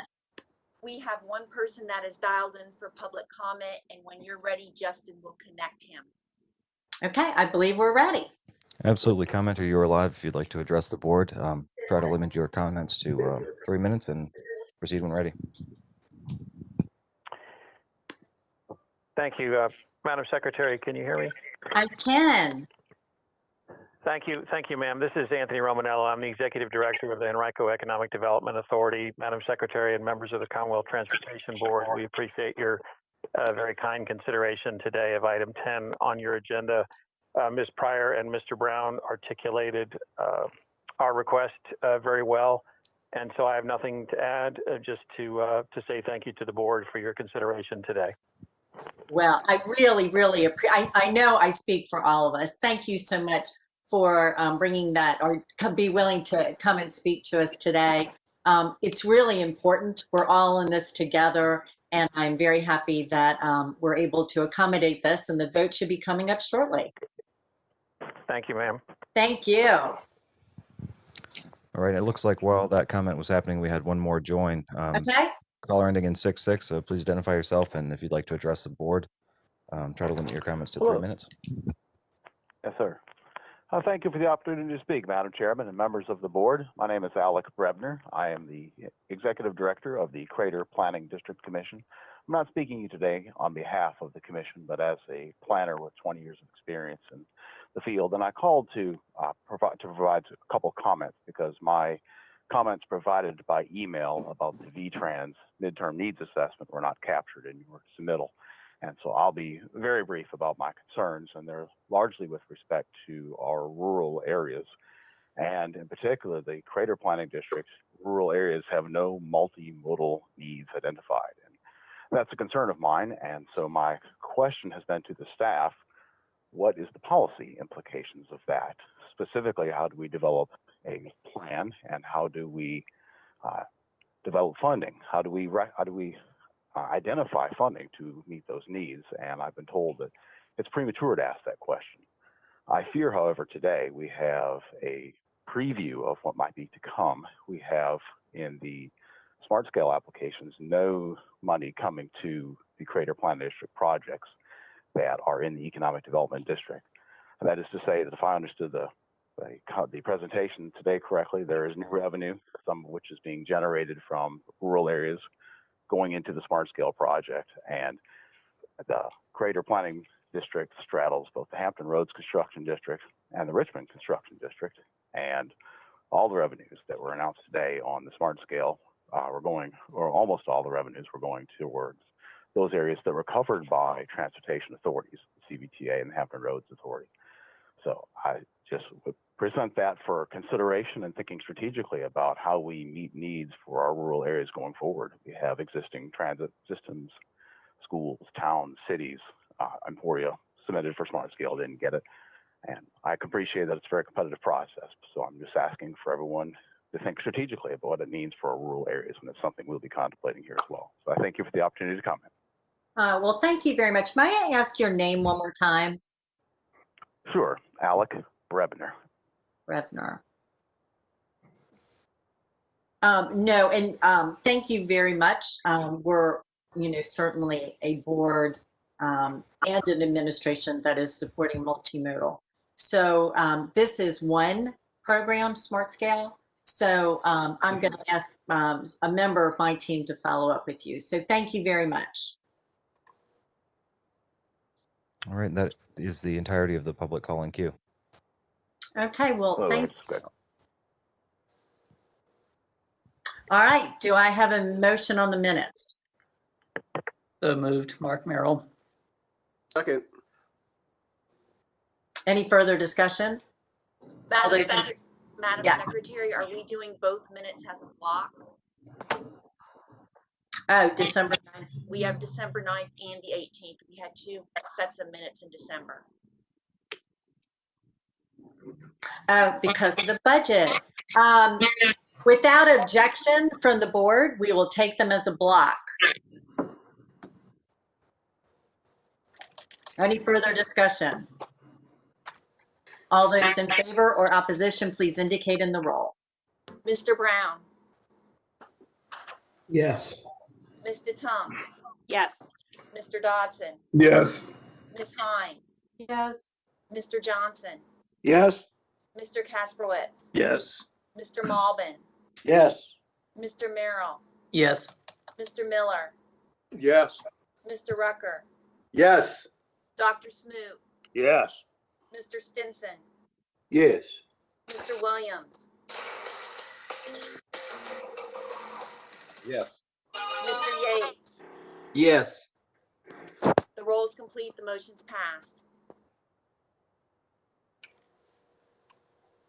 Somebody on our board is a lot of fun. I can just tell by the music. Is that Marty? I think that would apply to many of us. Exactly. Exactly. That was to make everybody feel good. Yes. Mr. Hofrichter. Ladies and gentlemen, without objection, we will take this vote as a block from representatives of the Salem and Lynchburg districts. Madam Chair, Mr. Williams. just want to say this before you take the vote. That was not my music playing. That was somebody No, else. it wasn't. And for Carol, I think it's unfair that she always goes alphabetical and I'm last every time. But I've been doing that my whole life. Oh, well, Mr. Williams, I'm right there with you. You're not last. I'm last. Yates. So, Carol, I think that is a challenge to you to really mix this roll up a bit. All right, Mr. Huffichter. Good afternoon, Secretary, members of the board. I bring you two actions today.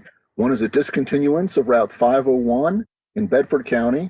This is due to a project that was on the Bedford line. Well, there's a new bridge built across the river, and a portion of road is no longer needed, but it does provide access to a property. And while the property is access system through another property, in case they lose that access, we'd like to discontinue that instead of abandon it so that they retain access. The other action is for frontage road 794 in the city of Lynchburg. This is a frontage road of Route 460. We had some construction over there, and this frontage road is no longer necessary for the system. We'd like to abandon that one. In both cases, Bedford County and the city of Lynchburg are in favor of their respective actions. Thank you. Madam Mr. Secretary, Yes. I will be glad to move the adoption of both of these with the concurrence of my good friend Bert. I would tell you just parenthetically that by closing 501 in this section, we're going to lose access to a section of the James River that has the meanest water snakes in the Commonwealth, so we're performing a public service. As I have said many times to this board, you know your district better than the rest of us, and I appreciate that context. I believe that Here's the question. Is there such thing as a nice water snake? Listen, I have the nice one. Okay. Madam Secretary, it's Bert Dodson. I'll go ahead. I don't know if I heard, but I'll go and second the. Okay. So, all right, we have a motion and a second. Any further discussion? I can hear Mr. Rucker. Okay, all those in favor or opposition, please indicate in the roll. Mr. Yates, Yes. Mr. Williams, Yes, thank you. Mr. Stinson, Yes. Dr. Smoot, yes. Mr. Rucker, Yes. Mr. Miller, Yes. Mr. Merrill, Yes. Mr. Malbin,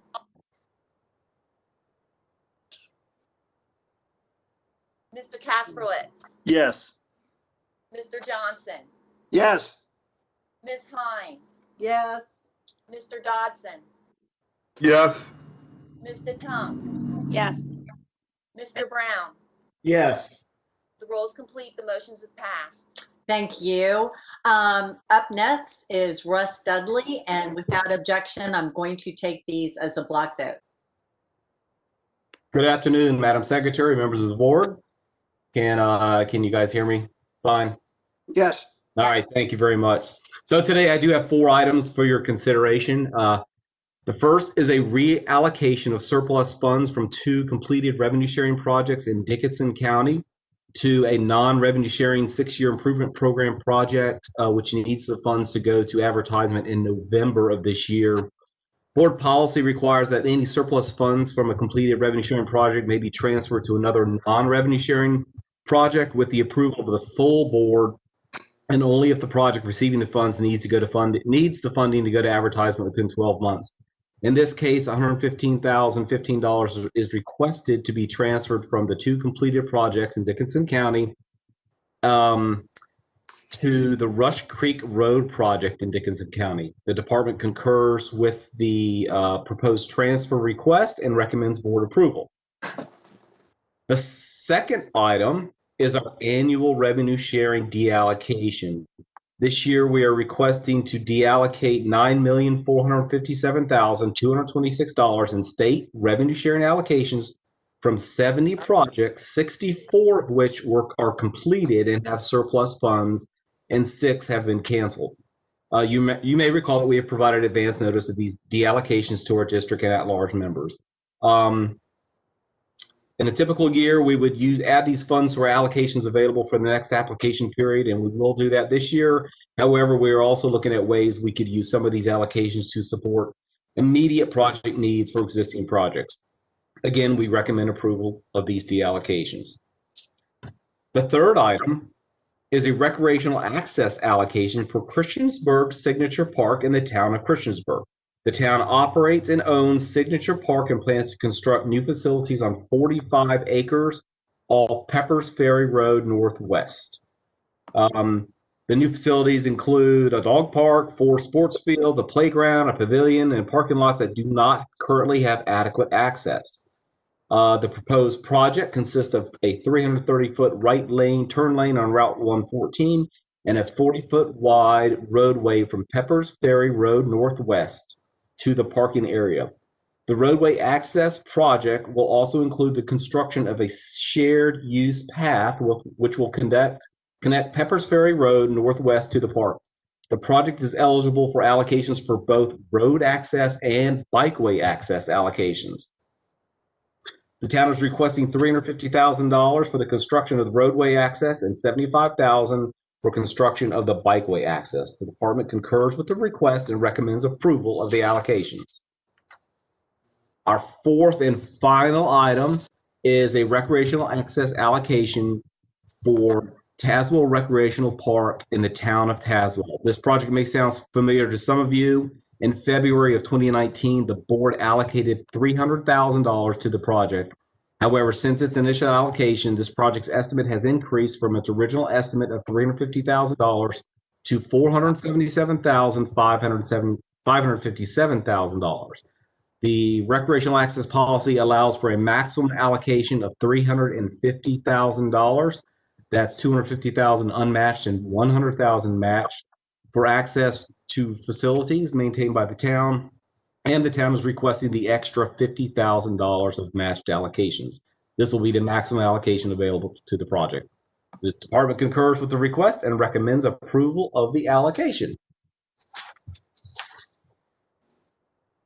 Thank you, Mr. Dudley. Mr. Stinson, have a motion? Madam Chair, I would move approval on this entire block. Thank you. Mr. Smoot. Second. Any further discussion? All those in favor or opposition, please indicate in the roll. Mr. Brown, Yes. Mr. Yates, Yes. Mr. Tunk, Yes. Mr. Williams,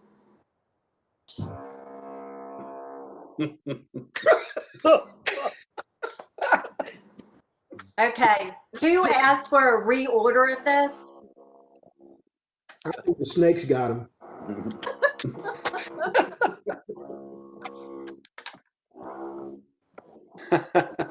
Tuning up his tuba.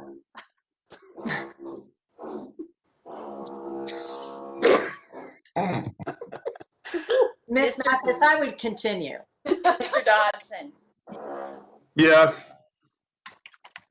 Mr. Stinson, Yes. Ms. Hines, Yes. Dr. Smoot, Yes. Mr. Yes. Johnson, Yes. Mr. Rucker, Yes. Mr. Kasprowitz, Yes. Mr. Miller, Yes. Mr. Malbin, Yes. Mr. Merrill. Yes. The roll is complete. The motions have passed. Thank you, Carol. All right, Kim Pryor. Good afternoon again. Good afternoon. The first item I have for you is the amendment of several projects to the 6-year program. 7 of them are on Interstate 64, funded with Interstate corridor funds. These are the initial operational projects. The last project is a state of good repair paving project that was not included in the program adopted by the board in December as it was being resized to fit the available allocations. I recommend your approval. So moved. I second the motion. Any further discussion? All those in favor or opposition, please indicate in the roll. Mr. Brown, Yes. Mr. Yates, Yes. Mr. Tunk,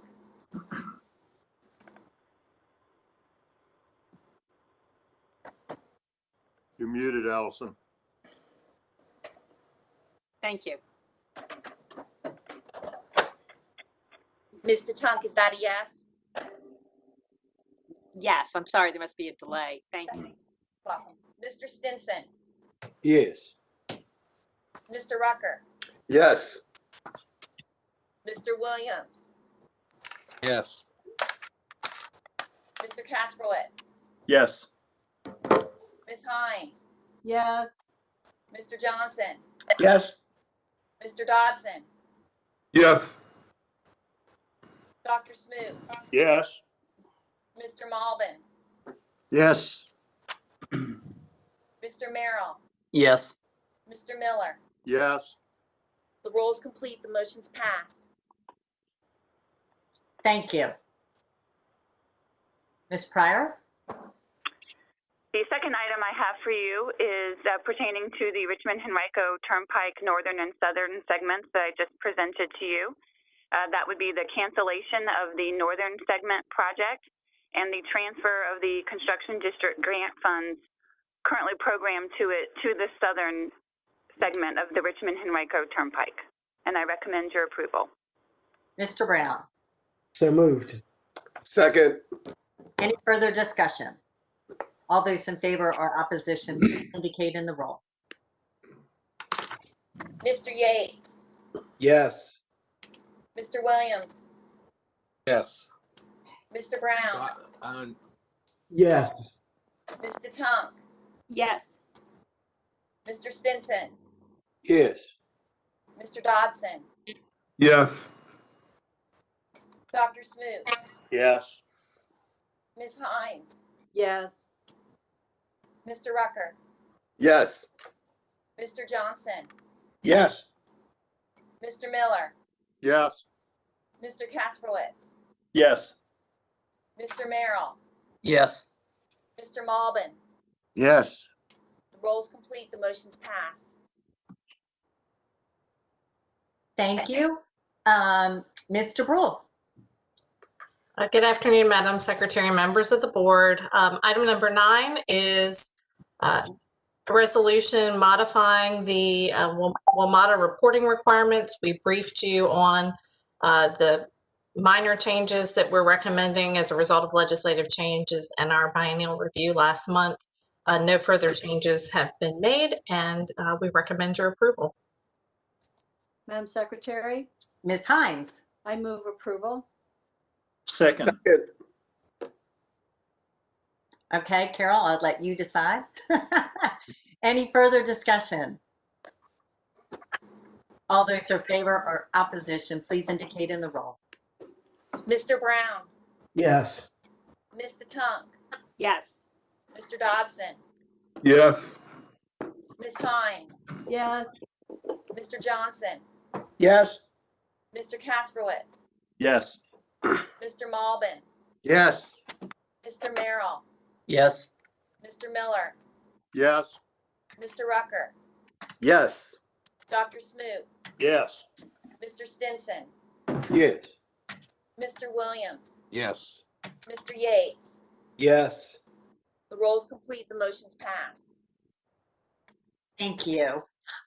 Carol, for whatever reason, I am not able to open this, but Melissa, you are up next. And could you remind me how many proposals you're bringing forward today?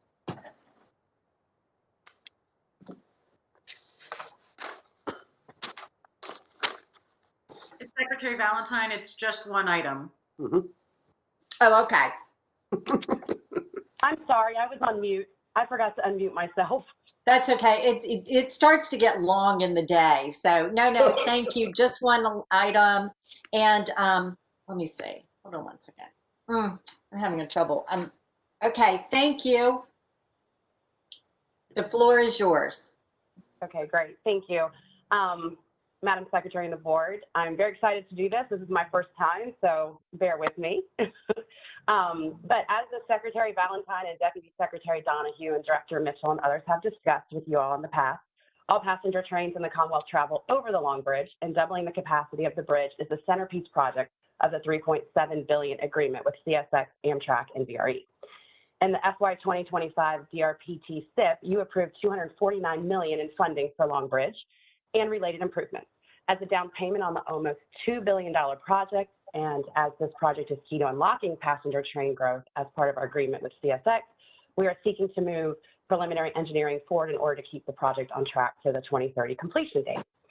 So DRPT would like to award to Vanessa Hagen Breslin, Inc., which is VHB, with a proposed amount of $20,888,434. And we seek your approval to move forward. So moved. Second. Well, that was quick. Any further discussion? All those in favor or opposition, please indicate in the roll. I will say this is just another important step in the process of making Long Bridge a reality. So thank you. Thank you. Mr. Miller,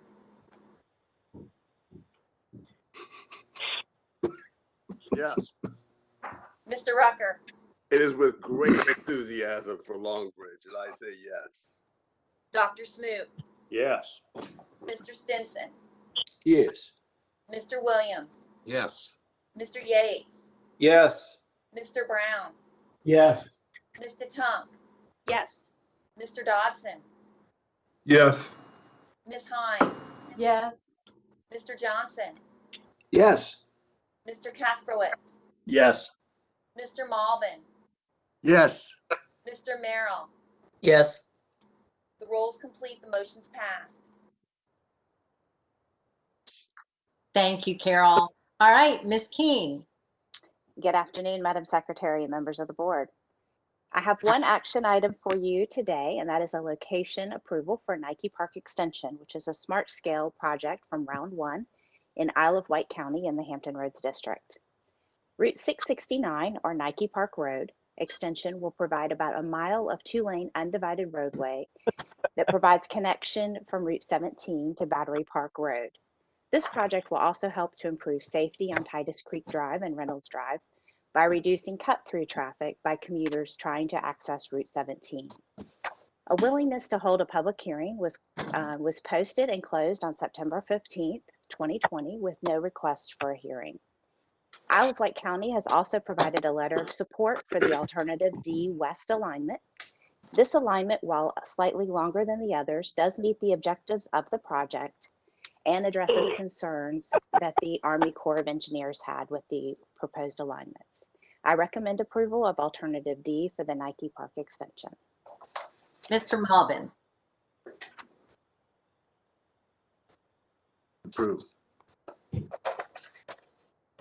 I have a second? Second. Any further discussion? All those in favor or opposition, please indicate in the roll. Mr. Brown, Yes.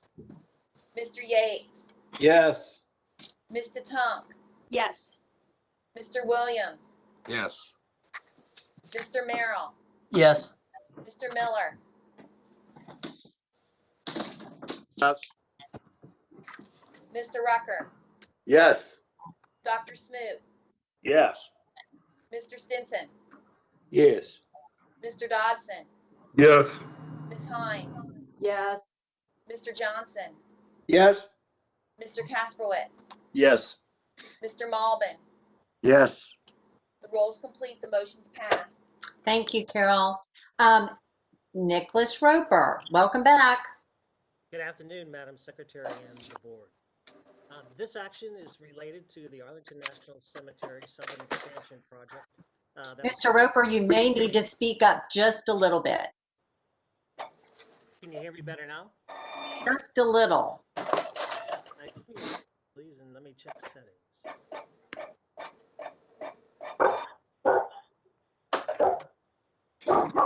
Is that better? Yes, thank you. Okay, continuing then. Good afternoon. This action is related to the Arlington National Cemetery Southern Expansion Project briefed to the CTB in September and November 2020. It's the fourth and final action that is required by the CTB, authorizing the Commissioner to enter into an agreement with the Army, FHWA Eastern Federal Lands, and Arlington County regarding roles and responsibilities of the parties for the project's administration. The core provisions of the agreement are as briefed previously to the CTB in November, and we recommend the board's approval. So moved. Thank you, Mr. Roper. Second. Any further discussion? I did tell Mr. Roper we were going to miss him bringing updates to us. With that, everyone, please indicate your approval or opposition in the roll. Thank you. Mr. Stinson, Yes. Mr. Malvin, Yes. Mr. Yates, Yes. Ms. DeTonk, Yes. Mr. Johnson, Yes. Mr. Miller, Yes. Dr. Smoot, Yes. Mr. Merrill, Yes. Mr. Brown, Yes. Mr. Dodson, Yes.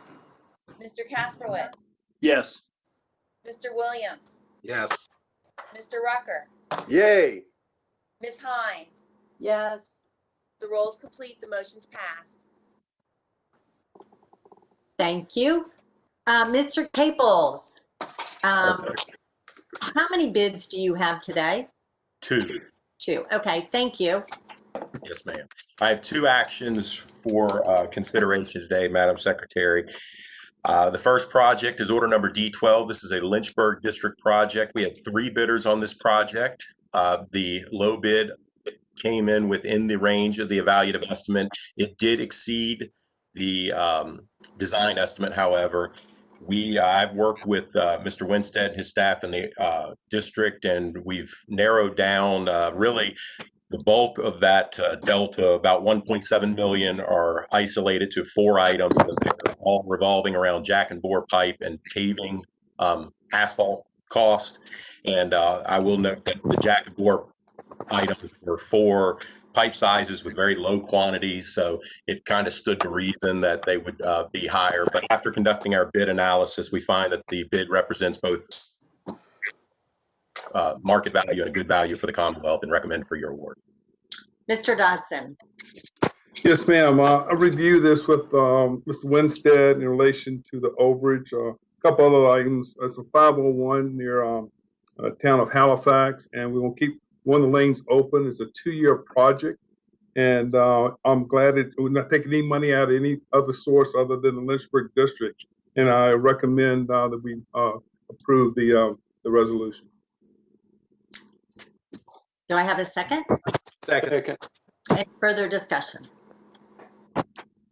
Please indicate your approval or opposition in the roll. Mr. Brown, Yes. Ms. DeTonk, Yes. Mr. Dodson, Yes. Ms. Hines, Yes. Mr. Johnson, Yes. Mr. Kasprowitz, Yes. Mr. Malvin, Yes. Mr. Merrill, Yes. Mr. Miller, Yes. Mr. Rucker, Yay. Dr. Smoot, Yay. Mr. Stinson, Yes. Mr. Williams, Yes. Mr. Yates. Yes. The roll is complete. The motion's passed. And the final project for your consideration today is order number D55. This is a Richmond District project. We had Parham and Patterson, for those familiar with the Richmond area, for some turn lane installations, dual left turn lanes there at Parham and Patterson. We had 4 bidders on this project. The project was within the range, or the low bid was within the range of the evaluative estimate and slightly exceeded the design estimate. After conducting our bid analysis, we find that it represents both market value as well as good value for the Commonwealth, and recommend for your award. So moved, Madam Chair. Oh, I'm sorry, Mr. Brown. So moved. Second. Any further discussion? All those in favor or opposition, please indicate on the roll. Mr. Yates, Yes. Mr. Williams,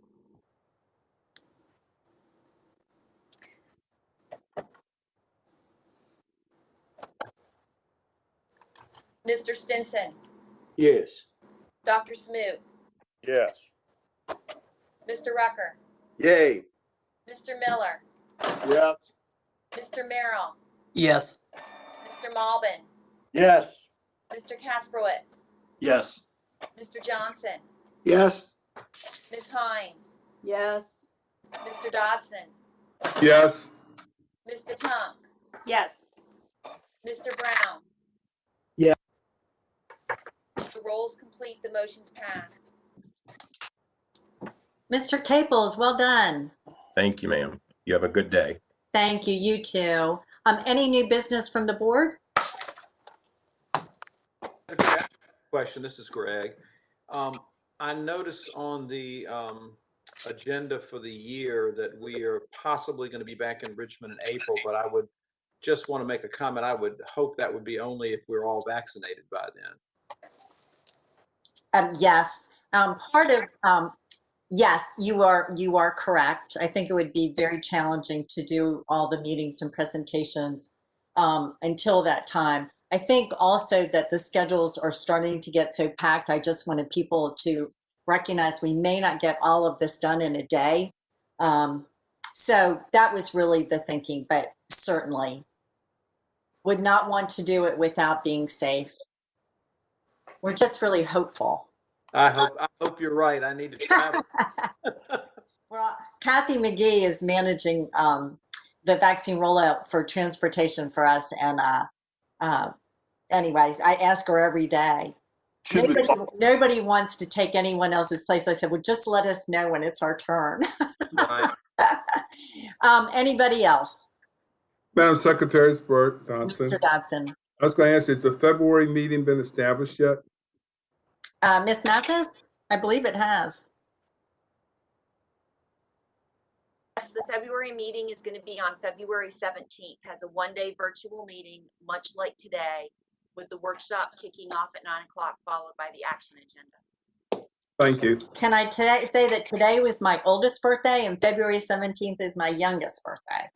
So just flanked by all this. And I'll just close by saying that, you know, as we prepare for tomorrow, you know, I had these two thoughts. And one is, for those of us who've worked in government for a long time, you know, this board and this team, all the staff working on this, you really represent what the best in government is. I think the work, the collaboration, the questions, the engagement, it really is what, you know, I believe government is meant to do. So just so many of your decisions and accountability and transparency and really standing up for the people who live in Virginia. So I will say that. And as we usher in a very important time tomorrow, and just certainly, you know, all prayers and thoughts for our country, and as we all move forward. So with that, I thank everybody for the work and the dedication and commitment you have made to this. And we'll just, we'll keep working hard. So thanks, everybody. Be safe, everybody. Bye-bye. Bye. Thanks Bye. to you, Shannon, and the commissioner. Yeah, be COVID negative.